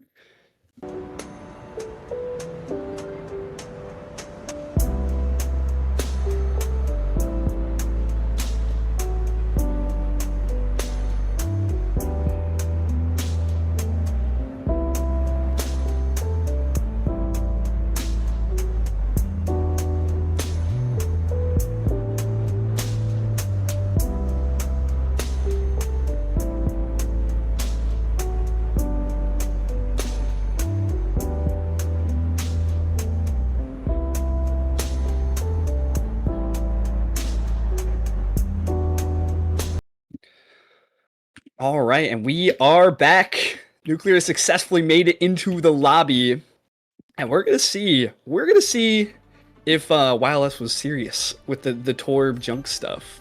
Ready It seems like they were not at all serious, unfortunately. Yeah, Would have been fun definitely to see that come out. Yeah, that would have been On a interesting. much more sensible comp. Yeah, with the the sort of traditional hit scan flex kind of stuff. We got the tracer, we got the still- Cass. I know, I was gonna say, I'm still seeing a Junkrat, but nah. Oh, unfortunate. Yeah, both teams actually. Well, actually, it's only YLS that's rolling out on the. Nope, no, both. Yeah, no, it's. Sorry, my bad. YLS rolling out on the Symmetra here just to get a little bit of a faster rotation on the point. They're running the Ram as well, so they're looking to sort of play a bit of a brawl comp here. But Nuclear is actually on the Mauga. Mauga himself here. There's certainly an interesting dynamic between the two. They're on the Mauga Juno Brig, which is a tried and true tested comp. And we have a little bit of a okay. So they've actually rotated around the Mauga engagement really successfully here. In fact, also hit the Mizuki chain. And now this is wound up with O plus W on the low ground while YLS has taken over the high ground. So for the time being, both teams just looking to posture a little bit, not a whole lot. Eventually, actually, YLS is wound up on the low ground as well, but Nuclear taking a lot of poke damage and rip. Oh, Actually, the first there to goes fall, Echo. Scream, please. Yeah, and Niche does find a trade, but Nuclear going down will probably spell the end of this fight. Ria's just taking a little bit of actually Kinda. finds Cheeto, just randomly finds a trade there. That's absolutely crazy. Not gonna end up mattering too much though, luckily, so that should be good at least. And now, yeah, I mean, it looks like YLS is gonna take the first few percentages on this point. No ultimates really in question here yet. Nuclear on 20% on the Mauga somehow. We go for a slam early. We take a bunch of poke. Oh my goodness gracious. Nuclear has to absolutely chill. He's not chilling. He's going in. He has the E, but he's not really in a position to take a fight right now. He's way too low. Gonna put a lot of pressure on Chan though. Does have to use the form and has to my back God, out a little Alpha. bit. Nuclear's trying to press the advantage. And gets high noon for his troubles. Chan ends up getting traded out though, so that is going to incur a rush from Scram Please, which is actually going to be relatively easily kited out. They're looking for these kills, but they're not able to find them. Teleport comes out here as well. And yeah, I mean, that's actually pretty reasonable. You get some percentage for that rush, but no kills. Your Mauga is back. You have a duplicate here. You have a Ray. This is actually looking really nice here. And we're stacking the support else. The Ray is really far away from the fight. We're using the dupe. Oh, we got the point flip at least, but these ultimates are very easily kited out. And that is a dupe, a Ray, a rally, and Niche is the one who goes down. That is disastrous. Cheeto finding two here. Nuclear goes down as well. They used, count them, Ray, rally, and duplicate for no elims. Nuclear says I have 20 FPS. I hear you. Is that really a problem on Mauga? I think he could still cook. that is a good point. I can't argue with that. Okay, we're getting a Pause. pause. Not enough Nuclear is for him. just the scourge of us continuing to play this tournament. That's okay. And Nuclear's going to restart. Good news is, despite having 3 entire fights, Nuclear does not have a cage. So, it's not like we're getting rid of an ultimate here. But, Only Yeah, I a don't really high know. noon, bro. Now they got this. Yeah, the only ult that they have right now is the High Noon. They're playing into like a Ram. They're playing into a Mizuki ult. They're playing into the Pulse even. I'm Feels ready just for this really pulse. tough. Yeah, I'm ready for this Pulse to be huge. Ready for this Pulse to be massive. I mean, you know, it's I don't know. It's just sort of tough, right? Because you saw that one engagement from them where they used the Ray and they used the rally, and they were just so easily kited out, right? I mean, the Ray was just so far back from behind the point, and even the rally would seem to be pretty much in there. Just really good discipline from YLS to be able to manage to completely disengage from that. And you know, that's what you like to see at the end of the day. It's really well played from them. Unfortunately for O plus W, it's not very ideal. Unfortunately. Both teams seem to be readying up here, so we are getting back into this, which is awesome. Nuclear has rolled out on the Rhine. We're going to take the heckin' honorable Rhine duel into the Ram, and you do love to see it. You really do. Okay, never mind. Nuclear's on the Mauga. I don't know. How do you feel about the Mauga in this matchup? I don't know. It's certainly interesting because, yeah, I wonder if we see this pulse go out on the Mauga. I would love to see the tank pulse. Yeah, I mean, Nuclear's just taking so much poke, certainly ripe for a pulse here.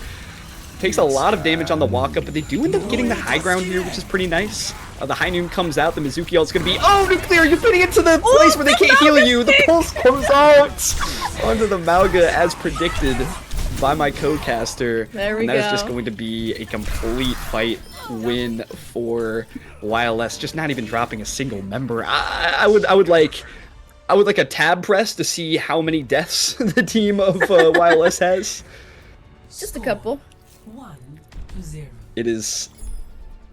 Yeah, it looks like we have 3 total deaths here. Ready for battle. From what I'm seeing. On the side of YLS, which, yeah, that doesn't really even amount to a fight win, does it? That's not particularly good. We're seeing some adaptations here from O plus W. Niche has made their way onto the soldier here, which is awesome.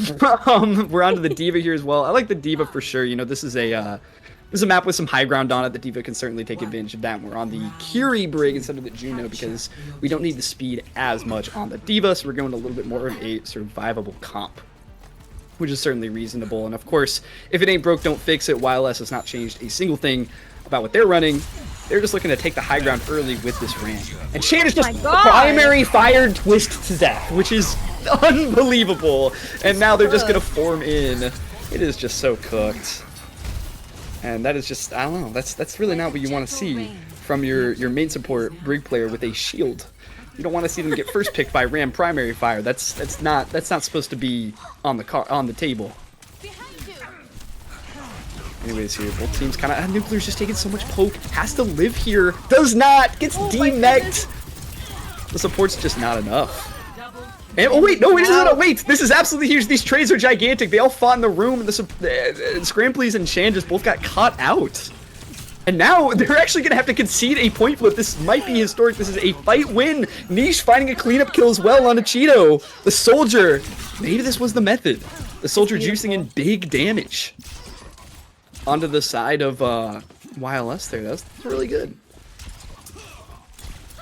And now we got our ultimate situation here. I mean, certainly not in favor of either team. No one really has anything to speak of here. Riaz is way higher on this rush than Scramplees is, so that's certainly something to take note of. The rush will probably come into play in the mid-fight here. Nuclear takes a lot of damage, has to kind of give up the high ground here. Gonna fly back in through. Chan actually taking a lot of damage themselves. Gonna have to back out and hold the block. The Hainu comes out and Nuclear gets hit. Oh, that's not good at all. That was before the rush came out too. They actually kind of wanted to probably stall this out, and they gave up the point flip there as well. So now we just have 4 members of Opus W alive. Just walking back. Can't actually get just going.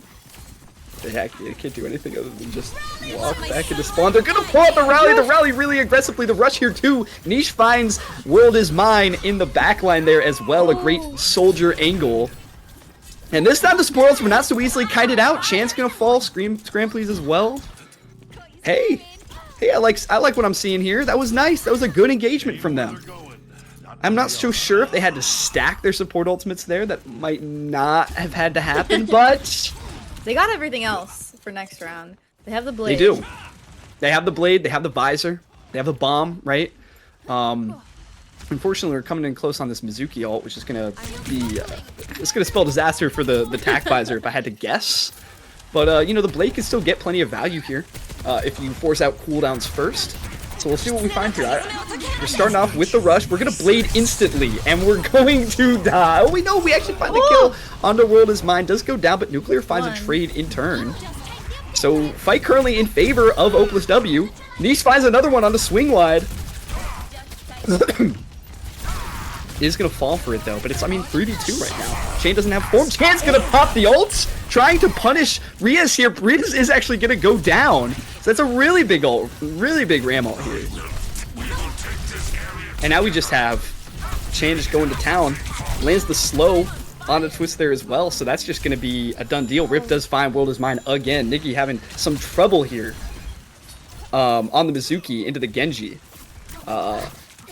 You know, Rip is just good for it on this character. Unfortunately, they have conceded the flip, but they do have a bit of an advantage going into this fight now that they're 4v5 if they choose to push it now. Okay, their window is closing. The window is closing. We need to be going because they're down one. Okay, now they're not down one. So they completely give away their advantage by not going. Now they're going to go in the 5v5. Very polite of them to wait. Pulse goes out. Doesn't hit. Pulse does not hit anything. Nuclear is using the bomb, dies while the bomb is out. And does not get anything with the bomb, so that is a all-around not very great play. Riaz is going to be the last to fall. The final percentage is taken up here for YLS as they clean out the remaining members. Honestly, Nuclear is actually going to get a bit of a touch here, so is Rip, right? So maybe not completely over if Nuclear can find something on this D.Va, but he is just going to get DMAC really quickly and is going to fall. Yeah, that's going to spell the end of that round. And that is Oasis. That was one of the maps ever. That was one of the maps of all time. I don't know. I saw a little bit of fight coming through from some of the members of O plus W there. You know, they got 87% on that last point there. I didn't hate it too much. Certainly looked like they were finding a bit of a groove in some of those fights, right? You know, they sent Niche on the off angles on the Soldier. They were able to do big things with that.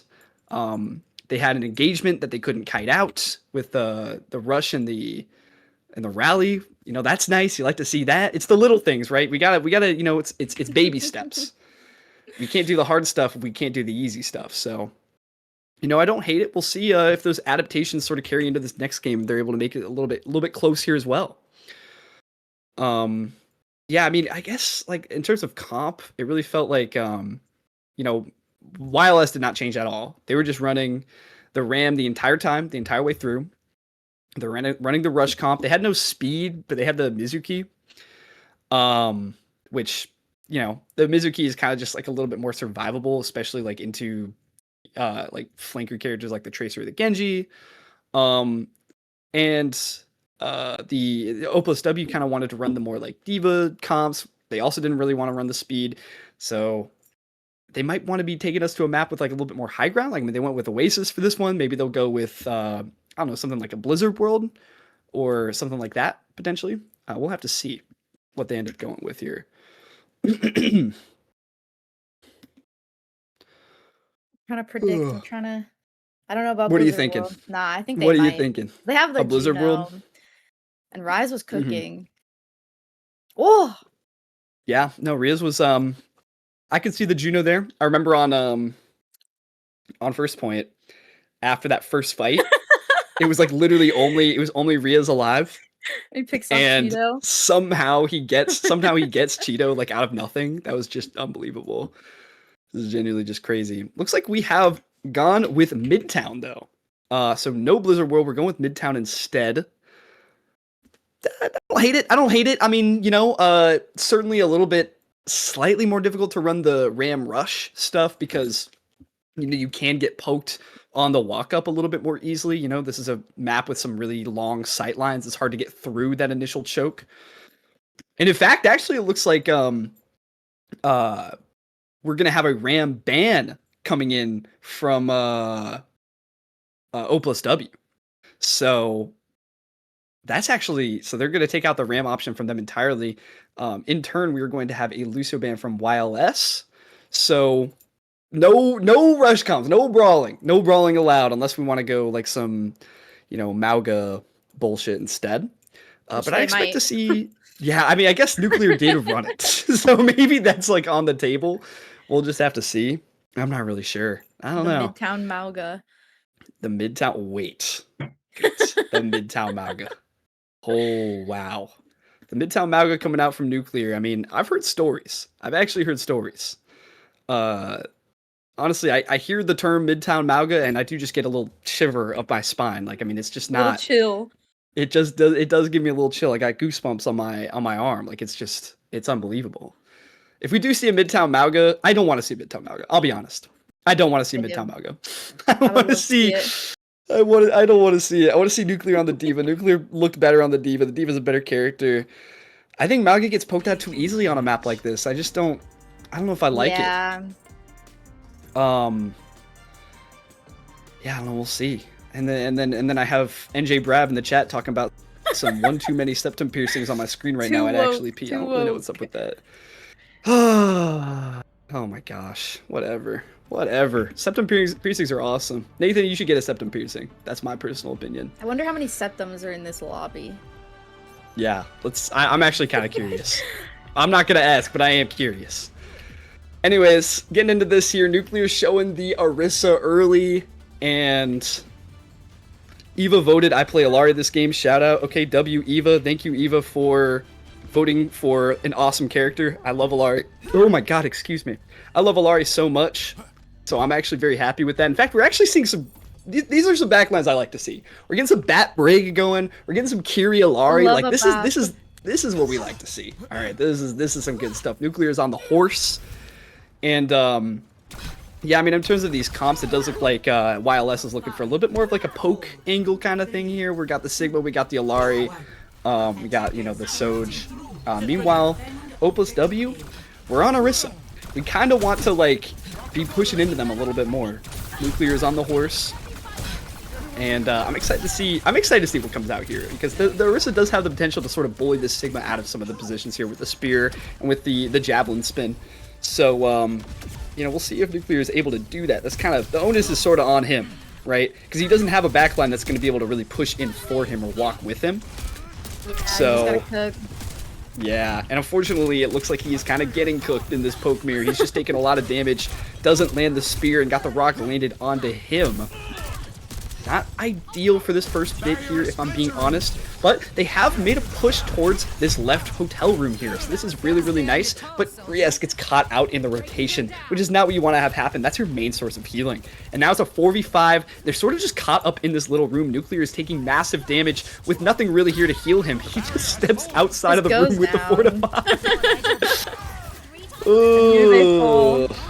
Yep, the rest of the team is just soon to follow. Unfortunate for O plus W, but a new fight is a new day. They get another chance here. Unfortunately, Nuclear donated quite a bit of ult charge to Chan there. We're already 92 on this flux. It's only been a little bit over a minute. And now, using that flux here while they're walking up. The Bat Brig don't have a lot of tools to be able to get away from that flux, so if you're able to sort of catch them on the same rotation as last time, it could prove to be very deadly, as Nuclear has already fallen down to half HP. Very, very unfortunate. He's starting to walk despite being half HP. The lamp is a little late there, but it's okay. It happens. It does happen on occasion. This is going to allow YLS to take all of the space on the map. They're just sort of walking in here. But they know they don't want to go too far. They've got the tank advantage. They know they've won the fight. They don't want to feed. Now, Chan does have a very fast flux here, but it has traded that for a fast window and a fast rally here for the backline of O plus W. Rally comes out, a spear and a stun onto Chan, but World is mine with a gigantic Illari ult in the backline. Nuclear spear him out of the flux! Oh my god! They don't win the fight at all, but pretty crazy! It was beautiful, it was beautiful. It was nice to see. I liked the spear.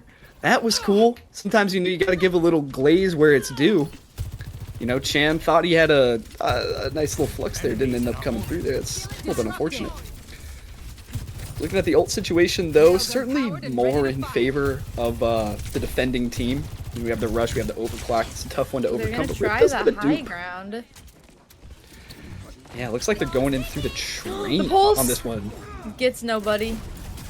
Yeah, Pulse comes out, doesn't really find a whole lot. Niche, though, with his override protocol, this could be the fight decide of it. Overclock comes out, but it's pretty zoned. A rush comes out here as well, just to try to control a little bit of the space in the map, and Nuclear is falling dangerously low. An override protocol needs to come out sooner rather than later. Now you lost the fight.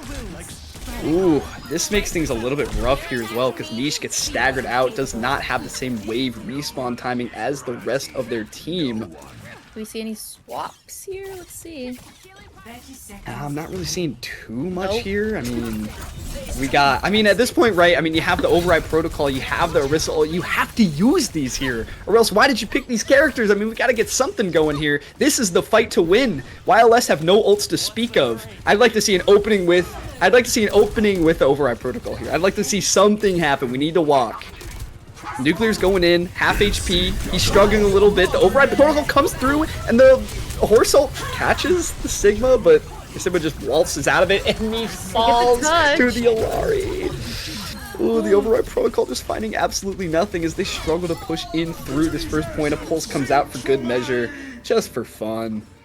I think, wait, did Nuclear die to the Pulse impact damage instead of the explosion? Yeah, I'm pretty sure that's what just so. happened. Score 0-0.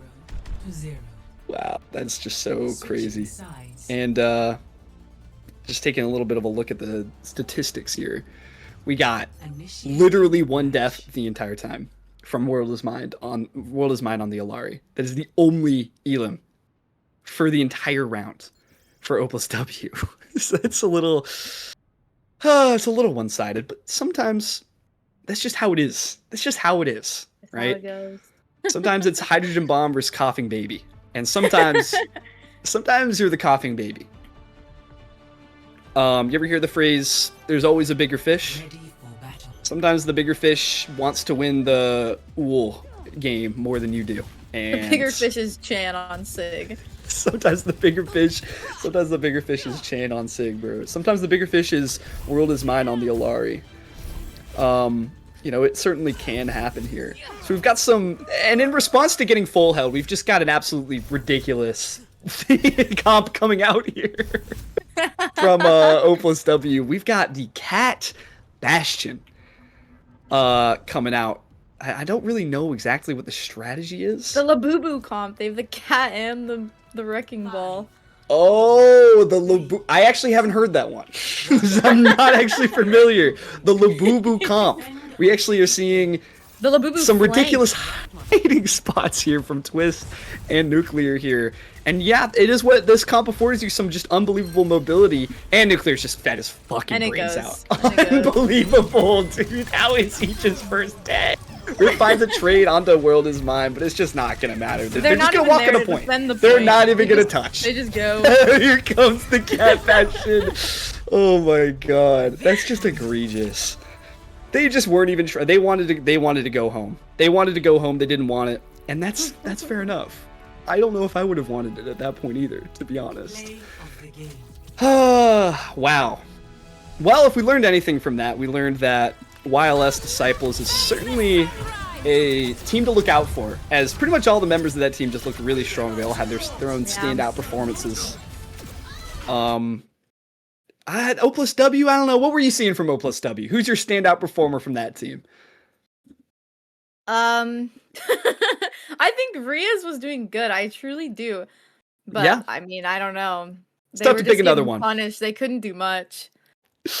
I think my standout performer has to be Niche, honestly. I mean, I felt like on that on that second point of Oasis, I was seeing some inspirational gameplay from them, if I'm being honest. I mean, we saw some good soldier flanks, we saw some solid gameplay from them. My uninspirational player of the day has to be Nuclear.